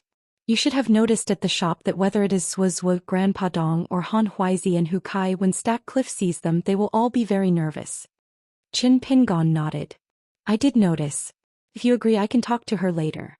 I have more experience in this matter." Ning Yao stared at Qin Pingon and asked, "Why not? Or do you think I am unreasonable?" Qin Pingon stretched out his hands and pinched Ning Yao's cheeks. "How is that possible?" Fatty Yen, who had been watching and listening to all directions, was careless and was kicked in the face by the little girl who had learned his martial arts. Yenzhua didn't notice and winked at Guizhuzhou. The little girl turned her head and took a look. She gasped. Her master was so bold. It was true that the skilled were bold. He was also very smart and lucky. This time she was learning from her master. It was a sure win. Ning Yao stood still and let that guy pinch her cheeks. "Since you are so skilled, why don't we go to the mustard seed world to practice with you?" Qin Pingon quickly stopped, but with one hand behind his back he opened his palm and extended it to the martial arts arena. He smiled and said, "Please." Ning Yao raised her eyebrows and swept into the mustard seed world near the south of the martial arts arena. She stood still and gently twisted her wrist. Qin Pingon ran away and disappeared. Ning Yao did not chase after him. She just took out her flying sword and strolled in the mustard seed world. It was not even sword practice. It was just that she had not let her flying sword see the world for a long time. The matter of cultivation was not worth mentioning to Ning Yao. Guizhuzhou said in a daze, judging the situation and being able to adapt. "My master is really a man." Yenzhua asked, "Lu Duan, I will teach you the fist technique and you will teach me the art of flattery. How about that?" The little girl imitated the green-robed swordsman master. Before the battle on the street, she posed with one hand clenched in front of her and the other hand behind her back. She shook her head and said, "Your heart is not sincere and your aptitude is even worse." Yenzhua was a little confused. Ning Yao waved her hand and said, "Lu Duan, come here and take a beating." Guizhuzhou shouted and then began to run. She was a sword cultivator of the middle 5 states. It was not difficult for her to escape by riding the wind. She was just not as smooth as her future master. The disciple was not as good as her master. There was no need to be ashamed. Unfortunately, Ning Yao reached out and grabbed Guizhuzhou. A fine sword aura wrapped around Guizhuzhou and pulled her to her side. Guizhuzhou staggered and stood still. She shouted softly and put her palms together. Then she intertwined her fingers and made a gesture. "Spirit of the sky and spirit of the earth. Sister Ning can't see and it won't hurt even if I hit her." Yenzhua covered his face with both hands and rubbed it hard. He said to himself, "If you want me to take a disciple like Lu Duan, I would rather take her as my master." If Guizhuzhou thought that she could escape with this, she was underestimating Ning Yao too much. The little girl left the Ning residence with a bloody nose and a swollen face. She bounced around and asked elder sister Ning if she wanted to eat some pastries. She also patted her chest and promised that she had tripped and fallen because she was careless. In the end, elder sister Ning grabbed her little head and knocked on the door. Guizhuzhou, who was a little dizzy, left the holy ground of martial arts by herself. She walked pitifully on the streets. She touched her face and her hand was full of nosebleeds. She casually wiped the blood on her body.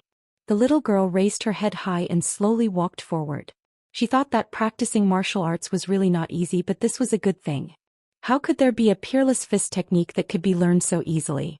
Once she learned 70 to 80% of the skill, she could forget about Sister Ning. Master's wife was the most important and Master might not be willing to favor her. She could just endure it. But Dong Bud was an old girl who couldn't get married. She would have to take it easy when walking at night. The little girl, who had a jade-green inkstone hanging from her waist, had been looking up at the cloudless blue sky. She nodded gently. Today was a good day. On this day, Qin Pingon and Ning Yao went for a stroll to the wine shop in Stack Cliff. In the past, when the two of them were refining energy, they each had their own time to rest. They didn't always go together. Often, Qin Pingon would go to Stack Cliff alone. Today, Ning Yao had clearly interrupted her cultivation and wanted to walk with Qin Pingon. Qin Pingon didn't think too much about it. When they passed by the wine shop on the main street, whose business was far less prosperous than his shop, Qin Pingon looked at the large and small horizontal couplets and whispered to Ning Yao, "Your handwriting is not as good as mine and the meaning is far worse, right?" Ning Yao said, "There is a big restaurant that invited a registered disciple of the scholarly sage. He is a gentleman from the academy and wrote the horizontal couplets himself." Qin Pingon smiled and said, "This is a clumsy business that has only learned a little. It won't succeed.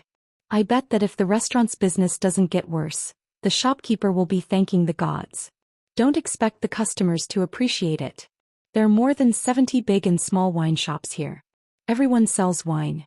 There are more than 100 kinds of immortal wine in the world.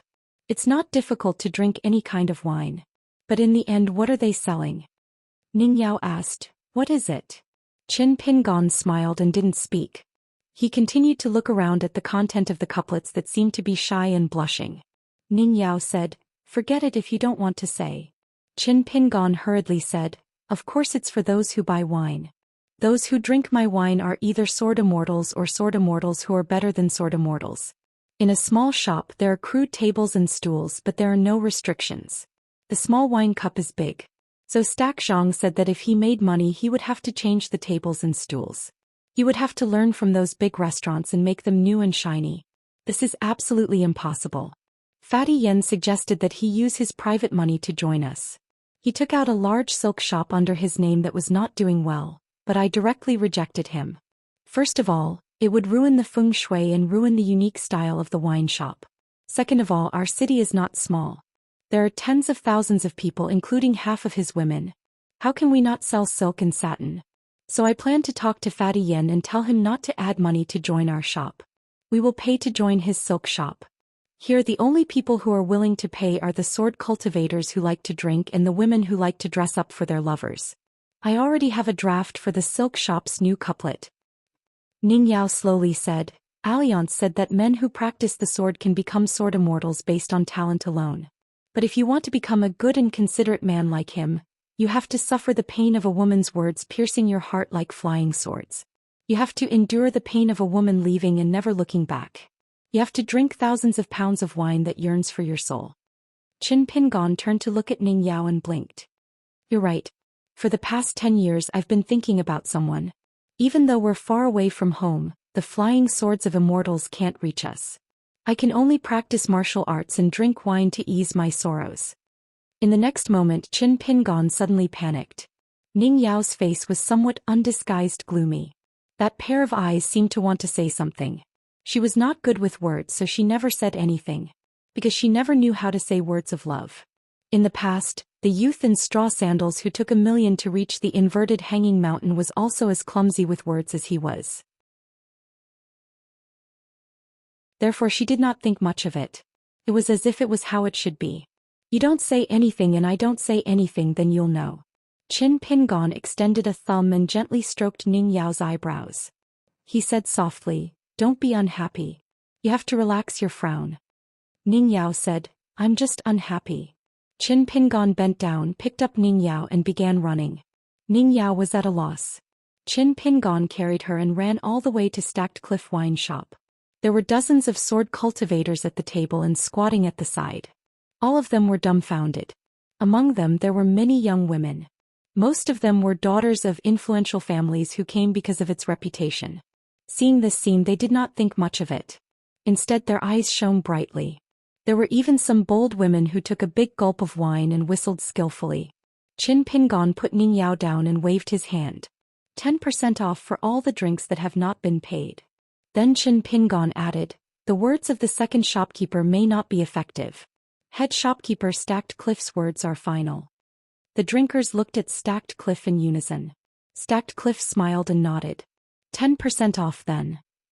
Immediately there were cheers. Damn it. It was not easy to save money on drinks from this second shopkeeper. Qin Pingon picked up a small stool and was about to go to the corner of the street to be a storyteller again. He looked at Ning Yao. Ning Yao nodded. Stacked Cliff came to Ning Yao's side and asked softly, "What's wrong today?" Qin Pingon was not like this in the past. Looking at his posture, in a few days he'll be playing gongs and drums on the streets. Ning Yao glanced at the chattering girls at a table in the distance. She smiled but did not say anything. Stacked Cliff held back his laughter. Ning Yao had secretly mentioned that there were women who came to the shop to drink. Their ulterior motives were not in the wine. Naturally, they came for the famous second shopkeeper. There were two shameless people. Not only did they buy the wine, but they also carved their names and words on the back of the nameplate on the wall of the wine shop. If it wasn't for the shopkeeper of the wine shop, he would have taken down the nameplate. Previously, Ning Yao had flipped open the nameplate and glanced at it. Then she quietly flipped it back. Qin Pingon sat on a small stool. Soon he was surrounded by a large group of children. Like before, he told the story of the mountain and river gods that he had not finished last time. He stopped at the crucial point and smiled as he said, "Let's wait for the next round." There were complaints all around him. The child who wanted to learn martial arts from Qin Pingon even earlier than Guizhuzhio squatted by Qin Pingon's feet and took out a copper coin from a clay jar. Qin Pingon continue. "There's a reward. If it's not enough, I can add more money." Qin Pingon pushed the child's head away. "Go away." Then Qin Pingon took out a piece of paper from the tablet, rubbing and gently unfolded it. "Are there any words you don't know on this? Is there anything you want to learn?" A teenager said sullenly, "There are so many words I don't know. What's the use of learning these? So boring. I don't want to listen to this. Continue the story or I'm leaving." Qin Pingon looked around. More or less everyone was the same. He was not interested in children who grew up in the shabby alleys. Once the novelty wore off, it would be hard for them to last. Literacy was not useless in the Great Wall of Sword Qi. It was useful for those lucky ones who could become sword cultivators. But in the poor families on the streets and alleys, it was just something to relieve boredom. If it wasn't for the fact that they wanted to know what the characters in the picture books said, everyone would have thought that it had nothing to do with those crooked words on the stone tablets. From childhood to old age until death, the two sides didn't know each other and they didn't know each other. Qin Pingon smiled and said, "There's no hurry. I'll only explain one word to you today. After that I'll continue the story." Qin Pingon picked up the bamboo branch on his knee and wrote a word on the ground. "Steady." Qin Pingon smiled and asked, "Does anyone know it?" Someone said. Then Qin Pingon raised the verdant bamboo branch in his hand. It was faintly lingering with spiritual energy. He said, "I'll give this bamboo branch to whoever can help me solve the word today. Of course you have to solve it well. For example, at the very least you have to tell me why the word steady has the word urgent, when it clearly means unhurried. Isn't that contradictory? Could it be that when the saint created the word, he dozed off and made up this word for us in a daze?" The large group of children stared at each other helplessly. It was already very impressive to be able to recognize the word steady. Who would know this? A little girl hiding sneakily among the crowd whispered, "Future master, I know what it means." Qin Pingon shook his head and smiled. "No, you've been studying since you were young. It's unfair to others if you solve the word." Guizhuzhio was a little envious of the bamboo branch in her master's hand.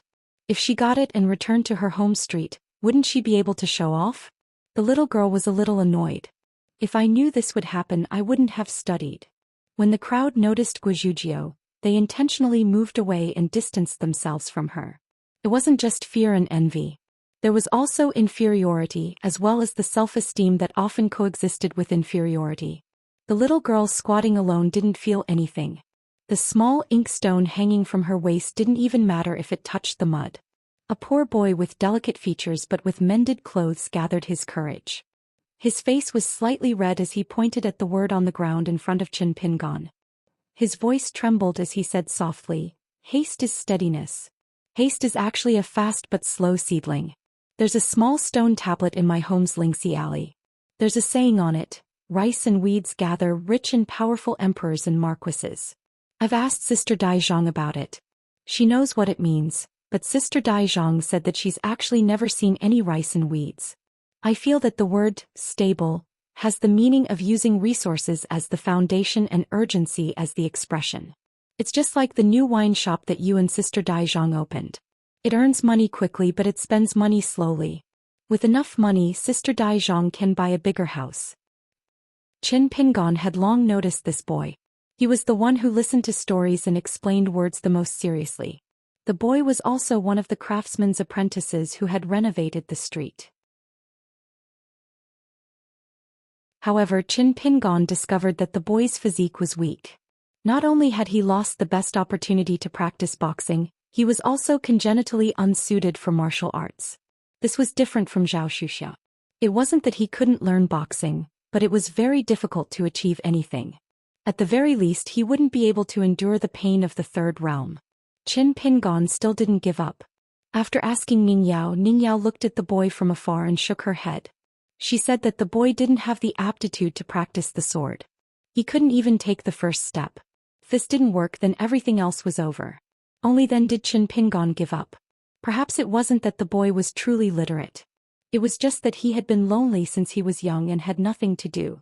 He had to do something. If he could make himself slightly different from his peers without spending money, then the poor boy would be especially attentive. Qin Pingon smiled and nodded. Zhang Zhezhen, you solved half of the word, steadiness, so I'll give you the bamboo branch. Qin Pingon handed over the bamboo branch. The boy, who didn't expect Qin Pingon to know his name, turned completely red. He panicked and shook his head vigorously. I don't want this. Qin Pingon took back the bamboo branch and asked with a smile. Why? Do you want to learn boxing? Zhang Zhezhen still shook her head. It'll delay my long-term work. Qin Pingon said with a smile. Having a true skill is the most important thing to have a foothold in life. Otherwise, it'll be difficult to live a good life. When the time comes, you'll blame the heavens and accuse others. You'll be right in everything. You'll feel bad even if you're good. The boy seemed to understand but didn't. Even if he was the most literate among his peers in the nearby streets, how could he know about true knowledge? But Qin Pingon's words weren't the truth of a sage. They were just superficial family matters. Zhang Zhezhen could still understand some of it. For example, Qin Pingon would approve of his long-term work to earn money and support himself. This made the boy feel much more at ease. To be recognized even if it was small. For a boy like Zhang Zhezhen, it might not be a small matter. The little brat holding the clay pot shouted, I don't want to be a bricklayer. Useless. Even if I get a wife, I won't look good. Qin Pingon reached out and pressed the child's head beside him. He shook it gently. You're ambitious, okay? When you get home, ask your father if your mother is pretty or not. If you dare to ask with this heroic spirit, I'll tell you a supernatural story alone. This deal, do you want to do it? Am I itching for a beating? You often tell stories and I can't run away. But when my mother gets angry, my father will only let me take the beating. The child raised the clay pot and said angrily, Qin Pingon, are you going to teach me fist techniques or not? If you don't earn money, are you a fool? Qin Pingon smiled and said, after I finish the second half of the story, I'll teach you a set of basic fist techniques. Everyone can learn it. But I'll say it first, this fist technique is very boring. Even if you learn it, you'll definitely be useless. At most, you won't feel cold when it snows in winter. The child said, oh. He felt that it was fine. It would be a waste not to learn it. So he hugged the clay pot tightly. Qin Pingon laughed and said to the child, why aren't you giving me the money jar? The child asked, cheating a child's money, Qin Pingon, aren't you embarrassed? An expert like you is really embarrassing. I don't want to learn fist techniques from you. Otherwise, when I become an expert in the future, I won't be like you. Around the small bench, laughter came from all directions. Even the older teenagers like Zhang Zhezhen were envious of the child's audacity to talk to Qin Pingon like that. Qin Pingon continued to tell the story of ghosts and monsters, as well as cultivators who subdued demons. Then he stood up and put the bamboo stick on the small bench. The children also made way for him. They watched the man in green slowly do the 6-step stance. Qin Pingon stood still and smiled. Have you learned it? Guizhujia watched without blinking. A top-notch fist technique with the demeanor of a master. The child holding the money jar said in a daze, that's it. Qin Pingon nodded. otherwise. The child gently put down the clay pot, stood up, and unleashed a series of ferocious moves. After he retracted his fist while panting, the child said angrily, "This is the fist technique you used to defeat so many little sword immortals, Qin Pin Gon. Who are you fooling? You walk step by step and you're so slow that I'm worried for you."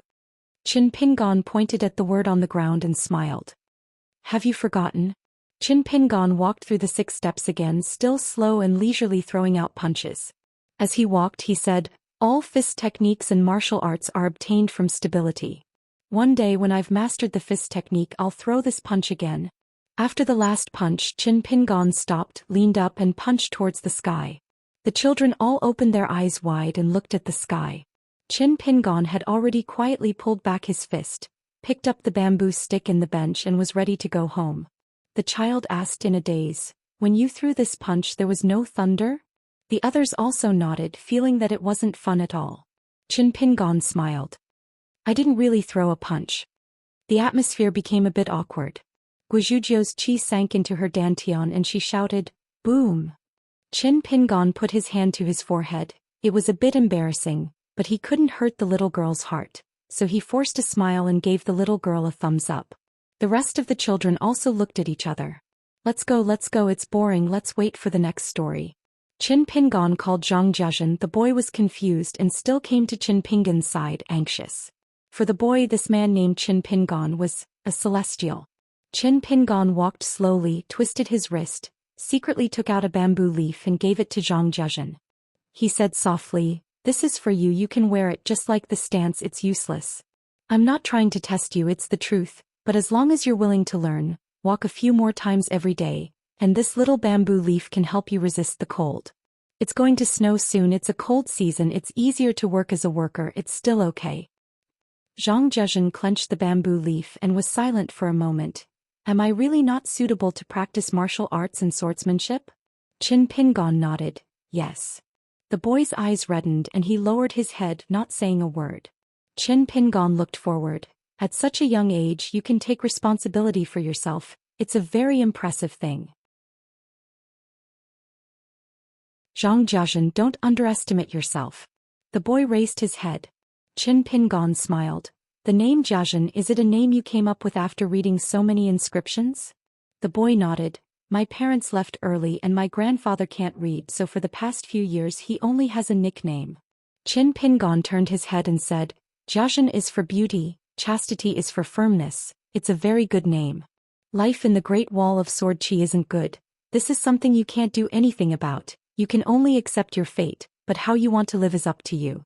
Whether it will be better in the future, it's hard to say, it might be more difficult. Maybe in the future when you become skilled in your craft, you will earn more money, and become a craftsman respected by the neighbors." At this point Qin Pin Gon turned his head and smiled. "But at the very least, when I tell stories to others in the future, I might mention that in the Great Wall of Sword Chi, there was a craftsman named Zhang Jiazhen in the Consonance Alley. Other than craftsmanship he might not be good at anything else, but since he was young he liked to read inscriptions." After Zhang Jiazhen left, from the beginning to the end, Guizhujiu didn't say anything. She just raised her head and looked at the man who would be her master in 1.5 years. In an instant Guizhujiu's eyes widened, filled with anticipation. Qin Pin Gon counted with his fingers and then said, "The matter of accepting a disciple, it will still take 1.5 years." Guizhujiu let out a heavy sigh. Qin Pin Gon continued to walk forward. The wine shop was bustling with activity and money flowed like water into my pockets. From afar it looked very festive. Qin Pin Gon, who was in a good mood, casually asked, "Have you ever heard of a saying? It is said that only 100 beasts under the heavens can produce a poet whose works will be passed down through the ages." Guizhujiu shook her head. "The future master is knowledgeable, but the future disciple is not. I have never heard of it." Qin Pin Gon was curious. The feng shui of Luopa Mountain had already spread to the Great Wall of Sword Chi? That didn't make sense. The main culprit, the first disciple of the mountain, Zhou Xian, and the others were very far away. Guizhujiu curiously asked, "Is there more to it?" Qin Pin Gon nodded. "A popular essay for thousands of years is nothing. All of you, from generation to generation, have been here for tens of thousands of years. This is enough to shame all the poems in the world." Guizhujiu asked, "Master, Do you need me to help you shout these words in the streets and alleys?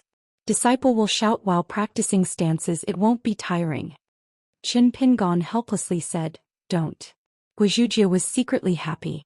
Her words just now were hiding something. Calling herself a disciple and calling him master, she had profited greatly today. They arrived at the wine shop. Ning Yao looked at Guizhujie, who was preparing to leave. The little girl ran up to Ning Yao, smiling. Sister Ning, why do you look so good today? Ning Yao looked at Qin Pingon. Qin Pingon bitterly smiled. I don't teach these things. Guizhujie saw that Sister Ning wasn't beating her, so she stopped and went home. When she was young, she felt that there were many things to worry about. When she grew up, she would forget what those worries were. Ning Yao and Qin Pingon returned to the Ning mansion together. Ning Yao asked, Are you really going to accept a disciple? Qin Pingon nodded. For now, it's an anonymous one. The Guo family treats people kindly. It's rare that I can do something for the Ning mansion. Wei Jin, who was drinking at the wine shop, seemed to have remembered something. He turned to look at Qin Pingon's back and laughed in his mind. I was so focused on drinking that I forgot to tell you. A long time ago, seniors asked me to pass on a message to you, asking when you're going to practice the sword. Qin Pingon turned to Wei Zhang and shouted, Head shopkeeper, in the future when Great Sword Immortal Wei drinks here, you'll get a 10% discount. Wei Jin took out a piece of grain rain money and placed it on the table. No problem. Ning Yao asked, What's wrong? Qin Pingon bitterly smiled. I have to go to the Great Wall of Sword Qi immediately. Tell Grandma Bai to prepare the medicine jar. If it's too late and you don't see me, go and carry me back. At the Great Wall of Sword Qi, facing the south, he sat cross-legged and closed his eyes to rest. There were many things that he couldn't understand. Even if he could understand some things, he wasn't willing to accept them. So in the end, he chose to stay away from the quarrels of the human world and flew towards the sea on his sword. This wasn't a romantic thing for a sword immortal. In fact, it wasn't pleasant at all. But at the moment there was one more thing that he couldn't understand. Teacher wasn't by his side, but that junior brother dared to be so bold.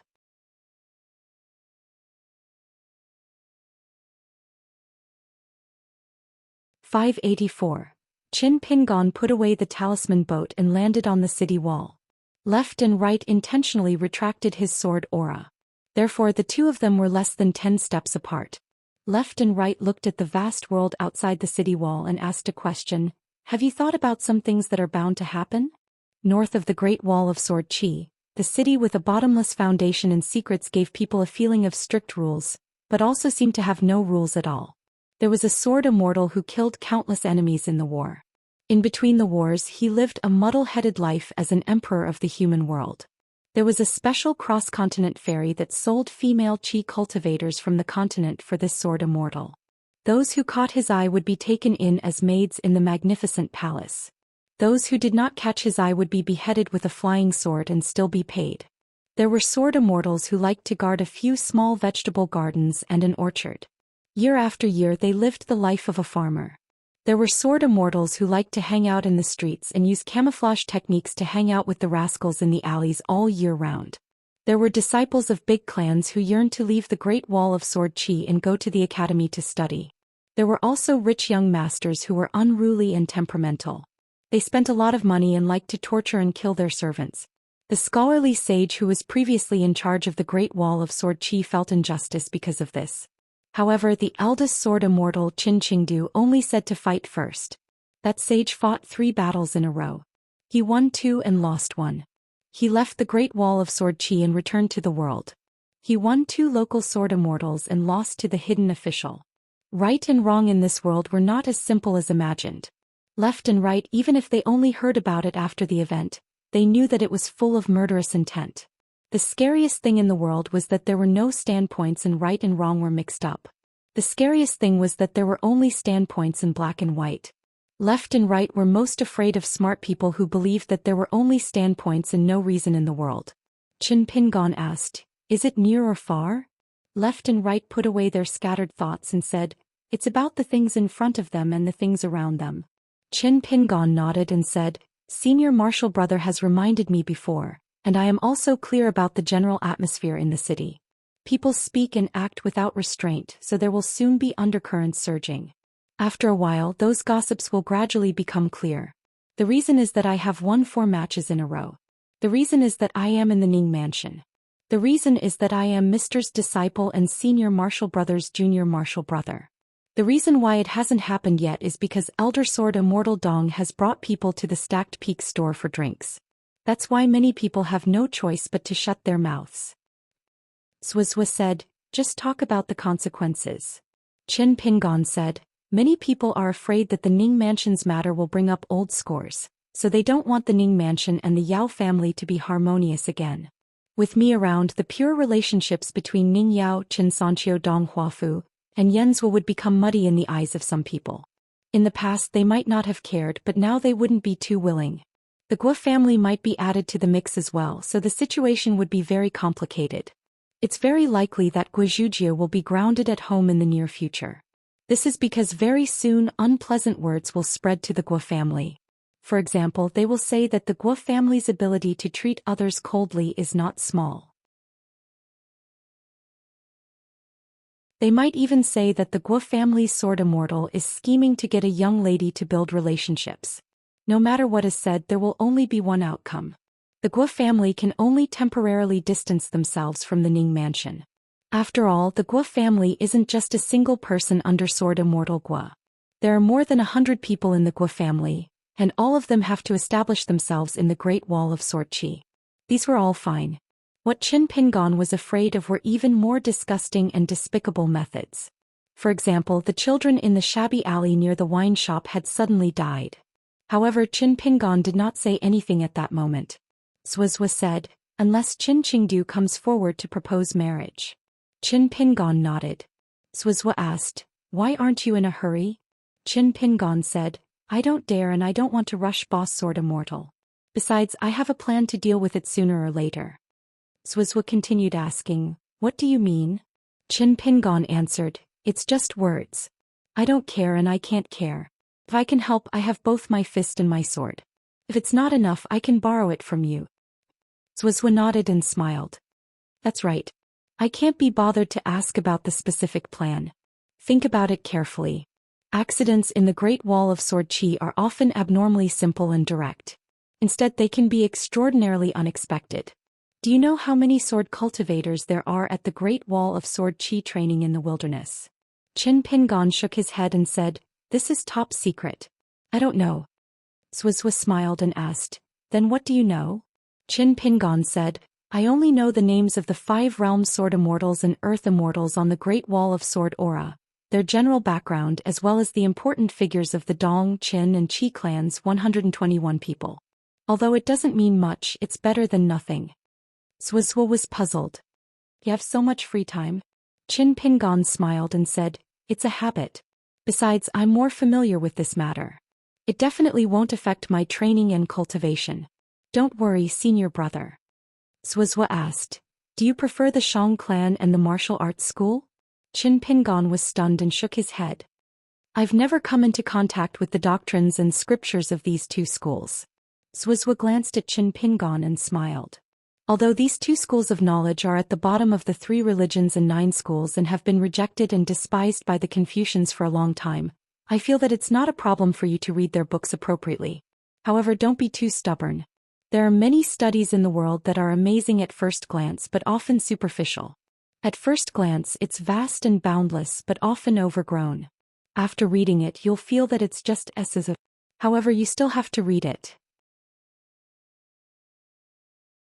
I'm just afraid that you won't be able to get out of it after reading it.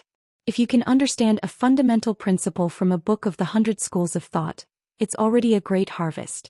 Qin Pingon cupped his fists and bowed. I've learned something. Zhou stood up.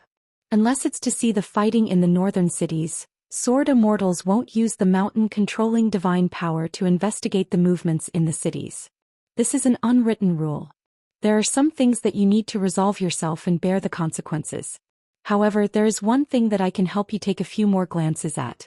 Which one do you think it is? Which one do you hope it is the most? Qin Pingon said without hesitation, I hope that senior apprentice brother can help take care of the children in the shabby alleys near the wine shop so that they don't die because of me. Zhou didn't comment and asked another question. Isn't this the most trivial thing? Is it worth me taking a few more glances? Qin Pingon smiled. In the eyes of a scholar, there are no trivial things in the world. Zhou sighed with emotion. Qin Pingon, if you had become Mr.'s disciple earlier, it would have been great. Mr. wouldn't have been troubled for 100 years. You can take care of Mr.'s money in my place. You can chat with Mr. a lot. I'm not good at either. Qin Pingon absolutely wouldn't respond to such a topic. Zhou suddenly said, when Mr. became a saint, there were still people who called him an old fox. They said that Mr. was like a cultivator who had cultivated into a spirit and that his Tao was soaked in ink. When Mr. heard about it, he said 2 words. Wonderful.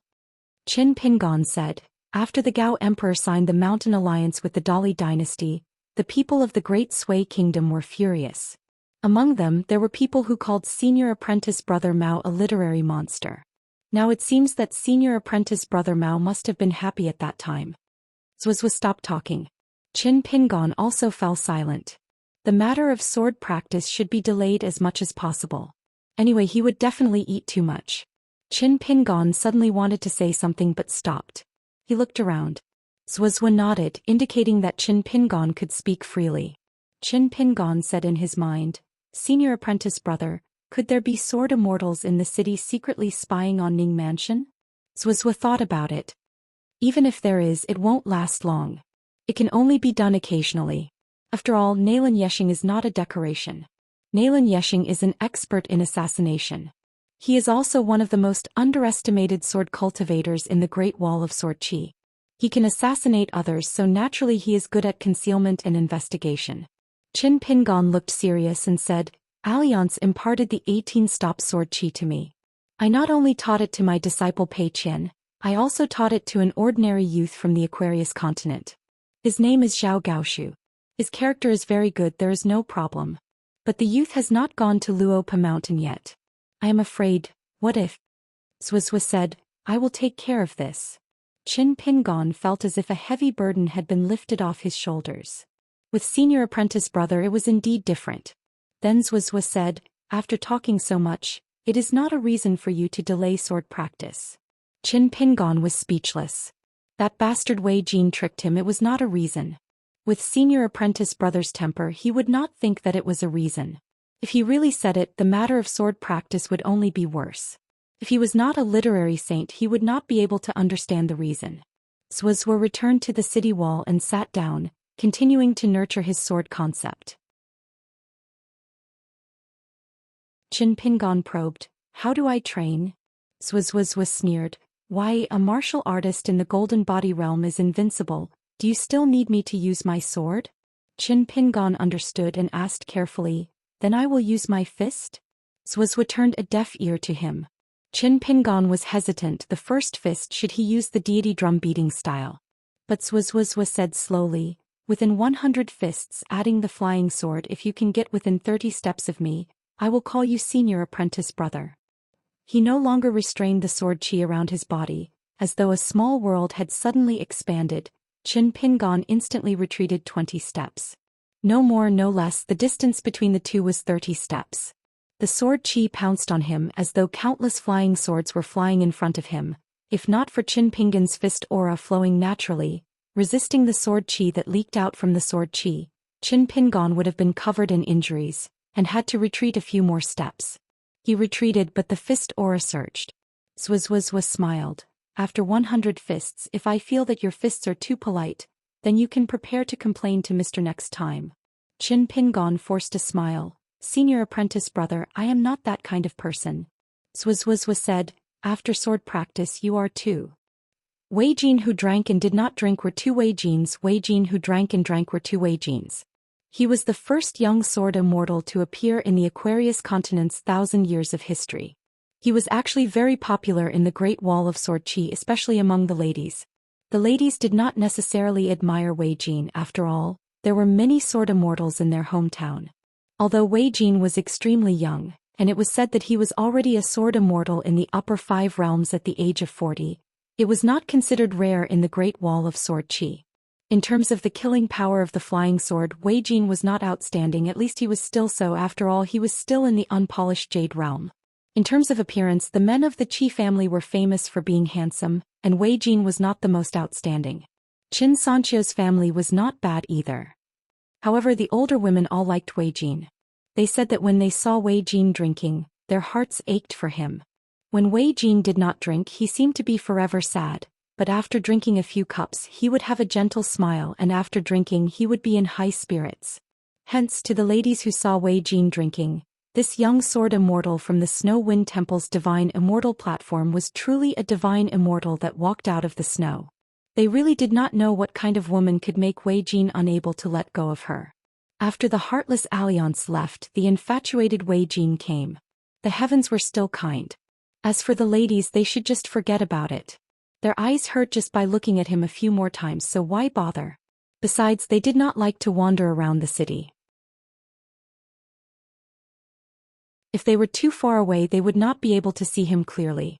In the end, they did not miss Wei Jin, who often drank, right? Every time Wei Jin got drunk, the smell of alcohol would not dissipate. He would remain drunk and stagger back to the city on his sword. That was truly heartbreaking. Today Wei Jin drank a little too much at the Stacked Cliff wine shop, and more than 10 people were squeezed into a table. Wei Jin was a good drinker and he never put on airs. If there were no seats, it was fine for 2 or 3 people to squeeze into a bench. This was probably the influence of people who were used to the Jianghu at the foot of the mountain. In this aspect, local sword immortals and sword immortals from other continents did not have the natural Jianghu aura that Wei Jin had. When Wei Jin first met Chen Pingon, he was still a young man, and Wei Jin could not say whether he liked him or not. Now he appreciated him a little more. But Wei Jin could not help but like He Xiaoyang. The further away he was, the more he drank. Wei Jin hid at the foot of the mountain and hid in the Jianghu, but he still could not forget her. First, one was in the Wind Snow Temple, the other was in the Divine Grandeur sect. Then one was in the Aquarius continent, the other was in the North continent. In the end, one of them was in the Wildlands and the other was in the Righteous Age. In the end, she was still in Wei Jin's wine cup. No matter how much wine he drank, it was useless. After drinking a cup and filling the next cup, she would be there. Wei Jin raised his wine cup and asked loudly, "Why is it difficult for people who do not like to drink wine to get drunk?" Wei Jin drank it in one gulp. The world's first wine drinker, how hateful, how hateful. Stacked Cliff was used to it. Sword immortal Wei Jin often drank like this, but he would talk to himself more often and would not really go crazy. Otherwise, how could a small wine shop withstand the madness of a sword immortal? At that moment, no one shouted for more wine, and Stacked Cliff took a break from the busy shop. He sat by the door and sighed softly. Here it comes again.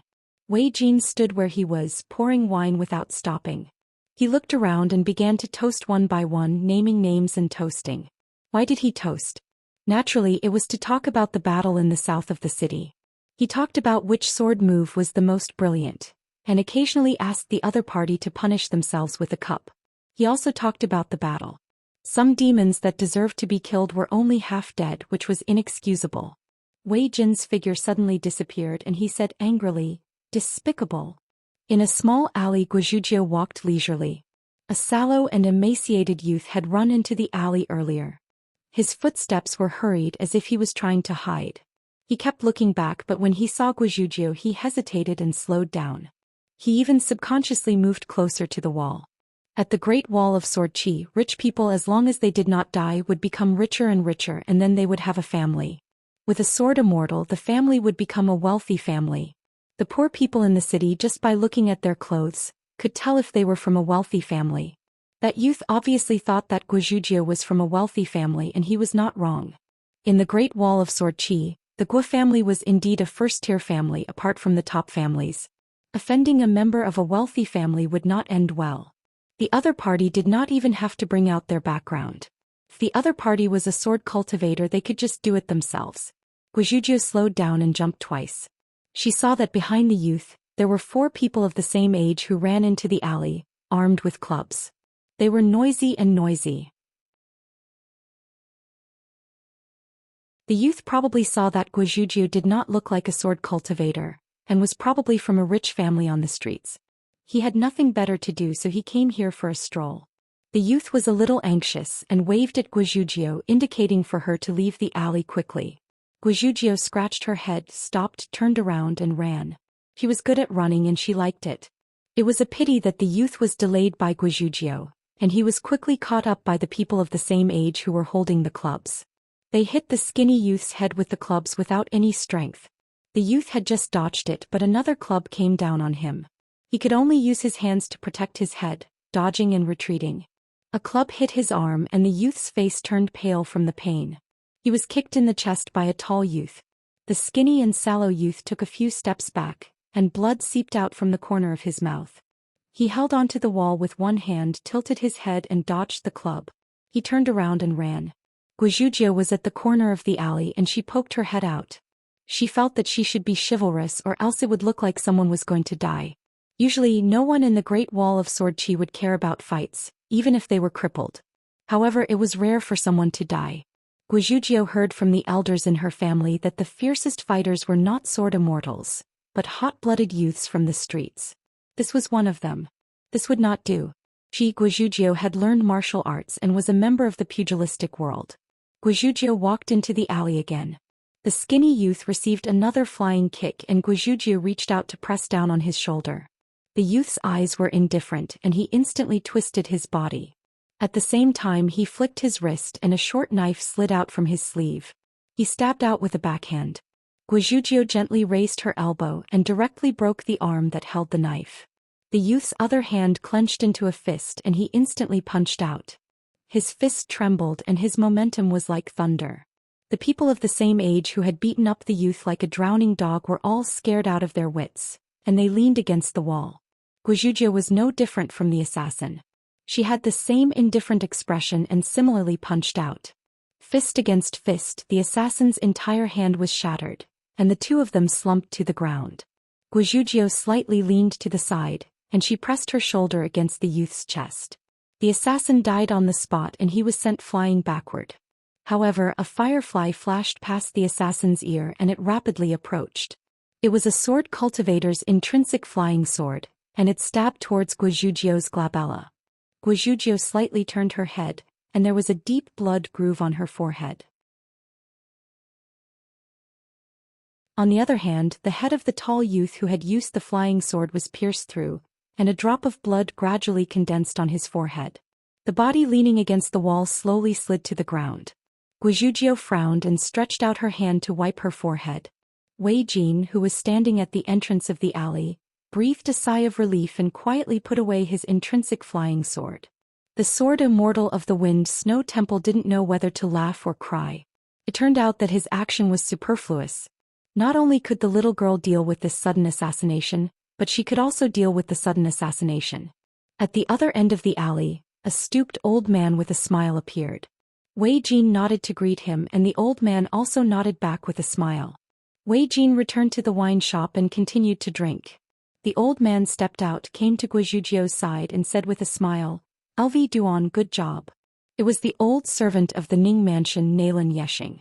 The future son-in-law had told him that as long as Guizhuzhou saw him, Chen Pingon, or walked into the Ning mansion, he needed to trouble Grandpa Nalan to help take care of the little girl until the moment Guizhuzhou stepped into the Guo family's gate. Guizhuzhou said proudly, "That's right, I can't beat Sister Ning and Sister Dong, but I can beat a few little thieves, right?" The little girl took a few steps forward, looked at the thin youth who died with his eyes open and still looked calm before death and complained, "Don't you know that I have just practiced a peerless fist technique?" Huh. Nalan Yeshing stretched out his finger and knocked on his forehead. He had a headache. Such an elaborate ambush and assassination aimed at the disciples of the big families, there was no need to take any chances. Don't think about following the vine to find the melon, it was impossible. That year at the Mirage Pavilion there was a huge disturbance. The young lady almost hurt her Great Tao Foundation. That old woman by Lian Shuang also dropped her cultivation level. Even the sword immortal, who didn't care about anything on the city wall, was infuriated. It was rare for him to give an order personally. He directly called the Qin clan master over. With just one sword strike, the injured Qin clan master hurriedly returned to the city. He made a big fuss.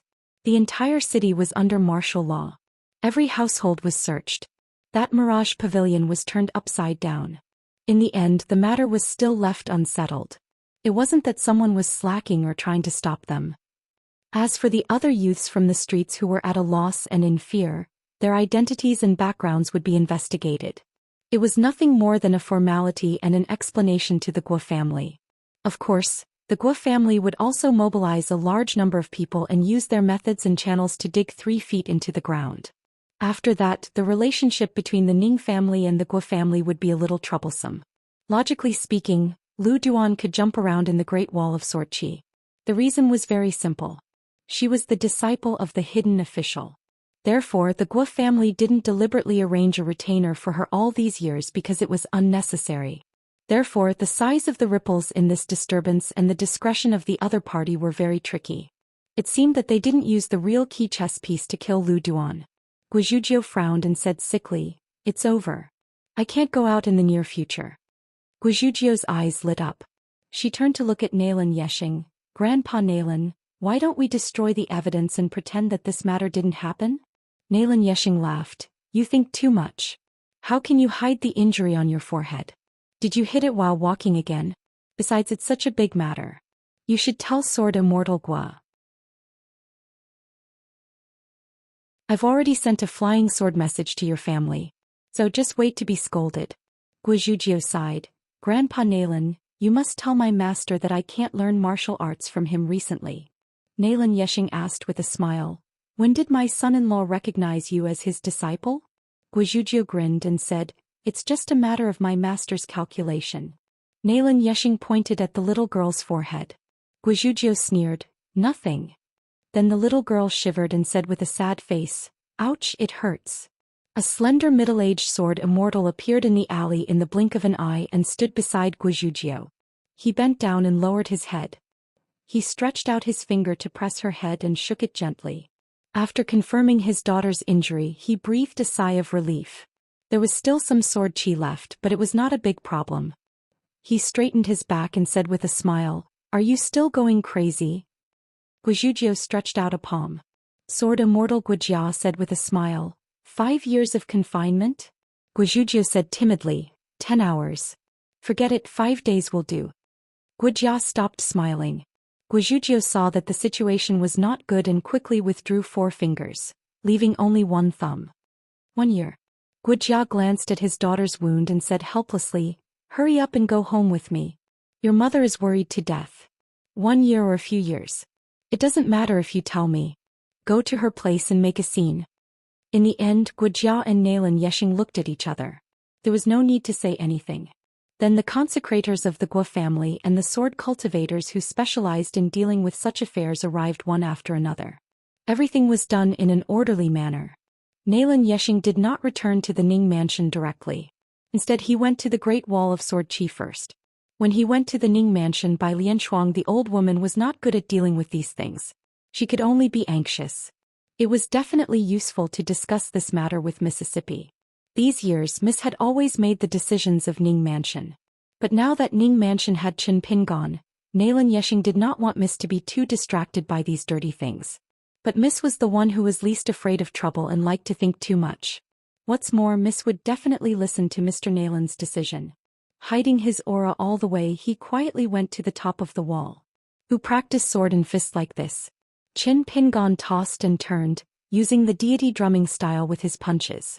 At the same time, he controlled 2 real and 2 imitations, a total of 4 flying swords.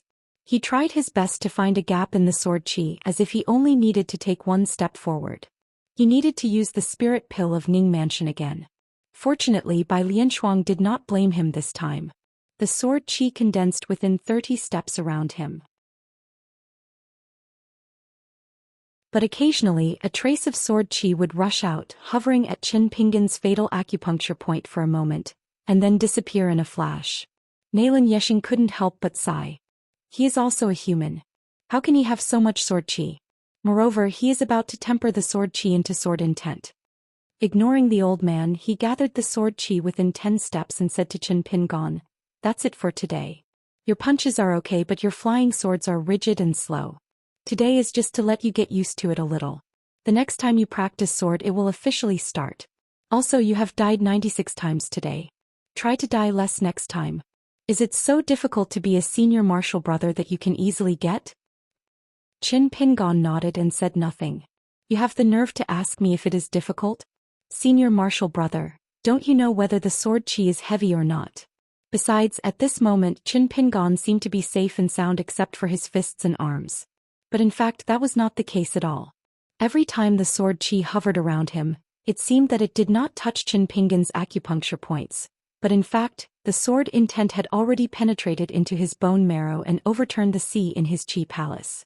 At this moment Qin Pingon could speak without trembling, which meant that he could withstand the pain. Qin Pingon took a few steps forward and came to Nalan Yexing's side. He asked softly, "Is Guizhuzhou injured?" Nalan Yexing said, "I've been keeping an eye on her and deliberately didn't make a move." The little girl solved the trouble herself. Guijia came in person and didn't say anything. After all, he is Guijia. It's just that the trouble later. Qin Pingon put 2 fingers together and gently cut down like a sword cutting a long line. He shook his head and said, "It's not a trouble anymore. It's actually a good thing for Ning Mansion and Guo family. I will definitely accept Guizhuzhou as my disciple." Qin Pingon drove the talisman boat and returned to the city with Nalan Yexing. Qin Pingon asked curiously, "Grandpa Nalan, can you get close to my senior martial brother?" "Of course." Nalan Yexing smiled and said, "Then I died."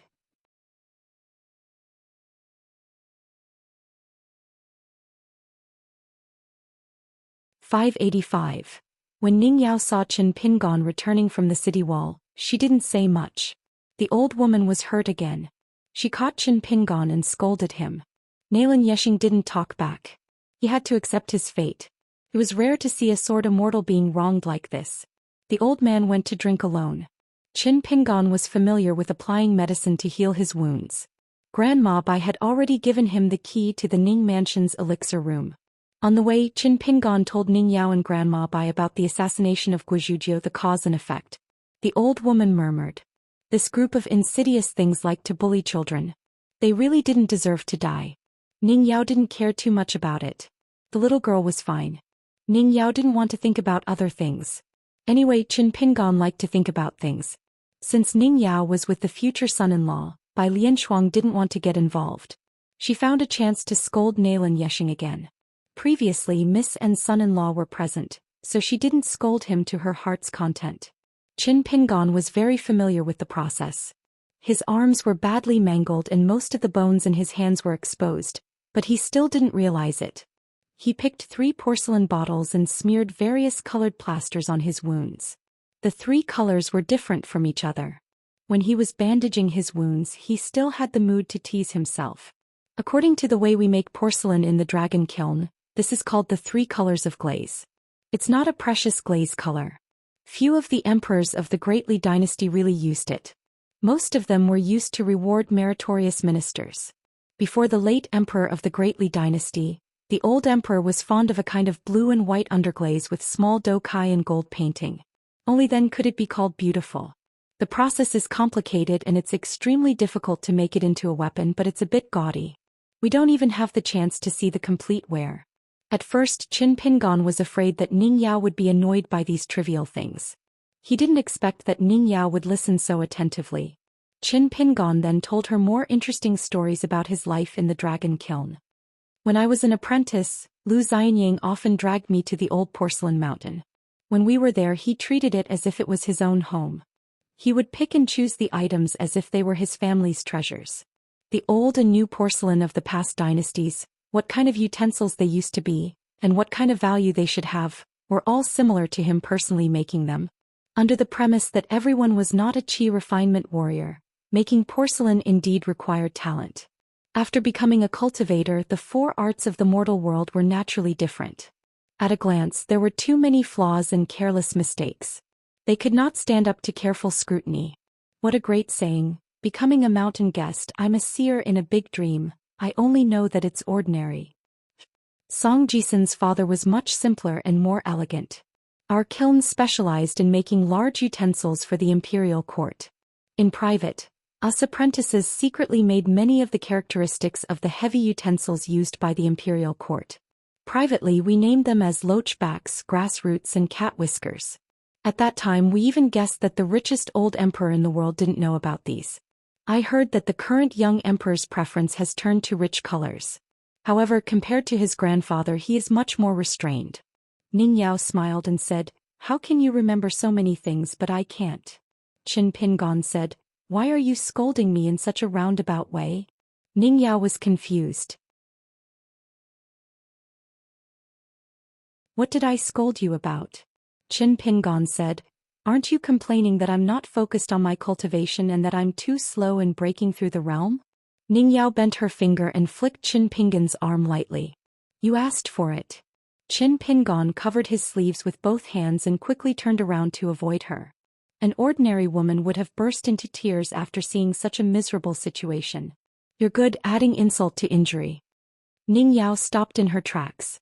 Oh, did I cause you to be wronged? Qin Pingon's expression was calm. He put his feet together and skipped forward. He shook his head and said to himself, how can the Ning Yao I like be an ordinary woman? Ning Yao kicked Qin Pingon in front of her.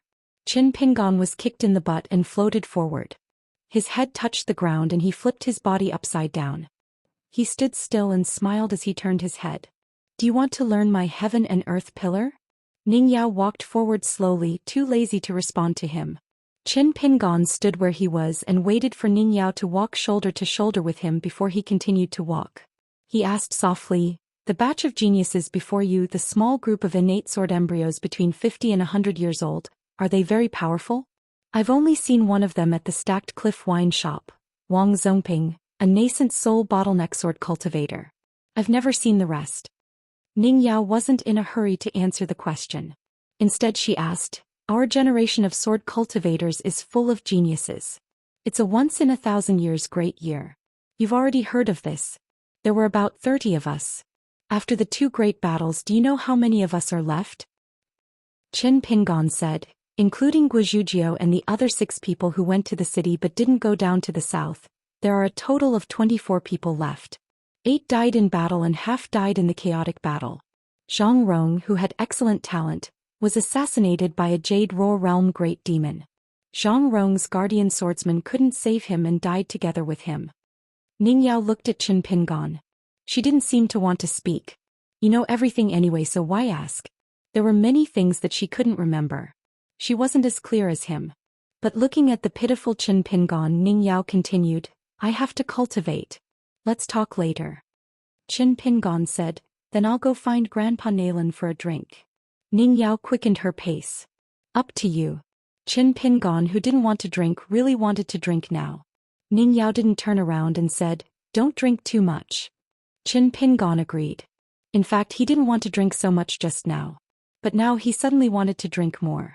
When they arrived at Nalen Yeshing's house, the old man sighed. It was not that drinking couldn't relieve his worries, but that the old woman had just left and scolded him badly. Nalen Yeshing asked with a smile, do you want to drink some? Qin Pingon smiled and nodded. The old man poured a bowl of wine, but he didn't dare to fill it to the brim. After all, the future son-in-law was still injured. He was afraid that the old woman would have an excuse to scold him again. Qin Pingon's arms were bandaged like dumplings. In fact, it was difficult for him to move. But as a cultivator of the lower 5 realms, he had learned some spells. With a slight thought, he controlled the wine in the bowl and pulled the white bowl in front of him. Like Xianxia, he lowered his head and bit the white bowl. Then he lifted the bowl slightly and drank a mouthful of wine. Nalen Yeshing smiled. When in Rome, do as the Romans do. Very good. Qin Pingon complained, Grandpa Nalen, why isn't this the Bamboo Sea Wonderland wine from our wine shop? Nalen Yeshing smiled and said, it's all from the Ning Mansion's treasury left behind this year. At the beginning of every year, your grandma Bai will set a quota for drinking. It's almost the end of the year and there are only a few jars left at home. Next year she will go to help your business. I don't need to say anything. Qin Pingon said, Grandpa Nalen, are you a little curious why the progress of my 18-halt sword chi is so slow? Nalen Yeshing nodded and said, logically speaking it shouldn't be so slow. It's just that young Master Qin doesn't want to say, so I don't want to ask more. Qin Pingon explained, one of the chi dwellings of the sword chi pathway, like the wine on the table, once had an old treasure. Nalen Yeshing asked curiously, is it the life-flying sword of a sword immortal that was temporarily put aside by young master? Qin Pingon shook his head and said, it's a wisp of sword chi. Nalen Yeshing was surprised. A wisp of sword chi?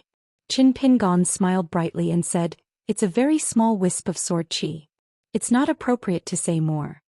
Anyway, with Nalin Yeshing beside him, he could speak freely. Even if the sword immortals in the city spied on the Ning mansion with the divine power of controlling mountains and rivers, they would deliberately avoid Nalin Yeshing, who was an immortal in the past. Nalin Yeshing was shocked, but he didn't ask much. He raised the wine bowl and said, "Let's stop talking and drink." Qin Pingon didn't have much etiquette in front of Nalin Yeshing. His drinking posture was not elegant, but he didn't feel burdened in his heart. Nalin Yeshing of course didn't care. His son-in-law was pleasing to the eye. His fist technique was high, he was not slow to learn the sword, his ideas were comprehensive, he was handsome, and the key was that he was educated, which was rare in the Great Wall of Sword Qi. He and his miss were a match made in heaven. No wonder Bai Lianshuang's wife always protected him. While the old man and the young man were drinking wine, Ning Yao also sat with Bai Mama and whispered to each other. The old woman saw her miss and said with a smile, "It's a good thing that our son-in-law suffers more when practicing the sword with his senior brother. Don't be too sad. Not everyone can be taught swordsmanship wholeheartedly by Zhou." Over the years there were many smart people who tried to get close to the great sword immortal, but Zhou was arrogant and ignored them. In my opinion, it's not because he recognized our son-in-law as the disciple of the sage of literature, but because he recognized a junior brother. That's why he is willing to do this. Ning Yao shook her head and leaned on the table. "It's not that." The old woman smiled and said nothing. Ning Yao sat up. "He can say a lot of nice things." The old woman asked, "Miss, you don't like it?" Ning Yao shook her head and said, "No, I don't like it." The old woman asked again, "Miss, are you worried that he will like someone else?" Ning Yao shook her head again. "I'm not worried." The old woman finally couldn't help but laugh. Do you feel that he has changed too much, and at the same time, you feel like you're standing in the same place, afraid that one day he will walk ahead of you? It's not that you're afraid that he will reach a higher realm, but you're worried that the two of you will have less and less things to talk about. Ning Yao's worries were exposed. She leaned down again and fell into a daze. Then she said in a low voice, "I didn't like to talk since I was young, but that guy is a chatterbox. There are so many things that I don't know how to respond to. Will there be a day when he feels that I'm too boring? Of course he will still like me, but he won't like to talk anymore." The old woman couldn't help but laugh. She asked, "Why didn't Miss say this directly?" Ning Yao said angrily, "I didn't want to say it. He's so smart and likes to think about everything every day. How could he not think of it?" The old woman joked, "Fortunately you didn't say it, otherwise our son-in-law would have been wronged. A woman's heart is like a needle at the bottom of the sea. Our son-in-law isn't an immortal who can predict the future." Ning Yao nodded. Her mood improved slightly but not by much. The old woman wasn't in a hurry. Because of these small worries. Probably only people who truly like someone would have such worries. On this night, on the city wall after midnight, Wei Jin stood beside left and right, drinking a pot of green immortal mountain wine that he had bought with great difficulty. The shop only sold one pot every day. Since he had bought it, it meant that the other swordsmen didn't have a share today. Wei Jin asked with a smile, "Before Qin Pingon practiced his swordsmanship, did he say that I tricked him?" Left and right shook their heads. "He was just asking for a beating. My junior brother wouldn't do that." Wei Jin said helplessly, "Is he that smart?" Left and right smiled. "Teacher once said that you once had a sword.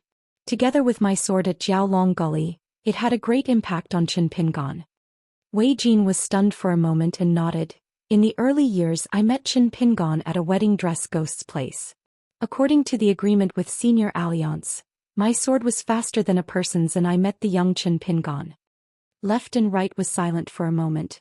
"Do you feel that if you're trapped by love and drag your feet, it's hard for your sword will to be pure and it's hard for you to reach the top of the mountain?" Wei Jin nodded. "I do have this worry. In fact, it's true." Left and right smiled. "Then you're wrong. Very wrong." Wei Jin put away the wine and sat upright. "I'm willing to listen to Senior Left's teachings." Left and right asked, "What's the most important thing for a swordsman to practice the sword?" Wei Jin shook his head. "I have many answers in my heart, but they're definitely not what you think." Left and right raised one hand and made a sword-holding posture. "It's the person who holds the sword. Therefore, no matter how high one's swordsmanship is or how great one's swordsmanship is, it's a small matter to me, a swordsman. Even if you hold the legendary 5 immortal swords, no matter what your current realm is, no matter if you're a sword immortal or not, you're the one who holds the sword. Left and Right withdrew his hand and turned his head. If you don't use the sword just because you like a woman, how can you be a sword immortal? You Wei Jin only have a good aptitude for swordsmanship. In the long run, you won't be able to reach the top with just your aptitude. I dare say that if you don't break through your heart for a long time, your final achievement will be very ordinary. In the future, don't talk to me too much. Wei Jin took a big gulp of wine and muttered, but I still feel that in this world only love lasts longer than sword chi. I can't bear to part with it and I don't even want to throw it away. Thinking of a person drinking wine and being muddle-headed, I'll go around in circles in the mountains. Compared to liking a person less, drinking less and wielding a sword to reach the top, it's better for me. Left and Right shook his head. Then there's no saving you. Wei Jin probed. Then I won't be able to chat with Senior in the future, right? Left and Right smiled. Sword immortal Wei Jin, get lost while you can. Drunkard Wei Jin, you can come often. Wei Jin laughed heartily and drank to his heart's content. He was just about to ask a question. The 4 heavens had a total of 4 immortal swords.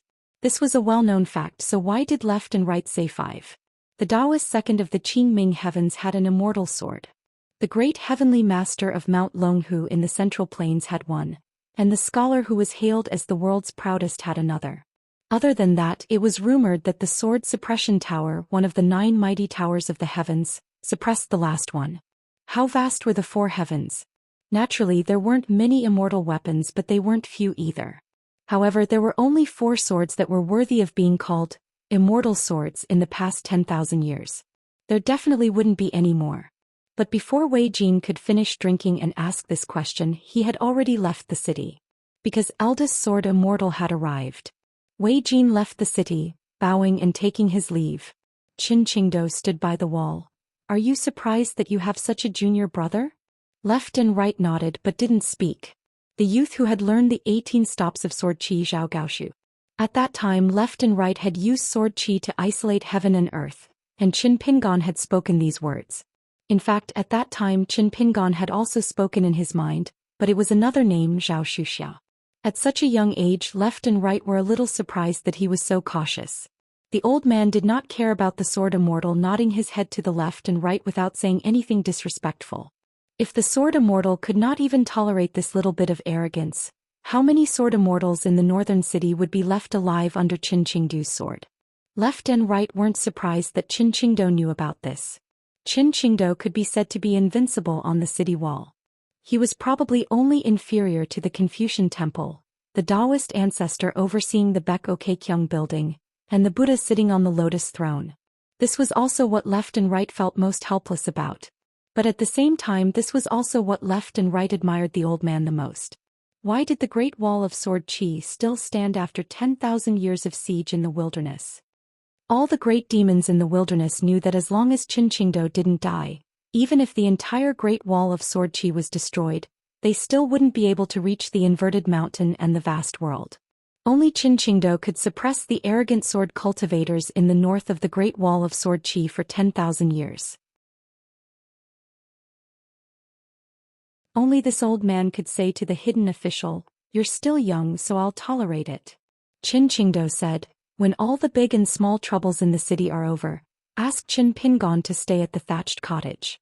He needs to focus on his sword practice. When he becomes a true sword cultivator, I'll leave the city wall and help him propose marriage.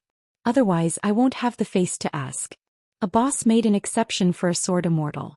He can't afford a store of alcohol and an elementary school. Left and Right said, "It's up to him. When the time comes, if you don't go to the Yao family, I'll go." Qin Qingdou laughed. "That's very unkind of you.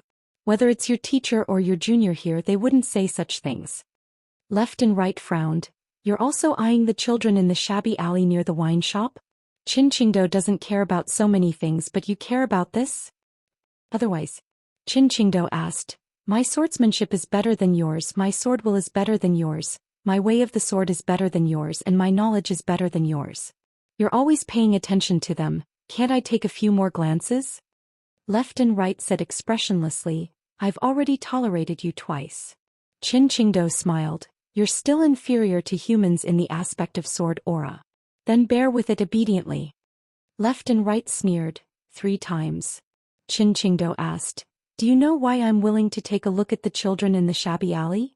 Left and right looked indifferent. This is the biggest problem involving the Great Wall of Sword Qi.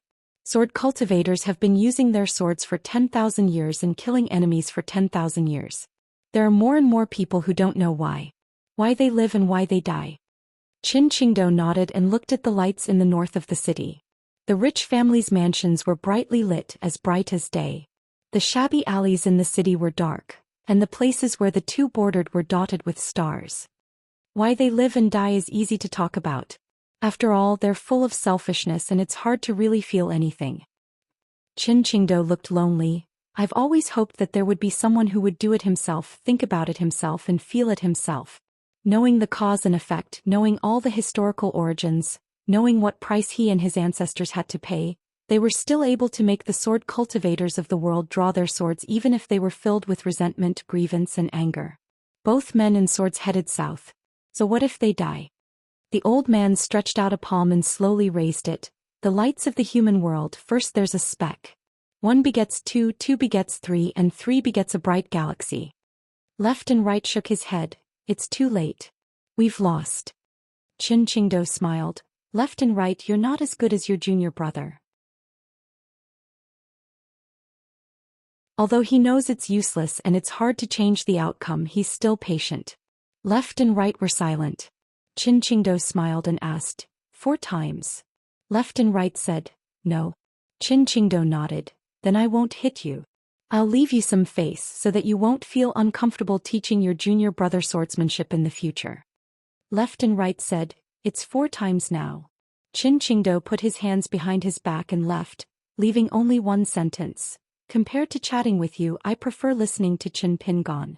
In the night, Qin Pingon strolled to the dragon beheading platform. Ning Yao was still cultivating, so Qin Pingon walked to the martial arts practice field. It was just a stroll. He walked in a circle. When he was about to complete the circle, his footsteps slightly deviated and then drew a bigger circle. Qin Pingon didn't know when Ning Yao had come to his side. He wasn't surprised.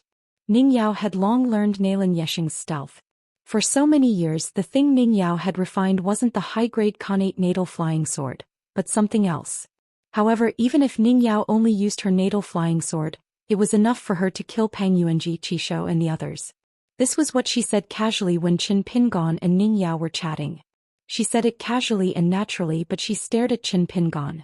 At that time, Qin Pingon was about to reach out and put his hand on the back of her hand, but he quietly withdrew his hand. Then he raised his hand with a smile and fanned the breeze. The two strolled up to the pavilion. Qin Pingon sat cross-legged beside Ning Yao. Ning Yao continued the topic from the day. In Wang Zongping's generation, there were about 10 people at the beginning. Compared to us, both the number of people and cultivation aptitude are too inferior. Among them, Mi Quan's attainment in the Great Wall of Sword Qi was originally the highest, but Mi Quan died in the first battle after leaving the city.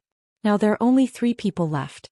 Apart from Wang Zongping, who was heavily injured and was affected by the battle between the 2 immortal realm cultivators, she has been stuck at the nascent soul bottleneck for many years. There's also Wang Wei and Su Yong. Su Yong's innate aptitude was actually better than Wang Zongping's when she was at the bottom. However, his sword heart wasn't firm and clear enough. He participated in the great battle, but he deliberately played small fights and didn't dare to risk his life. He always thought that if he cultivated quietly and lived to 100 years old, he could steadily ascend to the upper 5 realms and then fight with all his might. In the end, in the most dangerous battle of breaking through the nascent soul bottleneck at the Great Wall of Sword Qi, not only did Su Yong fail to ascend to the upper 5 realms, but he was rejected by the sword intent of heaven and earth and became a golden core sword cultivator with a broken elixir chamber. After many years of silence, he mingled in the streets and became a gambling addict. He reneged on countless debts and lived a life worse than a street rat. Qishou and the others loved to treat Su Yong to drinks when they were young. As long as Su Yong could drink, he didn't mind being treated as a joke. He lived like a half-human, half-ghost. When Qishou and the others' realms grew higher, they felt that it was meaningless to laugh at Su Yong. Su Yong became an errand boy between the cities and the mirage. If he earned a small amount of money he would buy wine. If he earned a large amount of money he would gamble. She had asked Nanny Bai about these things at the last minute and had done some last-minute research. Qin Pingon asked straightforwardly, would Su Yong hold a grudge against the entire Great Wall of Sword Qi? Ning Yao thought for a moment and shook her head. I don't think so.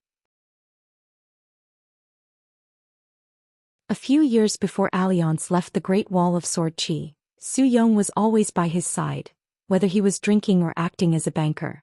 Qin Pingon nodded. Only Wang Wei is already a sword immortal. When he was a golden core sword cultivator in his early years, he became a low-ranking consecrator of the Qi family. 20 years ago he successfully ascended to the upper 5 realms. He opened his own residence and married a woman with a prominent surname as his Dao companion. His life is considered complete. When I was at the wine shop, I heard that Wang Wei surpassed his predecessors and became a sword immortal. It was quite unexpected. Ning Yao said, Wang Wei is indeed not very eye-catching. Ascending to the upper 5 realms at the age of 90 is rare in the vast world. However, on our side Wang Wei, as a surviving Jade Realm sword cultivator, naturally became the leader of more than 10 people in his early years. It is easy to compare him. Compared to the earlier generation, Wang Wei is too ordinary. If he were to be compared to our generation, let alone Pang Yuanji, Qi Shou and Gao Yeho, even Fatty San Qiu Yan and the others look down on him. Ning Yao said softly, however, on the Great Wall of Sword Qi, no matter what realm a sword cultivator is at, being able to survive is the greatest ability. If you die, what does it matter if you are a genius or a sword immortal? Even for us young sword cultivators, when drinking today, we laughed at Zhao Yong's downfall and that Wang Wei is not a sword immortal. Perhaps after the next battle, when Wang Wei drinks with his friends, he will be talking about his old friends. When they reached the pavilion on the dragon-slaying platform, Ning Yao suddenly asked, give me a pot of wine. Qin Pingon pulled his hand out of his sleeve and handed her a flask of bamboo sea grotto heaven wine from his wine store. Ning Yao drank the wine and said, Grandpa Little Dong, that was a true genius. He was at the Grotto Heaven Realm, at the Grotto Heaven Realm, at the Grotto Heaven Realm, at the Grotto Heaven Realm, and at the Dragon Gate Realm. He killed more than 10 demons at the same realm and 3 golden core demons, earning him the nickname of Sword Lunatic. Later he left the Great Wall of Sword Qi alone and went to the desolate world to hone his sword intent. When he returned he was already an upper 5 realms sword cultivator. After Dong Guanpu was exposed for colluding with demons, the crowd was outraged. Before hidden official could do anything, he was killed by Qin Qingdu, the eldest sword immortal. At that time Qin Pingon was at the top of the Great Wall and saw the scene with his own eyes. Ning Yao drank the wine. Not long after Grandpa Xiao Dong died, there was a rumor that Grandpa Xiao Dong was the one who arranged the assassination at the Mirage. Ning Yao smiled. I don't believe it, but I can't stop people from gossiping. Qin Pingon asked, let's not talk about the truth. After hearing these words, will you be sad? Ning Yao shook her head. There's nothing to be sad about. Qin Pingon nodded. That's good. Otherwise I won't go out except for practicing my sword at the top of the Great Wall. Ning Yao was puzzled. Other than that last Lu Duan being assassinated, what else is going to happen? Qin Pingon smiled. That's for sure. Someone wants to test me and isolate the Ning residence as much as possible. In the end they just want to distract you and delay your breakthrough. In the past they didn't have the chance. After the incident at the Mirage and Dongguanpu, they provoked the eldest sword immortal to attack personally. No one dares to attack the Ning residence openly. Now that I'm here, there's an opening. Ning Yao asked, why do I feel that you aren't bothered at all? I'm actually bothered, but I know that it's useless. So I don't care and don't think about it. Qin Pingon extended his hand to ask for the wine flask. Ning Yao subconsciously wanted to hand it over, but she quickly glared at Qin Pingon. Qin Pingon didn't get his way, so he continued with his hands in his sleeves. Outsider Qin Pingon, how good I am depends on my cultivation and my heart. Rin Yi, Puyu, Qi Shou and Pang Yuanji have already helped me prove the strength of a martial artist. As for the heart, one is high and the other is low. If the other party is good at scheming, they will test me. For example, once Guozhujia was assassinated, the Ning residence and the Guo family that sword immortal Guojia presided over would be completely estranged. This has nothing to do with how righteous sword immortal Guojia is. Everyone in the Guo family already has a thorn in their heart. Of course, now that the young lady is fine, it's a different story. How to test a person's heart? It's simple. If a child dies in a shabby alley, Stacked Mountains wine shop's business will soon be closed. I won't be going there to be a storyteller. If I go, it's destined that no one will listen to my stories. Killing Guozhuji requires a considerable price. Who would care about killing a commoner's child? But if I don't care, how will the many sword cultivators in the Great Wall of Sword Qi view me, Qin Pingon? If I care, how should I care? Ning Yao frowned when she heard this. Listen, what Nanny Bai said was wrong. This guy was obviously meticulous and had thought of everything. Qin Pingon laughed. What's there to worry about? If I've thought of everything, their chances will be small. However, there are some things that can only wait for the other party to make a move. Ning Yao asked, for example? For example, wantonly announcing that I'm the disciple of the literary sage, the Left and Right Junior brothers. This is fine, it's just scratching an itch. The sword cultivators in the Great Wall of Sword Qi are more focused on their own cultivation. Qin Pingon said, or for example, a young sword cultivator with no background. In front of me, he speaks drunkenly and brings up old matters of Ning Mansion. Most likely his words won't be too extreme. Otherwise, it'll be too unreasonable and it'll only cause public anger. Perhaps even the guests who are drinking will help him. Thus, the other party's words will have to be carefully thought out. If he provokes me to attack in anger, it won't be considered him sowing discord, but purely speaking out of his own feelings. In the end, I'll punch him. Whether or not I kill him, it'll be a loss. He's young and impetuous and he's too shrewd. He's not a sword cultivator.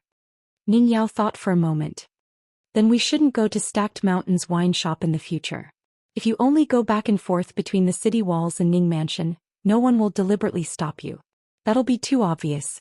The Great Wall of Sword Qi has many sword cultivators but not many fools. Qin Pingon shook his head. You have to go. Ning Yao didn't understand. The accountant likes to use the abacus, but he also has his own life to live. He won't sit behind the counter all day long and calculate profits and losses. Who am I? I'm used to a life of nothing. How many years has it been? Why would I be afraid of this? Qin Pingon stood up and looked at the training field. He said slowly, you've listened to so many shameful words for so many years. I also want to hear it with my own ears. It's fine that you didn't want to pay attention to them before. But now that I'm by your side, someone dares to come to you with evil intentions. If I don't punch him directly, am I supposed to invite him to drink? At this point, Qin Pingon smiled. It'll definitely be a matter of a casual punch. Because the other party can't have a high realm. They'll definitely be weaker than Reni. If they're stronger, no one will sympathize with them. Ning Yao asked, when are we going to the wine shop? This was Ning Yao's temperament. Qin Pingon didn't find it strange at all. Back in the small town, even if he didn't like her, Ning Yao's way of doing things had a great impact on Qin Pingon. The sentence, the great way shouldn't be so small, was one thing. This made Qin Pingon, who walked out of Lizhu Cave, never really look up at the immortals on the mountain when he looked at the cultivation on the mountain again. Qin Pingon had a deep impression of Ning Yao's straightforward way of doing things, especially her attitude of, since things have come to this point, what should I do? With such a clear and bright mind, one could truly not be afraid of unexpected troubles. If anything happened, just solve it. Qin Pingon turned his head and smiled. After I recover, I'll let the other party make a good plan. To be honest, many times I'm anxious for the enemy. I can't wait to teach them how to make the most moves to maximize the benefits and at the same time, make people feel disgusted. Ning Yao didn't say anything. Qin Pingon sat beside her and said softly, don't think of me as a stranger. I've always been like this. But as I said before, there's only one thing that I never think too much about. It's not something nice to hear. It's just the truth. Ning Yao said softly, if you don't like me, if you don't come here, there won't be so many problems. You can live a better life. You can even wait until you become a sword immortal in the future and come to me. I'll still wait for you. Grandma Bai was right. Even if Ning Yao wanted to be herself, she had to believe in Qin Pingon.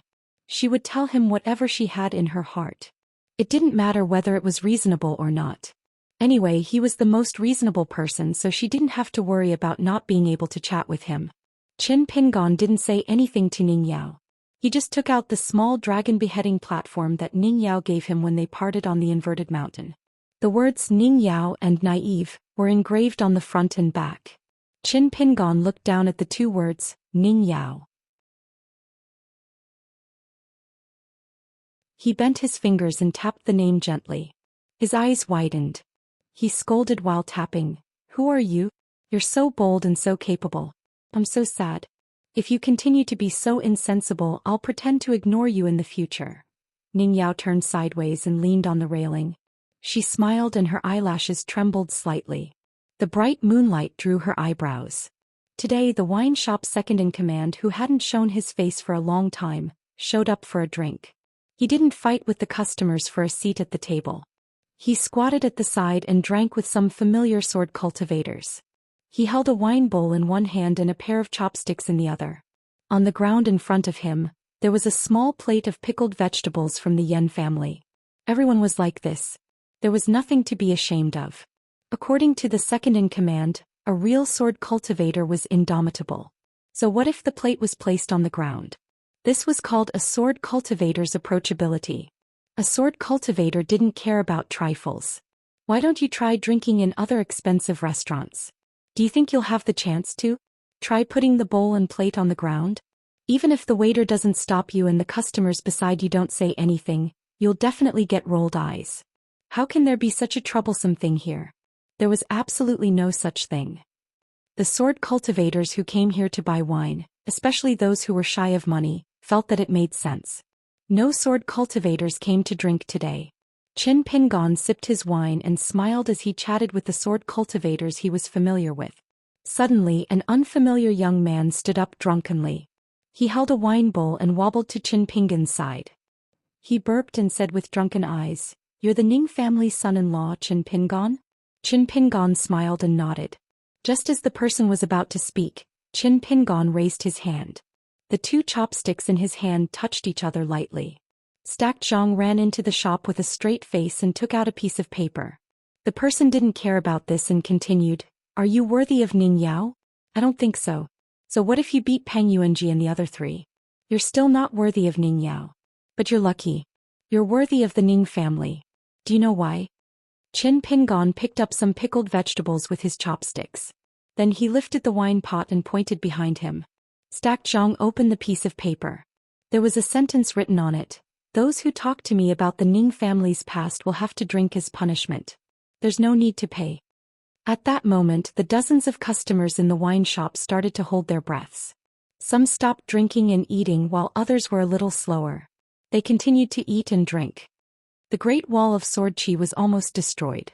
His Excellency Hidden Official personally led the charge, and the enemy greater demons avoided the fight.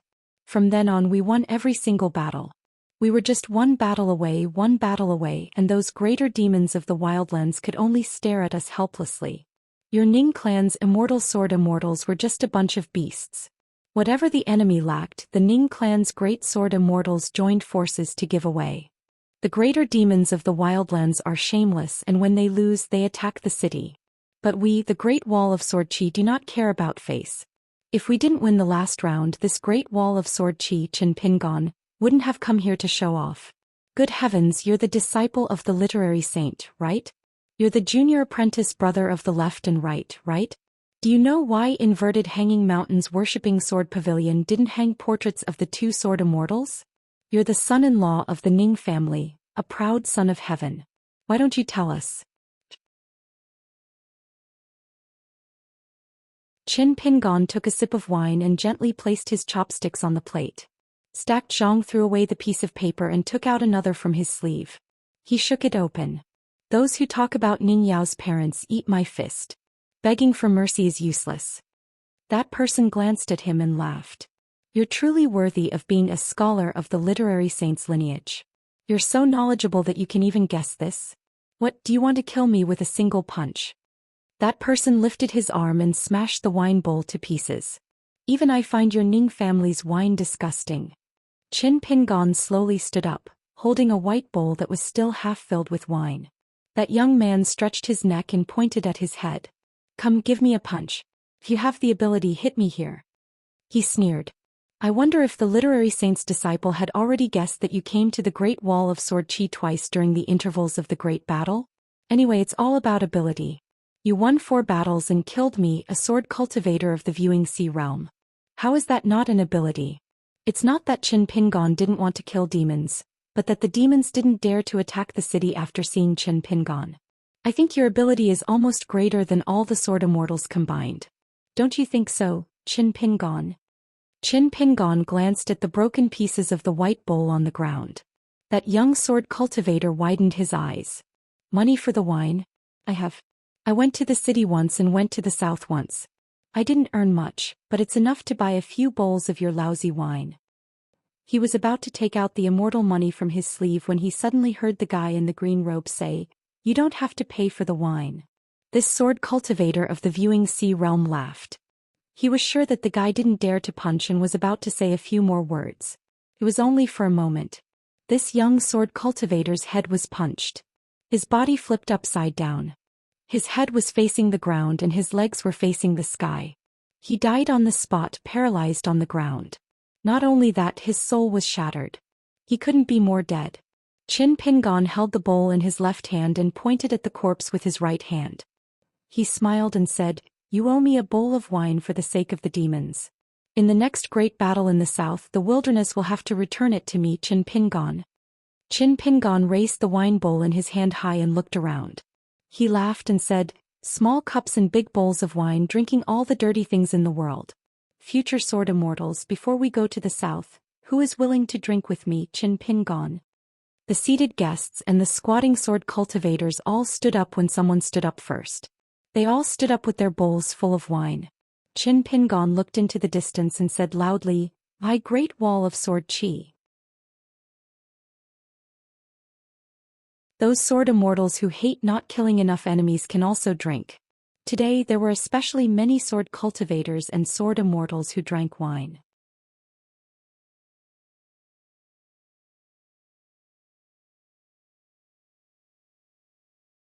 "586.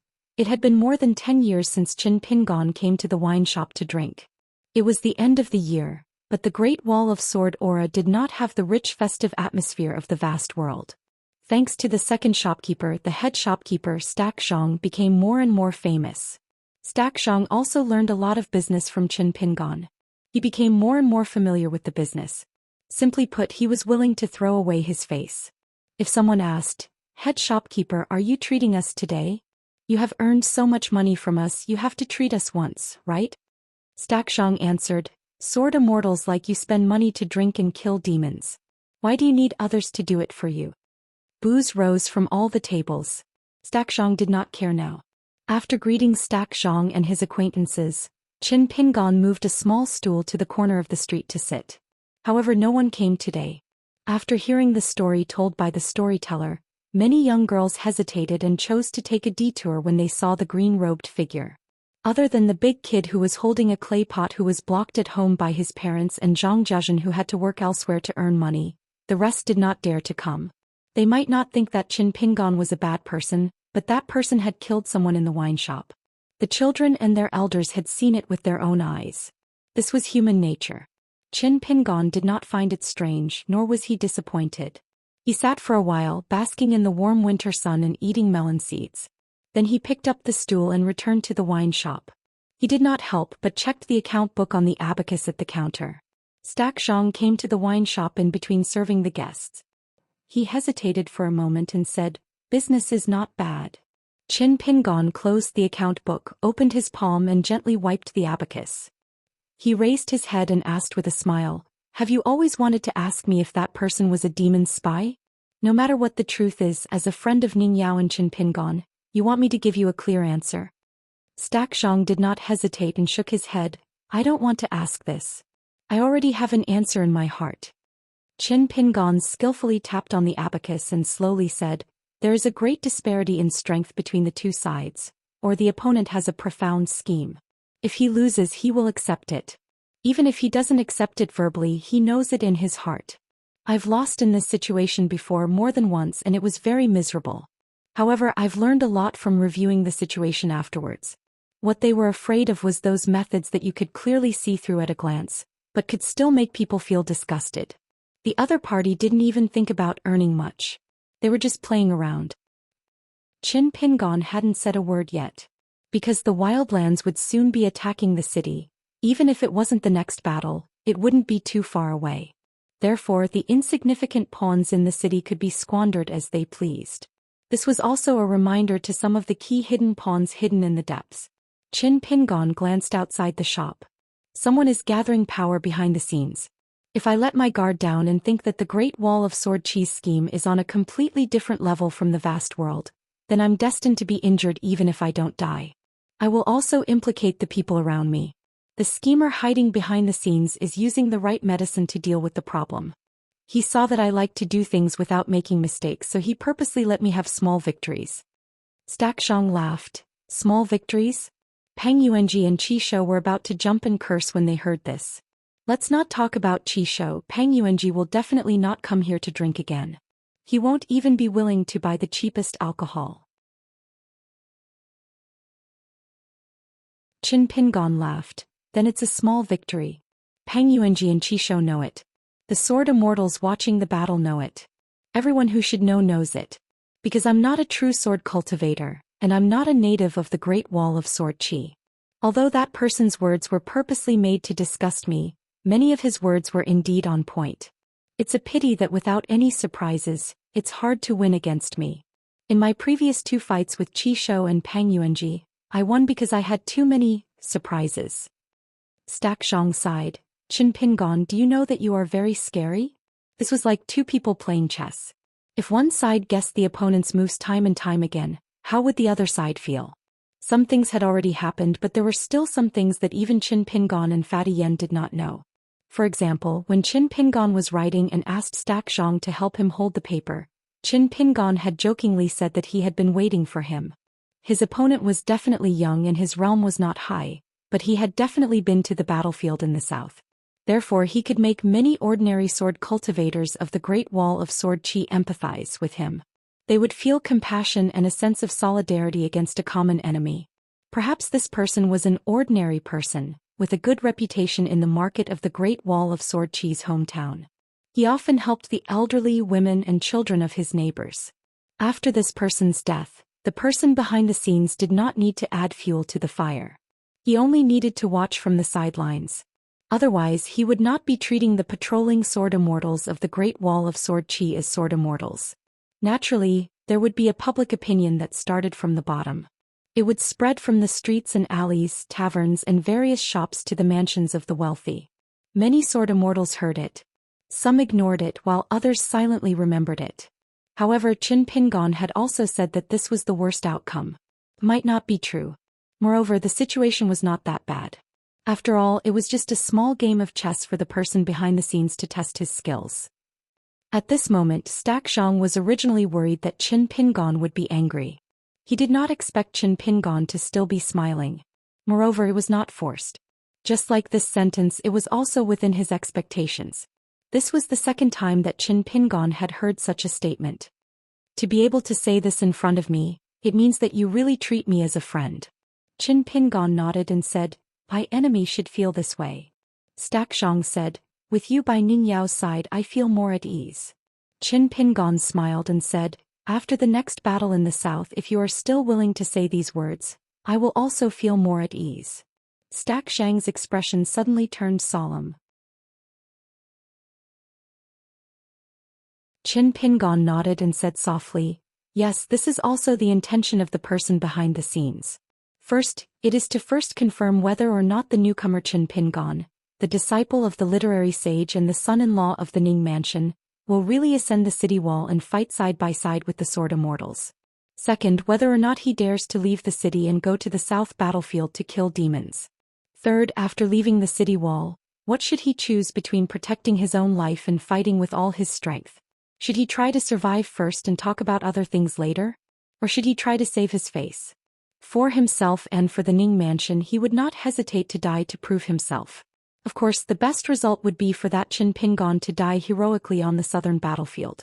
If the person behind the scenes is good, he will probably have someone say a few good words for me afterwards. Qin Pingon joked.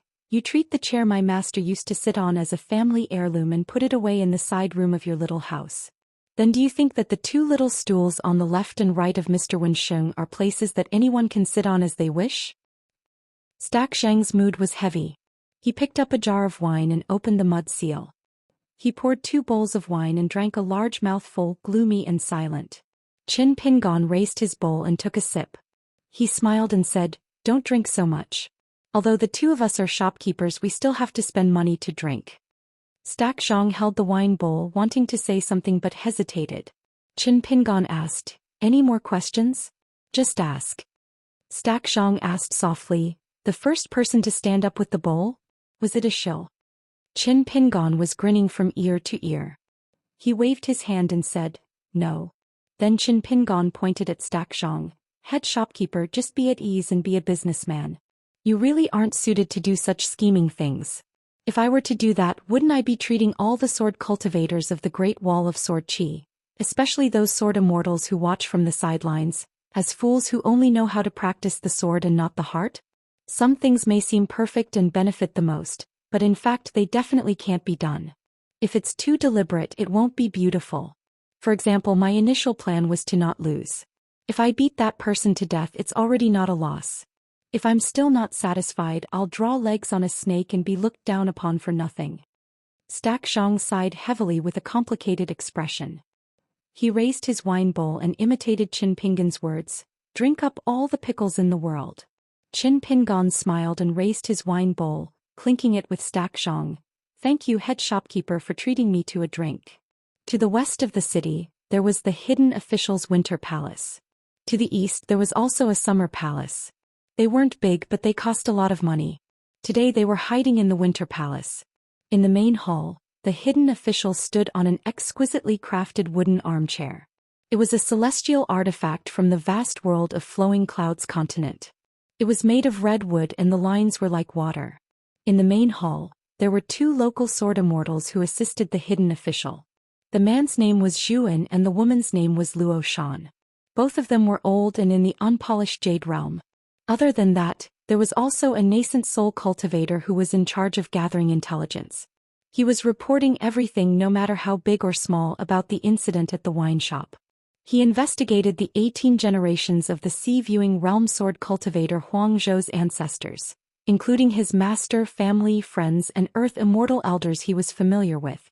He reported everything to Zhou Xian in detail. As for the hidden official, he was never interested in these. Other than that, there was also Peng Yuanji and a Confucian gentleman listening at the side. The gentleman's name was Wang Zai, and he had some connections with the previous Great Wall of Sword Qi's scholarly sage. The hidden official closed his eyes and walked to and fro on the chair. His body swayed and his hands held onto 2 ponytails as if he was sleepwalking. Zhou Xian listened to his subordinate's report while flipping through the intelligence report in his hands. Due to the need for details, the number of words was naturally high, which was why the hidden official never touched these. The female sword immortal Luo Shan wore a round neck brocade robe. She had a flower hairpin on her head and it was extremely red. She was especially eye-catching. When it came to intelligence reports, the gentleman Wang Zai was similar to the imperial censor in the vast world of imperial court. He did not have the right to participate in specific matters, but he had the right to make suggestions. In the words of the hidden official, he had to give these outsiders who held the imperial sword a chance to speak. As for whether he listened to them or not, it depended on his mood. After listening to the intelligence report, Wang Zai asked, "Facts have proven that there is no conclusive evidence to prove that Huang Zhou is a demon spy. Will Qin Pingon be suspected of killing indiscriminately? Taking a step back, if he is really a demon spy, he should be handed over to us. If he is not, it is just a dispute between youths. Isn't he disregarding human life?" Peng Yuanji frowned and did not speak. He lowered his head and drank. As the only direct disciple of the hidden official, Peng Yuanji's words were often more effective than the 2 sword immortals Zhou Xian and Luo Shan. However, Peng Yuanji did not like to get involved in these foul matters and had always focused on cultivation. Luo Shan said indifferently, "Evil people should be tortured by evil people until they regret their evil deeds." In the Great Wall of Sword Qi there was indeed no taboo. A sword cultivator of the lower 5 realms could scold Dong Sanging as long as Dong Sanging did not take it to heart. However, if Dong Sanging were to make a move, he would naturally die for nothing. That Qin Pingon was obviously waiting for others to find trouble with him. If Huang Zhou knew what was good for him, he should have stopped when he saw the first piece of paper. Was it important whether he was a demon spy or not? If he died for his own stupidity, he could not blame the other party for being too harsh on him. As for Qin Pingon, did he really think he was a sword cultivator of the Great Wall of Sorqi? Shameless boasting. In the next battle in the south, I will get someone to record Qin Pingon's demon-killing process. Zhou Xian said with a straight face, on this matter you Luo Shan should speak less. The female sword immortal Luo Shan and the Ning couple had some grudges in their early years.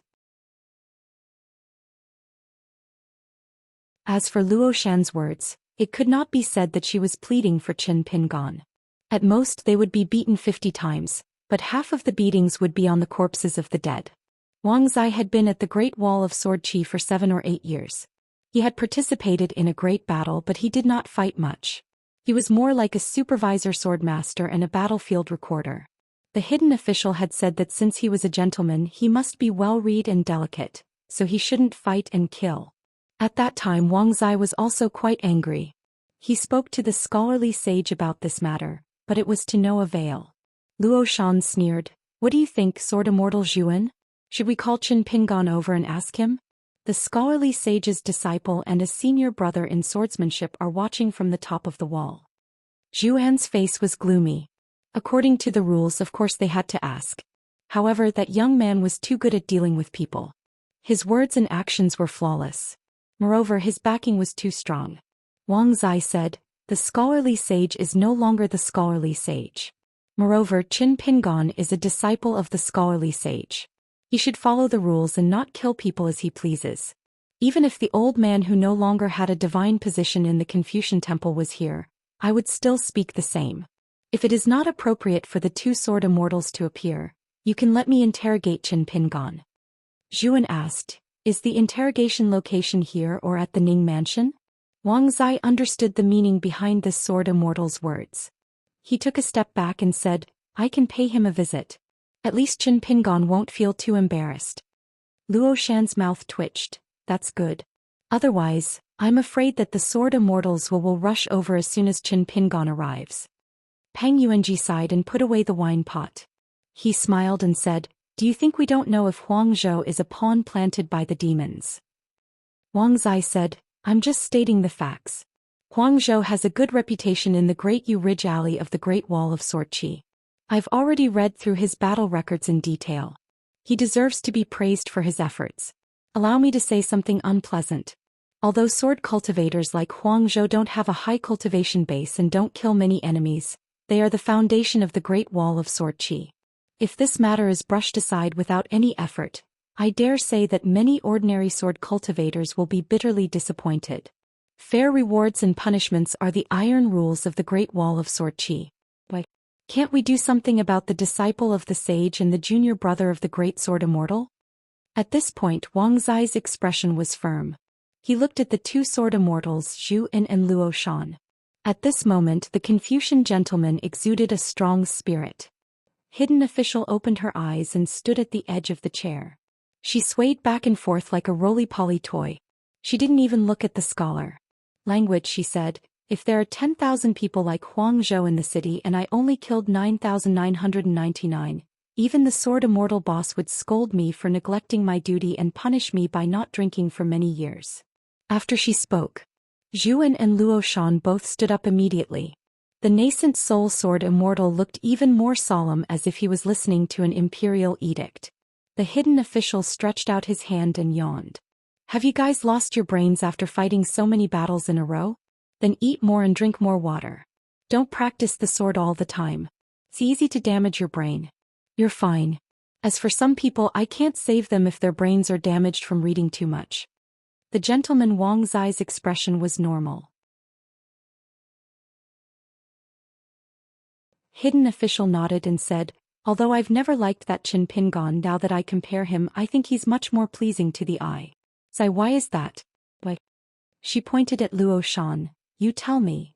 Luo Shan smiled. The moonlight tonight is great. Hidden official nodded. That makes sense. Wang's eye stood still. Hidden official was somewhat convinced by the scholar's shamelessness. She threw a glance at Zhuan. The latter immediately gave an excuse and left the meeting hall with Wang Zai. Luo Shan also left with the nascent soul sword immortal. Only the master and disciple were left. Peng Yuanji smiled. Master, does the secondary sage's line dislike the literary sage's line so much? Hidden official waved her hand. Peng Yuanji walked to the side of the armchair, but hidden official grabbed him and pinched him hard. Yuanji, you're the one who's damaged your brain from practicing the sword. Peng Yuanji did not care much about his master's side. He broke free from hidden official's small hand and rubbed his cheeks helplessly saying, Master, please enlighten me. Hidden official rolled her eyes. Why did I find such a foolish disciple? Do you really think that Wang Zai is targeting Qin Pingan? He's tying us together to prove Qin Pingan's innocence. Can't you see such a simple thing? I won't let him have his way. Anyway, that Qin Pingan is a smart person. He doesn't care about this at all. Peng Yuanji thought carefully and nodded. At the same time he was somewhat angry. This Wang Zai dared to scheme against his master? Hidden official waved his hand and said, That's nothing. It's obvious that Wang Zai is suspicious of the Dong clan and us. Or rather, other than Qin Qingdu and the Three Saints, Wang Zai is suspicious of all the major clans. For example, hidden official Wang Zai is suspicious of me. Do you think that the scholarly sage who lost to me is so easy to deal with? Do you think that after he left with his tail between his legs he would send an idiot to the Great Wall of Sword Qi and embarrass himself again? Peng Yuanji smiled bitterly. I'm not good at these things. The hidden official made a sword sign with both hands and waved it randomly. He said, What are you good at? Peng Yuanji said, Isn't master very good at it? She said, I'm your master. Peng Yuanji nodded. That makes sense. The hidden official stomped his feet and said, Shameless. Are you copying me? Pip. You can even pay with wine. Peng Yuanji tossed a pot of bamboo sea grotto heaven wine to master hidden official, who kept it in his heaven and earth sleeve. The ants had moved and secretly accumulated the wine. Now they could not drink, but she could hide the wine. At the end of the year, Ning Yao asked Qin Pingan why he didn't prepare spring festival couplets and door gods. Back then, when Ning Yao visited the small town in Liju Grotto Heaven, she felt that it was quite festive and missed it. Qin Pingan smiled and asked, Do you sell these things at the Great Wall of Sword Qi? Ning Yao said that he could write and draw them himself. Qin Pingan said that he should follow the customs of his hometown and not pay attention to these things. Ning Yao was annoyed. Why should she care about what they thought? Qin Pingan said that he would care. Ning Yao was really angry. Qin Pingan explained the reason in detail. In the end he said that there was no need to rush. He would be staying at the Great Wall of Sword Qi for a long time. Perhaps he would have a chance to do business with spring festival couplets and door gods in the future, just like how the restaurants in the city were used to hanging couplets. Only then did Ning Yao let him be.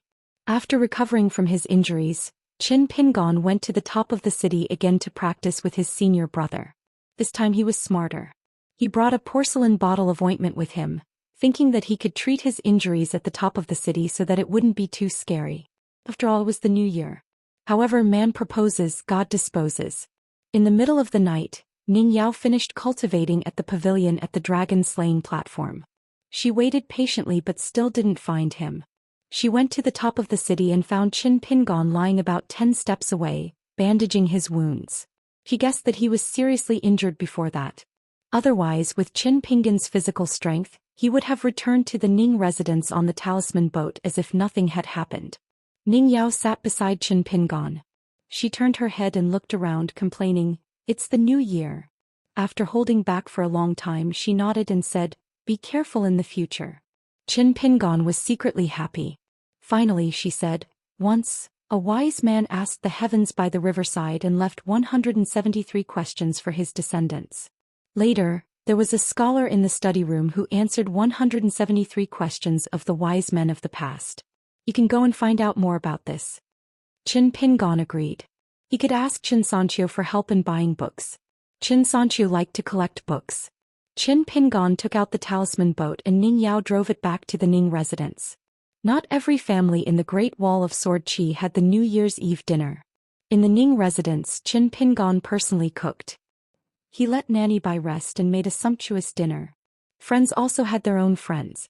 Except for Dong Huafu, who was a bit of a loner and didn't have many peers to talk to. Yenzhua had his own small mountain and Xianxia had more friends. In the first month of the lunar year, Xianxia took 3 of his good friends to drink at the stack shop. The 4 of them sat at the table. A man named Fan Dach was so drunk that he wanted to die. He even had tears and snot coming out of his nose. Xianxia was helpless. The other 2 young men and women who came from similar backgrounds to Fan Dach couldn't do anything about it. Moreover, the man and woman were a pair of Taoist companions. At the table today, they couldn't say anything because the woman Fan Dach liked was from a wealthy family. Fan Dach was unexpectedly dumped by the woman and found another man with a big surname. They were about to get married. Xianxia's good friends were also caught off guard. They couldn't understand why the woman named Wuxia, who was in the sea-viewing realm, would abandon Fan Dach and go into the arms of another man. Fan Dach himself couldn't understand it, so he got drunk and talked a lot. Seeing Qin Pingon, Fan Dach shouted, "Hey, isn't this our second shopkeeper? It's rare for you to show up. Come and drink." Qin Pingon happened to come here alone to check the accounts of the stack shop. He gave Xianxia a look and asked him to help out.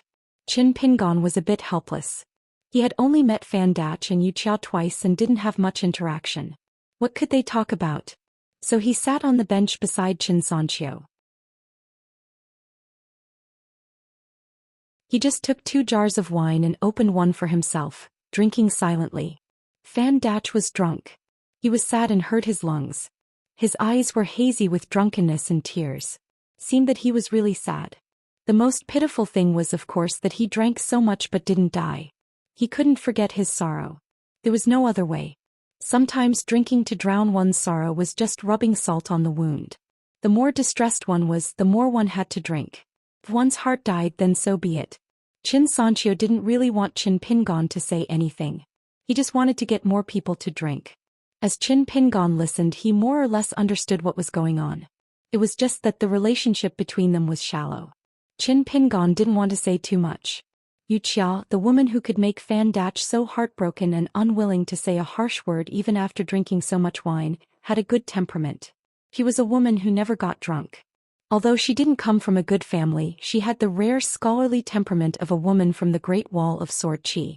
However, she also had some heroic spirit. The reason why Qin Pingon paid attention to her was that she made a move that Qin Pingon remembered. At that time, Qin Pingon, Fan Dach, and the others were sitting around a table. They met a sword immortal by chance. Wuxia got to know him and stood up to propose a toast. At that time, Wuxia naturally reached out and held the sword immortal's arm.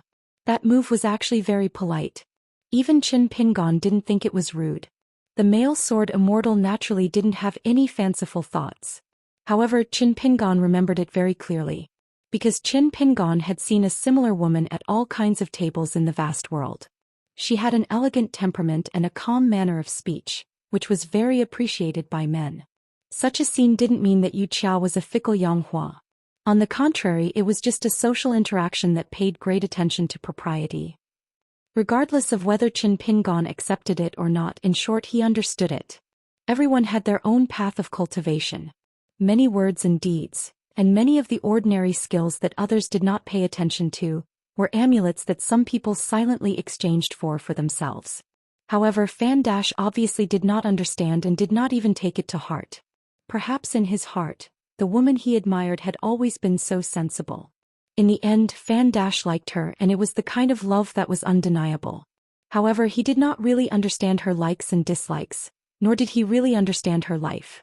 Moreover, after listening to Fan Dach's words and hearing that Wuxia wanted to separate from him, he was completely dumbfounded. He asked her if she had done something wrong and if he could change. However, Wuxia was very persistent and only said that both of them were not suitable for each other. Therefore, among the many drunken words that Fan Dach said today, one of them was, "Why are we not suitable for each other? Why did he only realize that we were not suitable until today?" Fan Dach suddenly shouted, "Qin Pingon, you are not allowed to think that Wuxia is that bad woman. Absolutely not." Qin Pingon nodded and said, Okay. Fan Dash raised his white bowl and drank half of it. Because he had poured half a bowl, he looked at Qin Pingon who was sitting beside Xianxia. In fact, his eyes were listless. He asked in a trembling voice, "Tell me, what did I do wrong? Why did you get married just like that? When it comes to love, is a good person really at a disadvantage? Is it because that bastard is better at sweet talking? Is he better at pleasing women? I poured my heart out for her, Wuxia. How is that bad? My family is very strict and I don't have much money. However, as long as it's something she likes, when I don't have enough money, I have to borrow money from Xianxia to buy it for her." Fan Dash paused for a moment. "Qin Pingon, you are an outsider. A bystander sees more clearly. Tell me, what did I do wrong?" Qin Pingon asked. "Does she know that you borrowed money from Xianxia?" Fan Dash was stunned for a moment and said angrily, "How the f***ck would I know if she knew? If I knew, Wuxia would be sitting beside me right now. It doesn't matter if she knows or not. Wuxia should be sitting here and drinking with me. Drinking with me." In the end, his voice weakened. The young man was sad again. Qin Pingon drank a mouthful of wine and put down the bowl. He asked softly, "Does it really matter if she knows or not?" Fan Dash suddenly raised his voice. "Qin Pingon, don't make sarcastic remarks here. It's easy for you to say that. You like Ning Yao and she likes you. You are both immortals. You don't know what's good for you." Qin Xianxia was about to remind Fan Dash to stop talking nonsense when Qin Pingon reached out and gently pressed his arm. He shook his head, indicating that it was okay. Qin Pingon didn't say anything else and just drank silently. However, Fan Dash seemed to have finally found a way to relieve his worries. He began to target Qin Pingon and said more nonsense. Fortunately, it was only about love. Qin Xianxia's face was livid. Even Fan Zhang was frowning, wondering if he should just knock him out with a punch. Qin Pingon looked calm. When Fan Dash finished speaking, even he felt that he was in the wrong, he burst into tears. Qin Pingon said, "You didn't do a good job and couldn't keep her. Don't find excuses for yourself and blame yourself for being a good person. You think that it's wrong to be infatuated with a woman. You talk about treating people gently. You're not as good as other people's mouths. Many people like someone in addition to liking the other party, they also like themselves. They are intoxicated by it and love it to death. Their snot and tears are just for show. You don't even know what the person you like is thinking. You don't even know if the other party is worth it. Anyway, you have to move yourself first." Fan Dash slammed the table and said, "Shut up." Qin Pingon said indifferently, "When you're hurt, drink and give yourself a few excuses. The sincerity of a good person is worthless. You Fan Dash are unlucky. Otherwise you would have more excuses and more worries. It seems that you can't keep a woman because you don't have the money to cause trouble. As for whether or not you can be responsible for yourself before you can be responsible for the woman, do you need to think about it? I don't think so. I'm so sad. How can I move myself if I'm wrong?" Fan Dash stood up shakily. His face was distorted and his eyes were bloodshot. "Qin, let's fight." Qin Pingon waved his hand and said, "I'm not fighting. I only said a few unpleasant words because you are Qin Xianxia's friend." Qin Pingon finished the wine in his bowl in one gulp. He poured another bowl and finished it again. "You said too much. Just treat it as drunken talk and apologize." Fan Dash laughed and said, "I can't accept Qin Pingon's apology." The other two friends of Fan Dash were also full of complaints about Qin Pingon. "How can you persuade people like that? Aren't you adding fuel to the fire?" Fan Dash stared at Qin Pingon and said, "How much have you been through? Are you worthy of saying such things?" Qin Xianxia said to Fan Dash, "Enough. Don't go crazy drunk." Fan Dash looked miserable. He staggered and struggled to support himself on the table. He choked and said, "Xianxia." Qin Xianxia sighed and stood up. "Okay, Bill." Qin Pingon looked at Qin Xianxia apologetically. Qin Xianxia smiled and nodded. Qin Pingon left the table and walked to the stacked mountains. Fan Dash suddenly picked up his wine bowl and threw it at Qin Pingon's side. Qin Pingon slowed down but did not turn around. Qin Xianxia had already gone around the table and hugged Fan Dash. He said angrily, "Fan Dash, did you lose your brain from drinking too much?" The stacked mountains were about to move. Qin Pingon, who had his back to the table, shook his head. Regardless of whether there was a reason to be sad, A person's sadness when he was down and out was always sad. Fan Dash struggled desperately and shouted at the back of the green-robed figure, Qin Pingon. You're nothing. You don't know Wuxia at all. If you dare to talk about her like that, I won't let you off. Qin Pingon turned his head and said, We'll talk about it after you sober up. Fan Dash accidentally elbowed Xianxia in the chest. He broke free and clenched his fists.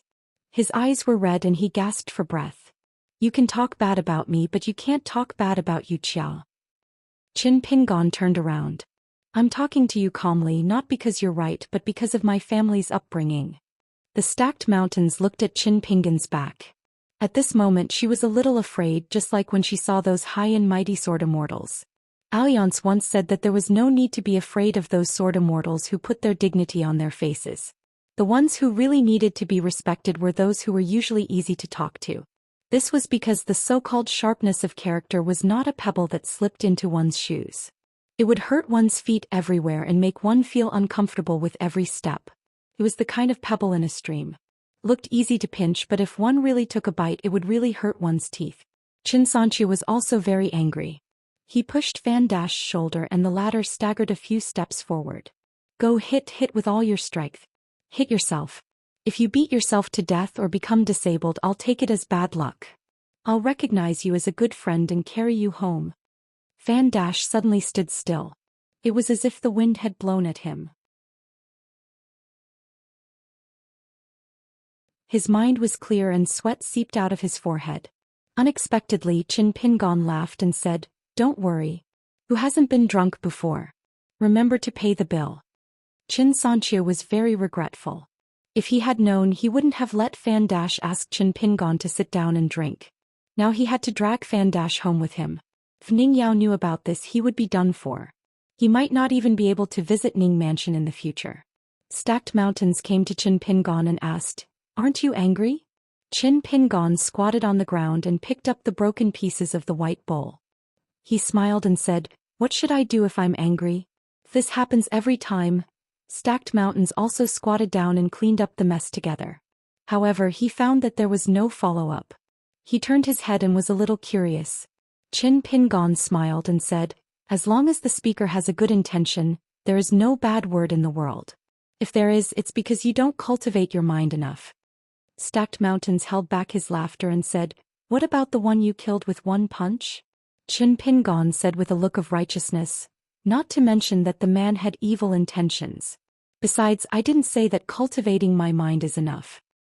After cleaning up the broken pieces on the ground, Qin Pingon continued to clean up the mess on the table. Except for the half jar of wine that had not been finished, the other jar of wine that he had brought with him was still sealed. However, Qin Pingon and the others paid the bill together. It was very generous. Qin Pingon was in a good mood. He poured himself a bowl of wine and planned to take the remaining jar to Ning Mansion and give it to Senior Nalan. The shopkeeper Stacked Mountains pretended not to see it. Qin Pingon sat alone at the table and drank wine. A year passed and another year came. Year after year, years after years, peace.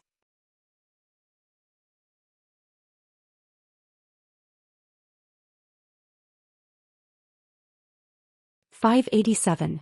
Qin Pingon drank his wine and looked at the busy manager. He felt a little uneasy and shook the wine jar. There were about 2 bowls left. The big white bowls in the shop were not big. Qin Pingon extended his hand and beckoned Stack Zhang to drink with him. After Stack Zhang sat down, Qin Pingon helped him pour a bowl of wine and smiled. I don't come to the shop often. Today I want to take this opportunity to talk to you about something. Fan Dash was just a friend of a friend. Moreover, what he really wanted to hear at the dinner table today was actually not a reason. It was just that he had accumulated too much frustration in his heart and needed an outlet to vent it. Because Xianxia and the others were Fan Dash's friends, they didn't know what to say. Some wines have been buried for a long time and can suddenly be opened. Old wine is sweet and can intoxicate a person. The next time Fan Dash goes to the south to fight, the chances of him dying are very high. He probably thinks that he can live in her heart forever. Of course, this is just my guess. I like to think of the worst. But I have been scolded by Fan Dash for nothing and even smashed a bowl in our shop. I will settle this score with Xianxia later. Stack Zhang, you are different. You are not only Ning Yao's friend but also my friend. Therefore I will not hold back with what I say next. Xianxia joked, "Don't worry.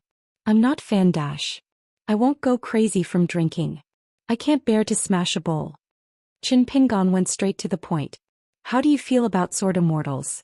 What is your feeling when you see them attack from afar and come here to drink wine?" Xianxia thought for a moment. "Respect." Xianxia hesitated for a moment and added, "Actually, I'm just afraid.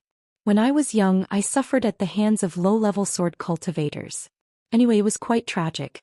Back then, they were already immortal figures in my eyes. I'm not afraid you will laugh at me. Every time I saw them on the road, I couldn't help but shiver and turn pale. It was only after I met Alliance that I felt better. Of course, I want to become a sword immortal. But if I die on the path of becoming a sword immortal, I won't regret it. Don't worry. Once I'm a nascent soul cultivator, I'll become a sword immortal. I have things I want to do for each realm. But at the very least, I can bring forward the matter of buying a large residence by many years. I have to respect you." Qin Pingon raised his wine bowl and drank with each other. Then he smiled and said, "Okay, I don't think it's a big problem. Worshipping the strong and empathizing with the weak, then you're walking on the middle path. It's not just me and Ningyao. In fact, Xianxia and the others are all worried that you fight too hard and don't care about your life. Fatty Yen had a misunderstanding with you back then, so he doesn't dare to say anything. The others are also afraid to say anything. This is similar to how Qin Xianxia treats Fan Dash. But to be honest, don't talk about life and death so easily. If you can avoid death, don't die. Forget it, this kind of thing is beyond one's control. I've experienced it myself, so I don't have the right to say anything. In any case, the next time I leave the city, I'll do the same as Fatty Yen and the others and try to take a few more glances at the back of your head. Come, toast to the back of our head shopkeeper's head." Xianxia raised his wine bowl and clinked it lightly, drinking again. Qin Pingon smiled and said, "The next question might be a little annoying. Let me say this first, you have to promise me that after I finish I'll still be the shop's second shopkeeper and we'll still be friends." Xianxia smiled and said, "Let's hear it first. Promises are useless. When a woman goes back on her words, she goes back on her words faster than you men can drink." Qin Pingon was a little helpless and asked, "You like the Confucian gentleman who took away the Great Spirit sword? Do you like his temperament or do you like his status as a sage? Do you hope that one day he can take you away from the Great Wall of Sword Qi and go to the inverted hanging mountain and the Great Spirit?" Xianxia's face turned slightly red. He lowered his voice and nodded, saying, "Both. I like his character, his bearing, and especially his scholarly aura. I especially like him as a sage of the academy. How great is he? Now that he's a gentleman, of course I care. Besides, after I got to know Alliance and Ningyao, I've long wanted to go to the Great Spirit. If I can go with him, that would be the best." However, Xianxia soon became spirited. "If he really likes me one day, I'll only go to the Great Spirit after I become a sword immortal. Otherwise, even if he begs me, I won't leave the Great Wall of Sword Qi." Qin Pingon clicked his tongue and said, "It's hard to say whether he likes you or not. You're thinking so far ahead?" Xianxia took a big gulp of wine and wiped his mouth with the back of his hand. He was in high spirits. "Is it illegal to just think about it?" Qin Pingon hesitated for a moment. "I'll tell you a story. It's not considered hearsay or seeing it with your own eyes. You can just treat it as a story from a book. After you listen to it, you can at least avoid the worst possibility. The rest is not very useful and doesn't apply to you and that gentleman." It was a landscape story about an infatuated scholar and a ghost in a wedding dress. Those who were deeply in love were often accompanied by suffering. The word, infatuation, was often accompanied by disappointment. Qin Pingon certainly didn't want Xianxia to end up like that Confucian gentleman. Qin Pingon hoped that all lovers in the world would find their way together. However, there was a prerequisite.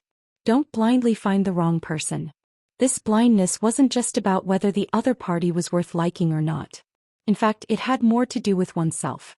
The most pitiful people were those who didn't know why the person they were infatuated with liked them in the first place and why they didn't like them in the end. Just like how Qin Pingon only asked Fan Dash a question at first. What he meant was whether Wuxia knew that Fan Dash would rather borrow money from his friends to buy the item she liked. Did Fan Dash see the thoughts of such a woman? Did he know it clearly and still accept it? If he could and was able to properly resolve the branches and leaves on this vein, that was also Fan Dach's ability. If he really didn't know it all and was confused from the beginning to the end, Fan Dach obviously wouldn't be so angry. It was obvious that whether Fan Dach knew from the beginning or later, he knew that Wuxia knew that he borrowed money from Xianxia, but Wuxia chose to continue to ask for Fan Dach's help. Did Fan Dach know what this meant? No.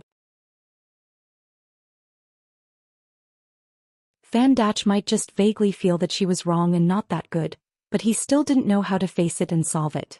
Fan Dach only knew that after parting, the two sides were destined to go further and further apart.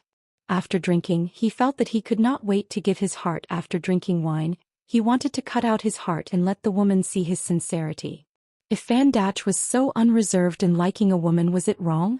Naturally, there was no mistake. A man poured out his heart and lungs for the woman he loved and did everything he could. Was there anything wrong with that? However, if one looked deeper, how could there be no mistake? If he liked someone so much, shouldn't he know who he was liking? Just like Qin Pingon, an outsider who had only seen Wuxia twice from afar, he could tell at a glance that the woman was ambitious and had secretly divided Fan Dach's friends into different ranks. Her ambition, which was filled with fighting spirit, was not purely because Fan Dach, as a disciple of a big surname, could guarantee that both parties would not have to worry about food and clothing. She hoped that one day she could be invited to a table full of sword immortals to drink with just her name, Wuxia. Moreover, she would not be the one to toast to the last seat. After she sat down, someone would definitely take the initiative to toast to her. She, Wuxia, had to straighten her back and wait for others to toast her. Qin Pingon didn't like this kind of woman, but he definitely didn't hate her. He just understood and respected the many choices she made in life. Fan Dach understood? He didn't understand at all. If he missed it today, he would try his luck in the future.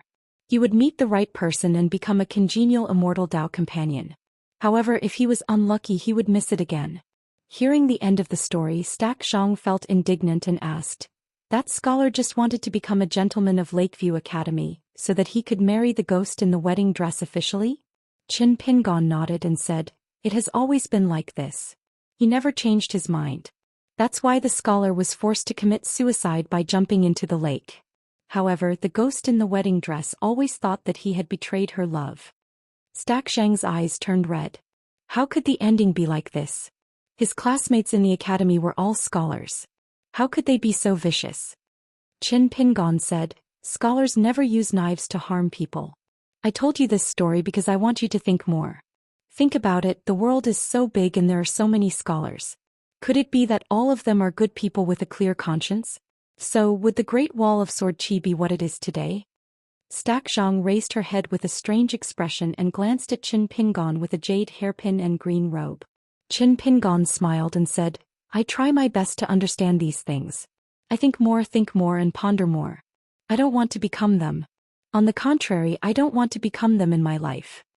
Qin Pingon raised his wine bowl and said, "If there is a day when you and that gentleman like each other, then Miss Xianxia will be a sword immortal again.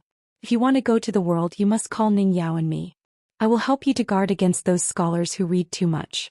Whether it's the gentleman's so-called friends, classmates, family elders, or teachers in the academy, it's best that they are easy to talk to.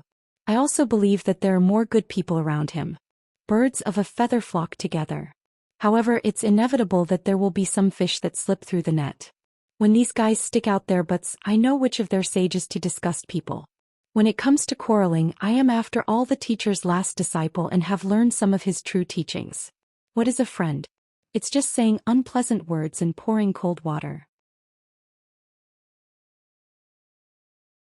You can say what you need to say, but you have to do some difficult things. The last sentence is me praising myself. Come, let's drink a bowl." Xianxia rarely smiled so brightly. She held the bowl in one hand and was about to drink when her expression suddenly dimmed. She glanced at her shoulder.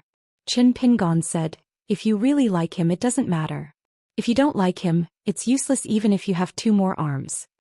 Xianxia laughed angrily and said, "Is it a good thing for a person to have an extra arm for no reason?" Qin Pingon smiled and said, "That's right. My weakness is that I'm not good at reasoning." Xianxia's mood improved again. Just as she was about to clink her bowl with Qin Pingon suddenly said something that spoiled the mood. However, you and that gentleman are not yet together. Don't think too early. Otherwise you will be sad in the future. When the time comes, this small shop will earn a lot of money for your drinks. As the second shopkeeper and friend, I will feel uncomfortable. Xianxia's face darkened. Qin Pingon sighed and said, "It's hard to be a friend." Xianxia suddenly smiled and said, "You've already told me the best and the worst. Thank you." Xianxia picked up the wine jar and found that there was only a bowl of wine left. Qin Pingon waved his hand and said, "I won't drink. Ning Yao is very strict." Xianxia didn't stand on ceremony and poured a bowl of wine for herself and drank slowly. If a customer asked for more wine, Xianxia would get someone to get the wine and pickles. This was the good thing about experienced drinkers. They didn't need to be too polite. At first, Xianxia was worried that she wouldn't be able to serve well and did everything herself. But there was one time when she saw Qin Pingon doing this. He joked with the customer and even asked the customer to help him get the dishes. Both parties didn't feel that it was inappropriate and Xianxia followed suit. Xianxia looked at Qin Pingon and found that he was looking at the corner of the street. In the past, Qin Pingon would stay there longer and be a storyteller. Only today the children were no longer around the small bench. Xianxia knew that in fact Qin Pingon would be disappointed in his heart. However, Xianxia still didn't understand why Qin Pingon would care so much about this kind of thing. Was it because he came from the shabby alley of the small town called Lizhu Cave Heaven? Even if he was now an immortal in the eyes of others, he still felt close to the shabby alley?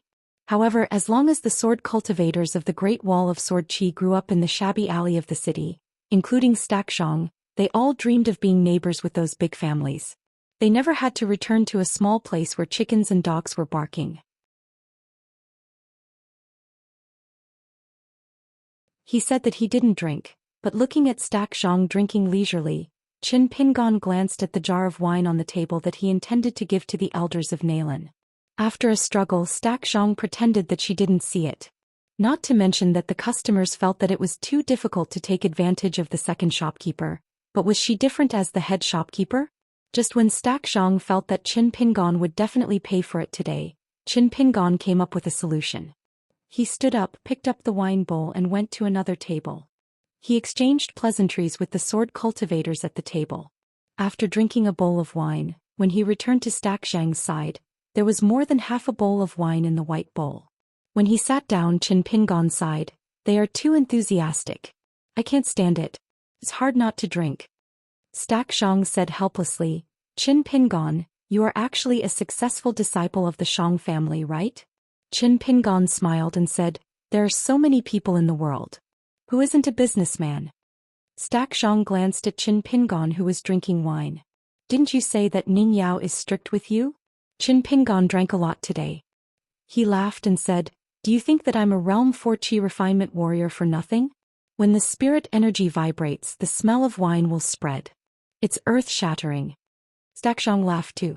However, she made up her mind to complain to Ning Yao. Qin Pingon looked at the street. The business of the restaurants and wine shops was really not good.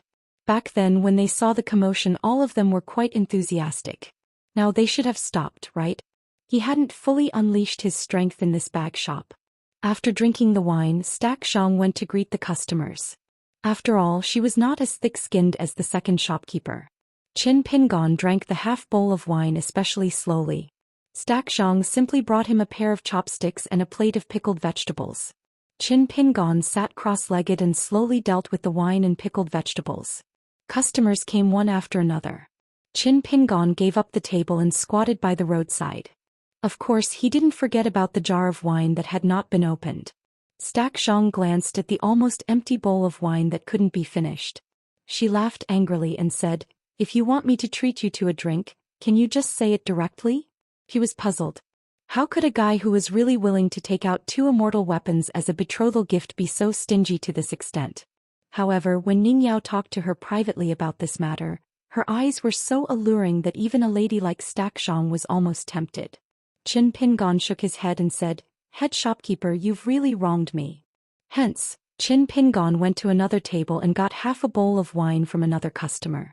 He didn't forget to raise the white bowl in his hand to Xianxia to show his innocence. After busying herself for a long time, Xianxia realized that this guy was still squatting there. Xianxia walked over and couldn't help but ask, "Something on your mind?" Qin Pingon shook his head, but then nodded and looked into the distance. "It's a good thing to have something on my mind. I always feel like I'm dreaming. Especially after seeing Fan de I feel even more so." Picking up some pickled vegetables, Qin Pingon chewed the vegetables and drank the wine with a smile. Xianxia took a stool and sat at the side. A customer laughed and said, "Second shopkeeper, don't have any crooked thoughts about Our Lady Xianxia. If you really do, it's no big deal. Just treat me to a jar of wine, the kind that costs 5 snowflakes is hush money." Qin Pingon raised his middle finger high. Xianxia didn't care about this at all. Moreover, the Great Wall of Sword Qi really didn't care about this. No matter how meticulous Xianxia was, she wouldn't be coy. If she was coy, then she had a guilty conscience. Moreover, when it came to propriety, Xianxia had never seen someone his age better than Qin Pingon. In fact, even a blind person could see the relationship between Qin Pingon and Ningyao, whether it was a friend or a foe. He came all the way from vast heaven, and this was the second time. Then he had to wait for the curtains of the next battle to open and leave the city with her to kill the enemy side by side. Perhaps some people would gossip behind their backs and deliberately say unpleasant things, but most people knew the truth. Qin Pingon really drank a lot today. We are ignorant of people, things, and the ways of the world. We think too highly of ourselves. Often it's difficult to save ourselves in the joys and sorrows around us. You're young, so you can learn. You don't have to be afraid of making mistakes time and time again. If you're wrong, you can change it. If you're good, you can become better. What's there to be afraid of? What's there to be afraid of is Fan de being hit in the heart by the heavens. He's stunned and then starts to blame the heavens and others. Do you know why Fan de insisted that I sit down and drink and say a few more words? And not Xianxia and the others? Because deep in his heart, Fan de knows that he can stop coming to this wine shop to drink in the future, but he can't lose Xianxia and the others, his true friends. Hearing this, Stackcliffe asked, "You have a bad impression of Fan de, don't you?" Qin Pingon shook his head and said, "You're wrong. Fan de, who can love a woman so much, can't be hated. It's because of this that I'm willing to be a bad person. Otherwise, do you think I'm so free that I don't know what to say?" Scrutinizing people's hearts in detail isn't a comfortable thing. It'll only make people feel more and more uncomfortable. But if this initial uneasiness can make the people around you live better and more stable, you'll also feel more relaxed in the end. So, it's very important to be responsible for yourself first. In this process, respect for each enemy is also a kind of responsibility to yourself. Stackcliffe agreed, but he said, Okay, I'll treat you to a drink." Qin Pingon laughed involuntarily. He put the bowl and chopsticks beside the dishes and left with the wine jar. As Qin Pingon walked, he suddenly turned to look in the direction of the Great Wall of Sword Qi. It was just a strange feeling that flashed past, but he didn't think much of it. Qin Qingdou frowned. He walked out of the hut slowly and stomped his feet heavily. The strength of his stomp was even greater than when scholar Wenxing visited the Great Wall of Sword Qi. On the city wall, a white robe was fluttering. An extremely tall woman stood with her back to the north and her face to the south. She was holding a sword with one hand. Qin Qingdou looked at the other person's faintly discernible figure and knew that she wouldn't be here for long. He sighed in relief. But this big boss sword immortal who had guarded the city wall for 10,000 years revealed an extremely solemn and nostalgic expression for the first time. He walked slowly to the city wall beside her feet and asked curiously, "Why are you here?" She said indifferently, "To see my master." Qin Qingdou was stunned for a long time. "What?" Then she said, "So, get away from me."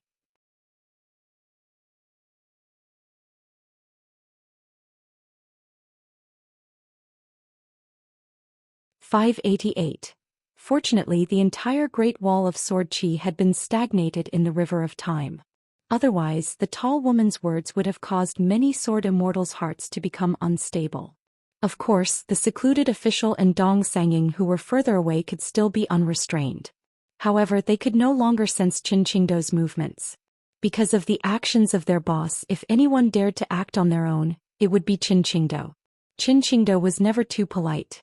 Dong Guanpu from 10 years ago was not the only sword immortal who died under Qin Qingdou's sword Qi. Anyone who could see Qin Qingdou's sword was a sword immortal. These words were not a joke. Qin Qingdou was not angry at all. He smiled and leaped onto the wall. He sat cross-legged and looked at the vast land in the south. He asked, "How dare the Confucian temple let you stand here? These sages must know the consequences. Did the old scholar vouch for you?" "Yes, the old scholar just made a great contribution and worked for nothing. He's really willing to sacrifice merit for his disciple." On the wall there was a difference between standing and sitting. She frowned and said slowly, "Qin Qingdou, after 10,000 years of cultivation, you've become more courageous." Qin Qingdou smiled and said, "I haven't spoken to you in a long time. It's a rare opportunity. It's nothing to be scolded." She only stood here for a moment and knew some secrets that the sages and sword immortals did not know. She shook her head and said, "How pitiful. If you knew this would happen you wouldn't have done it. Do you regret it?" Qin Qingdou nodded and said, "Qin Qingdou has a lot of regrets. Back then people like Qin Qingdou already had a path to walk. They were unrestrained and could even surpass most of the gods. However, Qin Qingdou still used his sword to climb to the top. He rose to the top with so many people of the same path. Those who died did not regret it. It doesn't matter if Qin Qingdou regrets it or not." Qin Qingdou raised his head and asked, "Senior, have you ever regretted it?" The tall woman with her palm on the sword hilt was silent for a moment. She did not answer the question and said, "Can't you see the 3 sword qi acupoints?" Qin Qingdou answered, "I saw some clues but I didn't dare to believe it." At the same time, Qin Qingdou is also worried that this is a long-term plan of the Confucians. Qin Qingdou raised his head to look at the sky and sighed. Before that child, Senior's companions were so high and mighty, so unparalleled in the world. A sword here, a sword elsewhere, casually piled up the corpses of gods like mountains, and shattered grotto heavens and blessed lands. Then came an ordinary young man with the potential of an earth immortal, but his longevity bridge was broken. Was he a 3rd state or 4th state warrior? How could Qin Qing trust Senior? "I still don't understand why you chose Qin Pingon. That's why I intentionally turned a blind eye to it. I was waiting for this day. I hoped that Qin Qingdou would be able to see you when he finally opened his apertures, and when he was about to die he would be able to see you one last time." With a smile on his face, Qin Qingdou stretched out 2 fingers and gently swiped them forward. All of a sudden, a long river of sword qi lit up in the distance. However, it was not a straight line, but a crooked one like a long river overlooking the mortal world from the sky. Qin Qingdou smiled and said, "Qin Qingdou's earliest swordsmanship is like this. To be honest, the sword heart of today's sword cultivators is muddy, and their Dao hearts are unclear. They are not as talented as people of my generation, who could understand the great Dao with a single glance. If this sword landed in the wilderness near the Great Wall of Sword Qi, it would probably cause a huge commotion. For example, if Qin Qingdou walked down the Great Wall of Sword Qi for the first time in 10,000 years and asked about the sword in the wilderness. She asked, "Are you trying to show off such a small trick to me?" Qin Qingdou smiled and said, "I wouldn't dare." Then this old man, who was the leader of the Great Wall of Sword Qi in everyone's eyes, finally had some of the boldness that Qin Qingdou should have. "Besides, my swordsmanship is not bad now. 10,000 years ago if I were your enemy I would have no chance of winning. Now if I have the chance to go against the flow of time and bring my sword to the battlefield." She did not move, but her sword was tilted and hovered in the air. The tip of the sword was pointed at Qin Qingdou.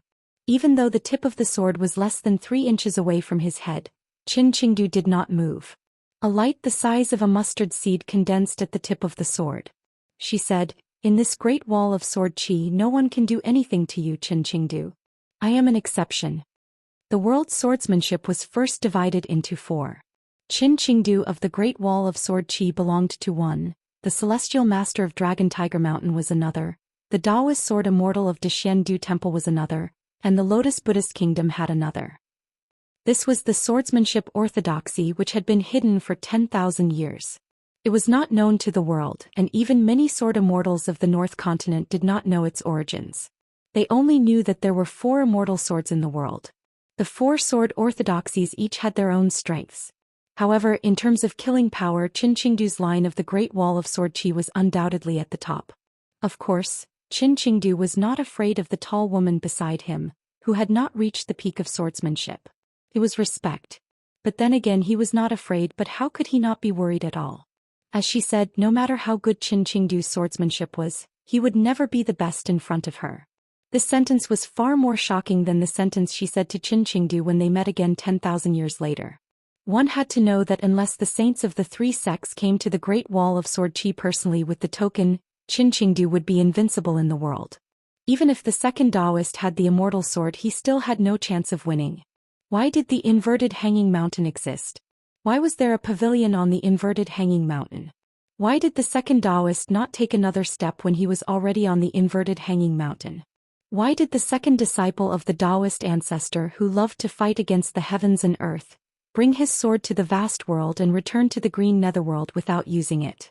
One had to know that this Taoist plan was to step on the world's largest mountain seal and fight with Qin Qingdu, who stood on the Great Wall of Sword Qi with all his might. He wanted to prove that not only was his Tao profound, half of the Beko Keikyung building came from him, he also wanted to prove that he had opened a new path for the world's swordsmanship and opened the fifth sword lineage. Both of them were looking into the distance. From the beginning to the end she did not look at Qin Qingdu, not even once. On the southern wall of the Great Wall of Sword Qi, every stroke of the words carved on it was as big as a cave abode. Dust began to fall from the sky, and some of the earth immortal sword cultivators who were cultivating there did not notice it at all. Qin Qingdu smiled and said, "Senior, is this enough?" She said, "Do you know that your inaction in the past slowed down my master's cultivation speed by a lot? My master should have broken through the 18 halts of Sword Qi." Qin Qingdu said, "Young man, what's the harm in walking slower and suffering more? Walking too fast, climbing too high too early, and having seniors by their side wasn't a good thing for the heavens." Zhuo was right to tell Wei Jin about the sword. He really should tell his junior brother about it. If Qin Pingon can't be the real master of the senior, I think it's better for this child's cultivation to be slower and slower. It's better if he can't lift the sword. In short, the later he reaches the top, the better. If Qin Pingon really likes to use the sword as he pleases, I'll regret letting him go to the Lotus Flower blessed land to train and take the opportunity to rebuild the Longevity Bridge. If I remember correctly, the place where the blessed land connects to the grotto heaven was destroyed by the senior who killed a real spirit deity. The sword Qi of the sword destroyed the small world, right? She did not speak anymore. At the tip of the sword, a speck of light the size of a mustard seed suddenly became as big as a fist. Qin Qingdu's hair slowly floated up. Some of it was cut off and scattered with the wind. The strands of hair directly cut the stagnant river of time apart easily. "Qin Qingdu, I'm giving you some face. You have to take it." Her expression was cold. Deep in her eyes, there was a brilliance that surpassed the brilliance of the sun and moon. 10,000 years ago my previous master took pity on you. You ants on the ground took it. 10,000 years later I've fallen too much. Your swordsmanship has improved a lot, but this is not a reason for you to talk to me like this. The old elementary scholar brought me here and was frightened the whole way. He said a lot of nonsense to me. It's not without reason. Qin Qingdu smiled bitterly and said, "Could it be that the old scholar said something about the marriage proposal and you're angry with me? The old scholar is really cunning. He's never willing to suffer any losses." Qin Qingdu reached out and held the speck of light at the tip of the sword. He said, "I can't give you more. Senior can take this pure sword will as my apology for delaying your training. If there's more I don't care. I'm just afraid that Qin Pingon will feel bad if he knows about it." She frowned and put away the sword. The speck of light flashed at the tip of the sword and slowly flowed through the body of the sword. She regained her posture of leaning on the sword. Qin Qingdu turned his head and looked at her. He smiled and said, "Senior, what do you think of the human world now?" She sneered and said, "It's too small." Qin Qingdu nodded and said, "Indeed, the sun, moon and stars of the past were all overshadowed by your sword light. In other words, it's your existence that made the galaxy bright today. The thousands of stars in the sky were all floating corpses." Qin Qingdu stood up. His body was bent as if he couldn't bear the burden. For 10,000 years he had never really straightened his back. The swordsmen in the world, except for a handful of great swordsmen in the human world, had long known that the swordsmanship in the world was traced back to the heaven. After that, Tens of thousands of supernatural powers and spells were hacked down to the human world by the long sword that rose from the human world along with various gods. They were picked up by the ants of the human world who were originally living in the water and fire. Then they could cultivate and become immortals on the mountain. From some puppets who were just the source of incense and livestock raised by the gods, they became the masters of the world. That was an extremely long and difficult time. Qin Qingdu was one of the first people to learn swordsmanship in the human world. He was the most experienced swordsman who opened the mountain. In the end, they worked together to open the sky. The reason why the sword was called a sword and why the swordsman's killing power was the most powerful. It was beyond the heaven and earth. However, in the end of the earth-shattering war, there was a disagreement among the human race. The swordsmen became criminals and migrated to the Great Wall of Sword Qi. The demon race was expelled to the barbarian land. In the vast world, the central Earth's Confucian temple was built. 9 majestic towers were built and stood between heaven and earth. The little Taoist riding a green ox went far away to build the foundation of the Beko Keikyung building. The Buddha stepped on the lotus and the Buddha's light shone on the earth.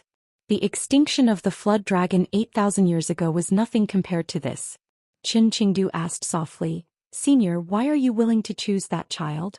She said, "Qi Jingchun said that some people's chances are 10,000. He asked me to give it a try." Qin Qingdu asked, "Have you been disappointed again?"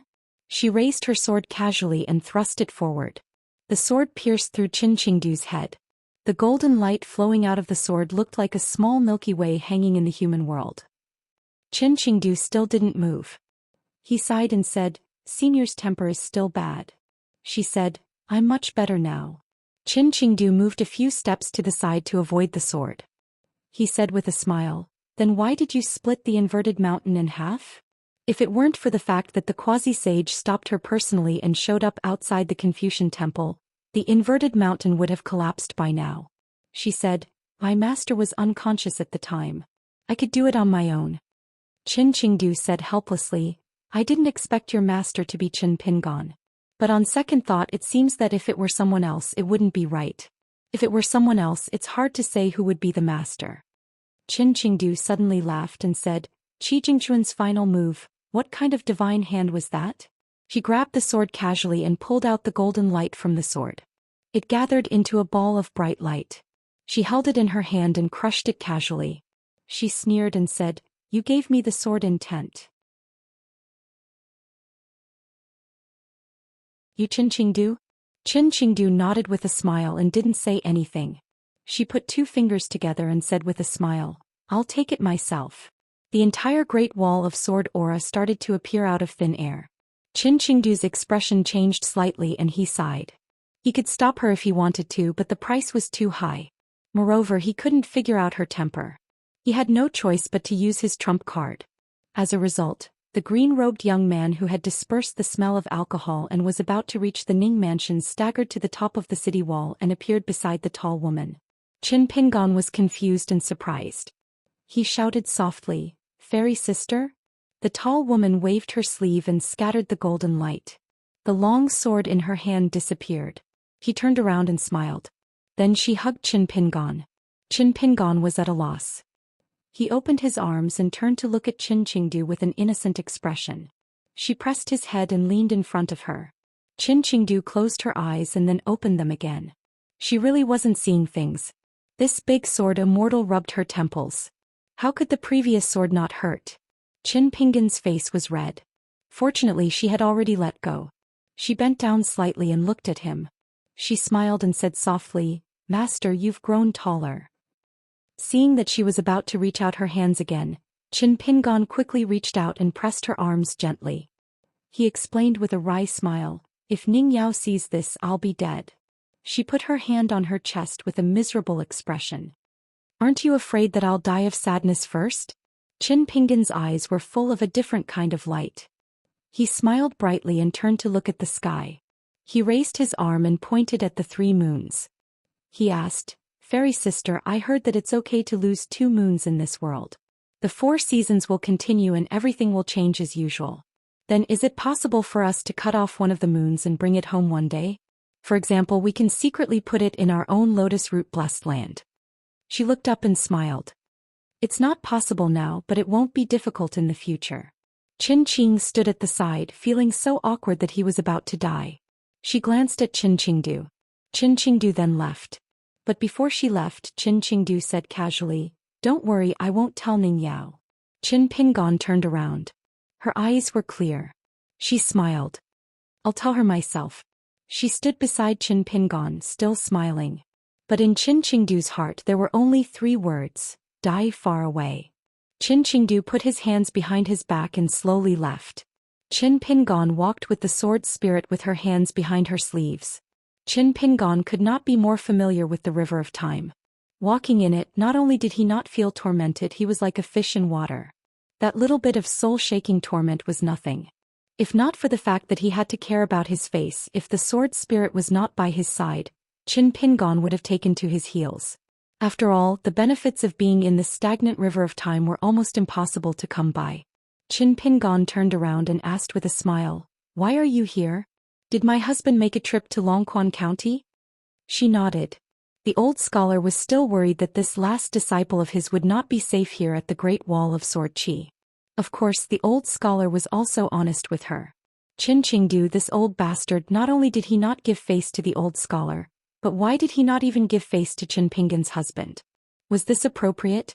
Did this not mean that he did not even give face to his disciple, who was also her master? Who lent Qin Qingdu the guts?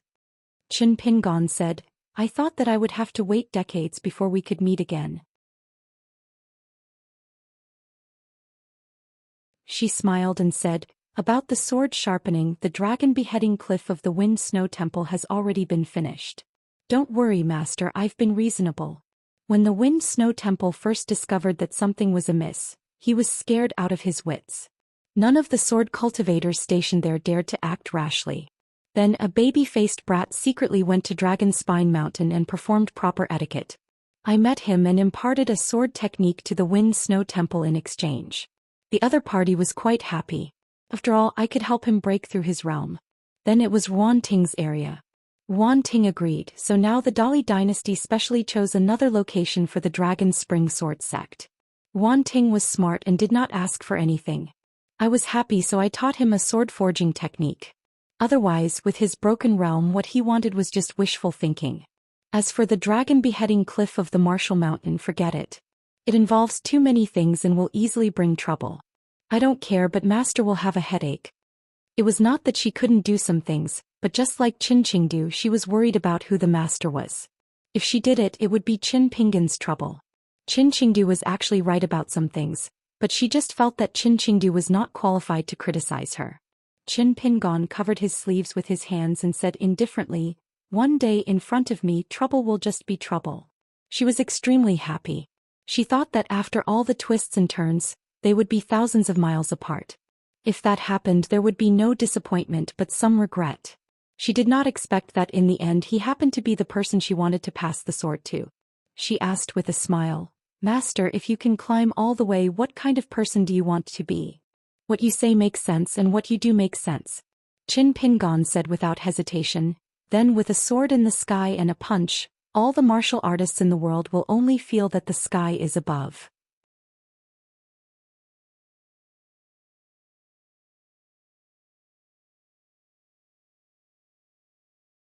"589, she sighed and said, "Why do you have to live for others?" Cui Cheng's influence on Qin Pingon's martial arts training was unimaginable. Qin Pingon was making a promise to Cui Cheng, who had passed away. Even though they were separated by life and death, they still echoed each other. Qin Pingon shook his head and said, "It's not like that. I've always lived for myself. But I've always been worried about others.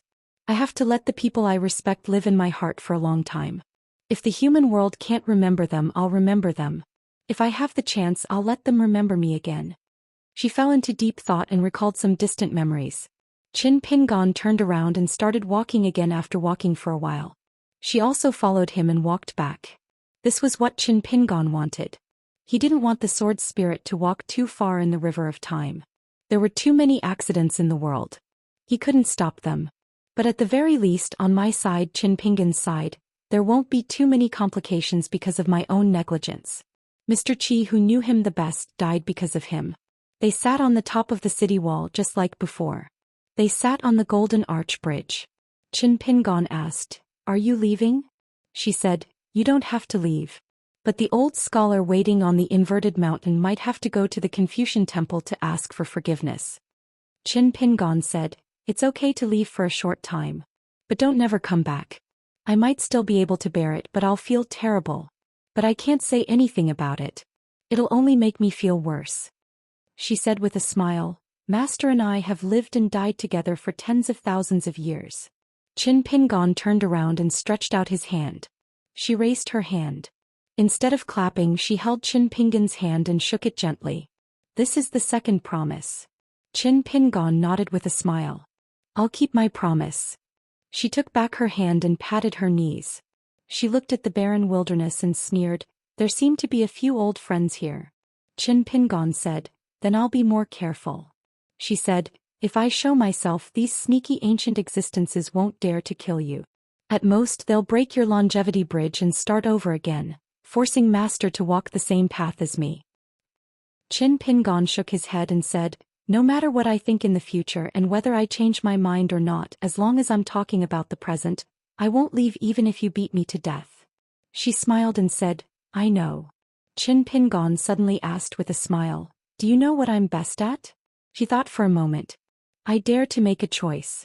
For example, in the old Xiaoxi's painting of mountains and rivers, Qin Pingon made a choice between her and Ning Yao after he delivered his sword to Zhou Xian.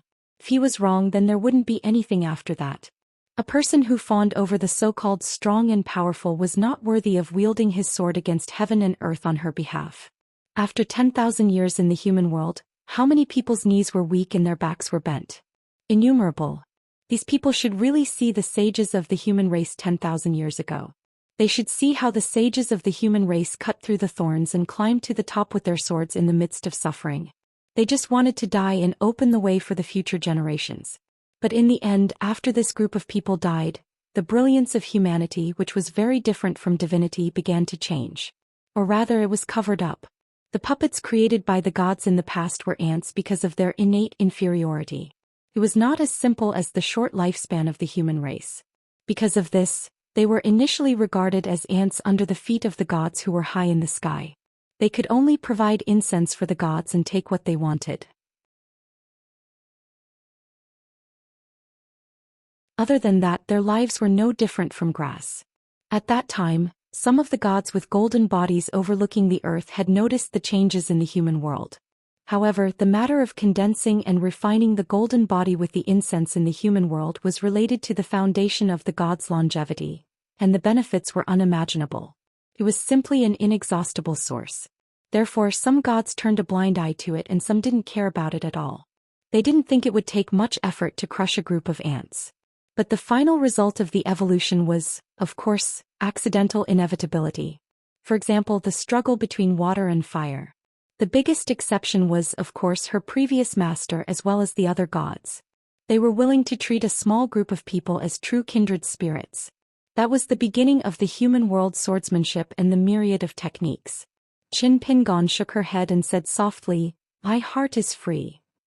Then Qin Pingon smiled and said, "I have never said this to anyone before because I have never thought about it." She murmured and repeated those 4 words. "My heart is free." Qin Pingon was thrown back into the city by the old sword immortal. Nalan Yeshing had already appeared at the door. The two walked into the Ning mansion together. Nalan Yeshing asked softly, "Was it the old sword immortal who took you there?" Qin Pingon nodded and didn't say anything. In fact, Nalan Yeshing wasn't very worried. Since he knew that it was the old sword immortal who did it, he was even more relieved. However, Qin Pingon said in his mind, "Grandpa Nalan, tell Grandma Bai that there is something to discuss with her. She is in the mustard small world." Nalan Yeshing looked solemn. "Discuss with Miss?" Qin Pingon smiled and said, "Let's go together." The 4 of them gathered in the martial arts practice field. Qin Pingon roughly told them about the sword spirit. He only talked about the current situation and didn't touch on the origin. Nalan Yeshing and Bai Lianshuang looked at each other as if they were listening to a book from heaven. The true spirit born from the immortal sword? Was it one of the 4 legendary immortal swords, the one with the greatest killing power 10,000 years ago? Was it an old friend of the old sword immortal Qin Qin? Ning Yao was fine. She looked as usual. Then ripples appeared in the mustard small world of the martial arts practice field. A tall woman in snow-white clothes walked out and stood beside Qin Pingon. She looked around and finally looked at Ning Yao. Ning Yao raised her eyebrows. The sword spirit smiled and said, "Don't worry. I will leave soon." Ning Yao said, "What if you don't leave?" The sword spirit stared at Ning Yao's eyebrows and said with a smile, "Interesting. You are worthy of my master." Qin Pingon knew it was going to be bad. Sure enough, Ning Yao sneered and said, "Is it because you don't have it? Is it up to you to decide whether I am worthy or not?" Nalan Yexing's forehead was full of sweat. Bai Lianshuang's body was tense and nervous. The sword spirit smiled and said, "It doesn't count. Is it okay?" Ning Yao chuckled. Qin Pingon looked down and didn't use any of his martial arts skills. It would be wrong to say another word. The sword spirit yawned and said, "Let's go." His figure, which was already faintly discernible, gradually dissipated. Finally, under the escort of Qin Qing, they broke through the sky curtain of the Great Wall of Sword Qi and arrived at the vast world. The old scholar helped to cover their tracks and went to the Aquarius continent. On the way, the old scholar asked with a smile, "What do you think?" The sword spirit said, "She is not a beautiful woman." The old scholar rubbed his hands and said embarrassedly, "I'm not talking about that." The sword spirit said, "You mean Qin Qing. It has been 10,000 years. They have a good chat." The old scholar frowned and thought it was not the right time to ask. The sword spirit looked down at the inverted mountain and said casually, "Qin Qing agreed to let one more person go. There are 3 people in total. You can answer to the Confucian temple." The old scholar said angrily, "What? Senior's great face was only worth 1 person. Is Qin Qing trying to rebel? What a disgrace. How impudent." The sword spirit said, "I can make Qin Qing not let a single person pass. Now that I've gone back and forth, does that mean my reputation is worth 4 people?" The old scholar said righteously, "How can I ask you to go to the Great Wall of Sword Qi again? So be it if there are 3 of them. Even Qin Qing isn't being honest. We are all scholars and are filled with righteousness. We still have to talk about propriety, justice, integrity and shame." The sword spirit looked down again. The old scholar glanced at Jiao Long Gully and said angrily, "There are only some small fishes and shrimps left. I think we should forget about it." Between the inverted mountain Jiao Long Gully and the Aquarius continent, the white rainbow and green smoke flashed and disappeared. They were thousands of miles away in an instant. Not to mention a sword immortal, even a cross-continent messenger flying sword would not be able to travel at such a speed. The sword spirit raised one hand and moved his fingers slightly. The old scholar stretched his neck to take a look. He was a little uneasy and asked tentatively, "What are you doing?" The sword spirit said indifferently, "Recording." The old scholar asked carefully, "Recording? Recording who? Or that old Taoist from the temple?" The sword spirit smiled and said, "Recording how many times you called me senior." The old scholar said bitterly, "How can I do that? Think about how old I am and how many old fellows call me old scholar. When have I ever cared? Senior is an honorific. Old Shutsai and Sour Shutsai are just joking titles. There are a few people who respectfully call me Lord Wensheng. This anxiety, this distress, who can I find to complain?" The sword spirit retracted his hand and looked at the sect on the sea where the first god of the Rain Master and the divine general of the southern heavenly gate of the heavenly court were standing. He asked, "What did Bai Zhe choose?" The old scholar smiled and said, "He made a good choice. He wants to wait and see." The sword spirit asked, "What about this merit?" The old scholar shook his head and said, "It doesn't count. How can it be counted? Whoever it is will be gone." The sword spirit sneered and said, "Scholars are really good at counting." The old scholar nodded and said, "That's right. It's really tiring." The sword spirit turned his head and said, "No." The old scholar said angrily, "It's too risky for you to go to the Great Wall of Sword Qi. I can guarantee it with my life, but the Confucian temple is so sneaky that they won't agree no matter what.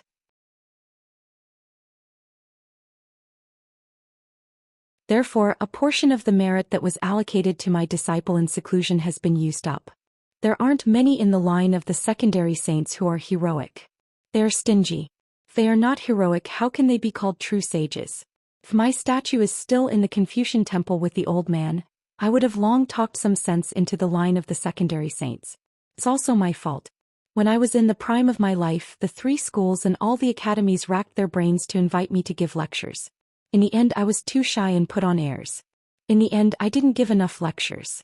Otherwise, I would have carried a small hoe and gone to those schools and academies. Now little Ping In isn't my senior brother and is a scholar better than him. The sword spirit didn't seem to be affected by the fact that the old scholar used up her master's merit without permission. It was as if such an action was to her liking. As for what the old scholar said about using his life as a guarantee, she felt embarrassed for the sour scholar beside her. How could he not know that she was neither human nor ghost? Who in the world could kill you now? The sage of rites would never do it. The secondary saint only had a dispute with the sage of literature and had no personal grudges. The old scholar nodded and said, "It's a waste not to use it. It's better to use it up early so that my disciple won't be worried when he finds out. It's not a good thing to be implicated. In my line, I'm not trying to flatter myself. Everyone is ambitious, knowledgeable, and a true hero. Little Ping and has been to the 3 continents and traveled around, but he didn't go to any of the academies.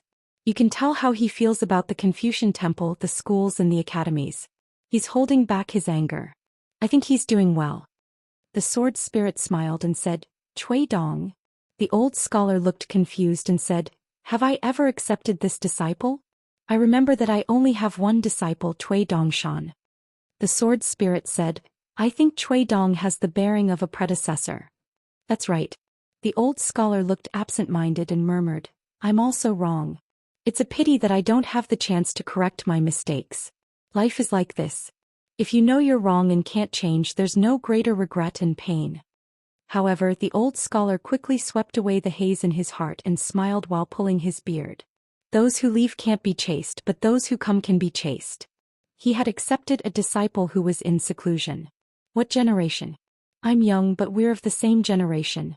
Dusk Xianxia was puzzled. Why did Qin Pingon come to drink again not long after he left during the day? The business of the wine shop was good. There were no empty tables or even seats. This made Qin Pingon feel a little better when he bought wine. Xianxia handed over a pot of the cheapest wine and asked, "What's this?" Qin Pingon said helplessly, "When something happened, Ning Yao told me that she wasn't angry. She said with certainty that she really wasn't angry. But I don't think that's the case." Xianxia didn't gloat and comforted him. Ning Yao never beat around the bush. If she says she's not angry, then she's definitely not angry. You're thinking too much. Qin Pingon replied and said sullenly, "Head shopkeeper, you tell me, am I a better judge of character or are you?" Xianxia could now gloat with a clear conscience. "Then you should drink a few more jugs. We have enough wine in our shop. Old rules, familiar faces.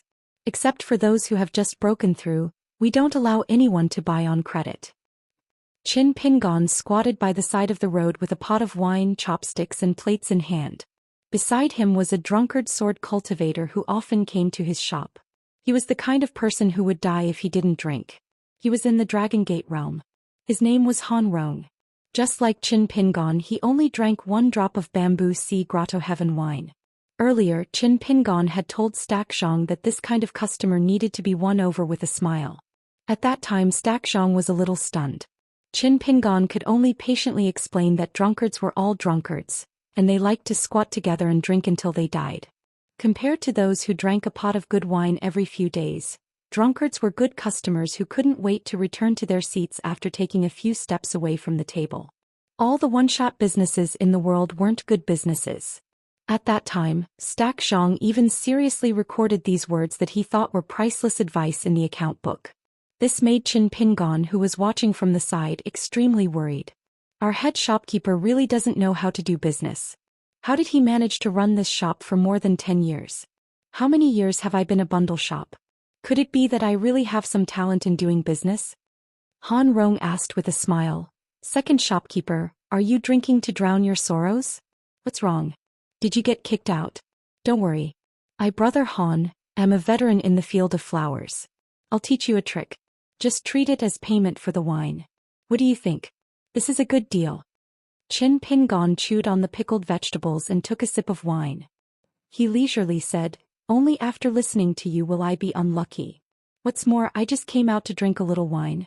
Besides, don't you know who taught who the trick is? What did Brother Han write on the nameplate on the shop's wall? Did you forget it after drinking? I don't understand. There are so many nameplates in the shop and there's only one nameplate. The nameplate is pasted on the wall. Brother Han, do you think our shop is a place where you can confess your love? That girl still dares to come to my shop to drink? You'll have to pay double the price for today's wine." "Don't. Brothers talking about money will hurt our friendship." Han Rong held the bowl with his 5 fingers and slowly drank a mouthful. He then sighed and said, "Here there are countless bachelors, but infatuated men like me are rare. In the future, if I really succeed and bring home a beauty, I'll treat it as your shop's spirit manifesting. In the future I'll make sure to repay my vow. When the time comes, just give me 2 pots of wine that cost 5 snowflakes." Qin Pingon laughed and said, "Well said. When the time comes, I'll give you another pot." Han Rong asked, "Really?" Qin Pingon nodded and said, "It's just a snowflake that costs money." Han Rong said disappointedly, "You're too careless. You're a dignified second shopkeeper, young and promising, outstanding like a dragon or phoenix among men." Qin Pingon laughed and scolded, Hold on. Brother Han, I spat out wine. Will you compensate me?" Seeing the two of them chatting so enthusiastically from afar, Stack Zhang was somewhat pleased. The second shopkeeper really knew how to chat. Qin Pingon also said that he really liked drinking at the Great Wall of Sorqi because there were many tables in the Great Wall of Sorqi. For the same cup of wine at the Great Wall of Sorqi, those with great authority would have a deep cup, while those with lesser authority would have a shallow cup. Han Rong laughed and suddenly thought of something. "Second shopkeeper, you've read a lot. Can you help me think of a few sour poems? The standard doesn't have to be too high. Just something like, Sing Mengqing comes to wine. I like that girl and I'm partial to this type. If you help me no matter what. Whether it's useful or not, I'll definitely help you pull a table full of drunkards over. If they don't drink 10 pots of wine, I'll change my surname to yours. Do you think being arrogant is like drinking wine? If you have the money, you'll bring them to the table bowl by bowl. There's no such good thing." Qin Pingon shook his head and said, "Besides, I'm not married yet. I won't accept a son." Han Rong picked up the wine bowl and said, "Us brothers have a deep relationship. Let's drink first. In any case, I'll make a poem for you even if it's just 1 or 2 lines. If you don't want me to be your son, can I be your grandson?" Qin Pingon raised his wine bowl and said, "Let me think about it. But to be honest, whether or not you're in the mood for poetry depends on whether or not you drink enough wine." Han Rong immediately turned his head and shouted at Tai Zhang, "Head shopkeeper, second shopkeeper, I'll pay for this pot of wine." Tai Zhang nodded. He always felt that if Qin Pingon was willing to sell wine, it wouldn't take more than a few years for him to open a shop on the city wall.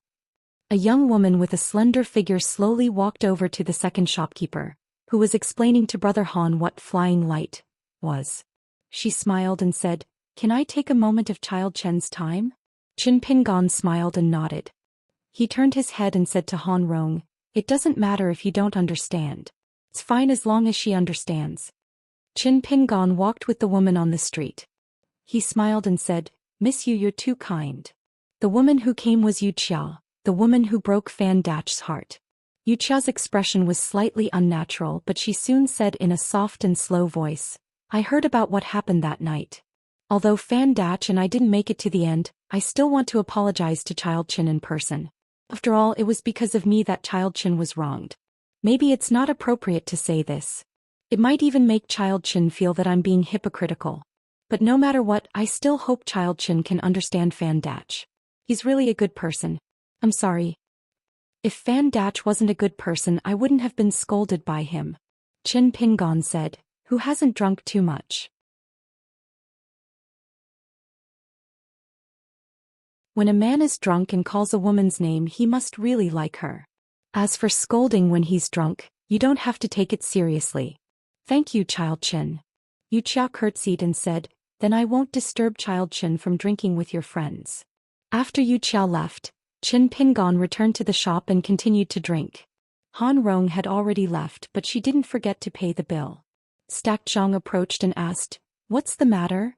Qin Pingon smiled and said, "It's about Fan Dach. Wuxia came to apologize." Stacked Zhang twitched the corner of his mouth and said, "He's afraid of angering Qin Sanqiu. Qin Sanqiu is the head of Fan Dach's clique. If Qin Sanqiu really said something harsh, Wuxia wouldn't be able to survive there in the future." Qin Pingon smiled and didn't say much. It wasn't that simple. Qin Pingon suddenly said, "Let's make a bet. Will Fan Dach show up?" Stacked Zhang nodded and said, "I bet he will." Qin Pingon smiled and was about to nod. Stacked Zhang changed his words and said, "I won't bet." Qin Pingon looked a little regretful. Stacked Zhang felt that he was right not to bet. He didn't expect that Fan Dach would come half an hour later. Stacked Zhang rolled his eyes. Fan Dach came to the wine shop and hesitated. In the end he still asked for a pot of wine and squatted beside Qin Pingon. Qin Pingon smiled and said, "Miss, you said that she let you down." Fan Dach lowered his head, his face full of tears. He didn't drink, just held the wine bowl. Qin Pingon raised his wine bowl and gently touched the white bowl in Fan Dach's hand. Then he said, "Don't take things too hard. You can't wait to fight tomorrow and think that it's enough to die on the south side of the Great Wall of Sword Qi." Fan Dach finished the wine in the bowl in one gulp and asked, "How did you know?" Qin Pingon said, "I guessed." Fan Dach said, "Don't let me stop you from being friends with Sanqiu. Or you can still be friends, but there's a grudge in your heart." Qin Pingon smiled and said, "You think too much." Fan Dach nodded and said, "That's good." Qin Pingon said, "Even if you didn't come to find me today, I would have gone to find you." Fan Dach smiled bitterly and said, "I appreciate your kindness, but it's useless." Qin Pingon said, "You must be feeling terrible right now. The buzzing of mosquitoes and flies is like thunder, and the passing of ants is like a mountain. I have an idea. Do you want to give it a try?" Fan Dach was puzzled and asked, "What idea?" Qin Pingon smiled and said, "Fight. You'll feel as painful as your heart. You'll feel better." Fan Dach was skeptical and said, "You're not just looking for an opportunity to beat me up, are you? I just broke your wine bowl. Do you hold a grudge?" Qin Pingon said, "Forget it if you don't believe me." But in the end, Fan Dach still followed Qin Pingon to the corner of the street. Without waiting for Fan Dach to get into a fighting stance, he was knocked down with a punch. After falling down several times, Fan Dach finally stood up with a face full of blood and dirt and staggered back to the street. Qin Pingon finished his work and was still calm and composed. He walked to the side and turned his head and asked with a smile, "How was it?" Fan Dach wiped his face and spread out his hands. He looked up and cursed, "How was it good? If I go back like this, Sanqiu and the others will think that I've really taken things too hard." Qin Pingon smiled and said, "It's nothing for a man to vomit a little blood. Otherwise you'll have drunk my bamboo sea paradise wine for nothing. Remember to pay for the wine before you go. As for the white bowl, forget it. I'm not the kind of person who haggles over every ounce. I won't remember such a small thing." Qin Pingon stopped and said, "I have something to do." Fan Dach walked to the shop alone. Qin Pingon turned around and smiled. "I didn't scare you, did I?" It was the teenager Zhang Jiazhen. Zhang Jiazhen shook her head and said, "I wanted to ask you about the word steady. According to Mr. Chen's original meaning, what should it mean?" Qin Pingon said, "There's another word for steady. It means people are not in a hurry. The meaning is similar to slow. But there's nothing wrong with being slow. In the end you want to be fast, so you're in a hurry." Zhang Jiazhen thought for a moment and smiled. She raised her head and looked at Qin Pingon, who had his hands in his sleeves, and asked, "Mr. Qin, I can't even practice martial arts or swordsmanship. If I have time in the future and you happen to be near the shop, can I ask Mr. Qin for advice?" Qin Pingon smiled and said, "Of course. I'll come here often in the future." Zhang Jiazhen blinked. Qin Pingon turned around and saw Ning Yao. Zhang Jiazhen said goodbye and ran away. Qin Pingon walked quickly and asked softly, "Why are you here?" Ning Yao asked, "Drinking again?" Qin Pingon was speechless. She reeked of alcohol. If she dared to deny it, she would be beaten half to death. Ning Yao suddenly took his hand. Neither of them spoke. They walked past the shop and onto the street. Ning Yao asked, "Why aren't you saying anything?" Qin Pingon thought for a while and said, Qin Pingon, even if you're lucky enough to get a wife in the future, she'll probably be a simple-minded one. Ning Yao didn't say anything. She was silent for a while and laughed to herself. She narrowed her eyes and raised her hand, leaving an inch of distance between her thumb and index finger. She seemed to be talking to herself. You don't even like this. Ning Yao was puzzled. She realized that Qin Pingon had stopped walking, but they were still holding hands. Ning Yao turned to look at him. For some reason Qin Pingon's lips trembled and he said hoarsely, "If one day I leave first, what will you do? If we have a child together, what will you do?" He was no longer the youth in straw sandals from Clay Bottle Alley. He was no longer the Qin Pingon who carried a basket of herbs on his back. When he thought of this, he felt sad and then very sad. All the pain that could be described in words could be slowly endured. Only the sadness that was secretly hidden away would be broken into pieces and gathered together. Year after year, like a lonely little mute, it would hide in the corner of the heart and curl up. That child would only need to raise his head and silently look at each of his grown-up selves without saying a word. You're tuning in to the Zhou Xian's Legacy YouTube channel. Don't forget to subscribe and join us on this journey to catch the most captivating stories.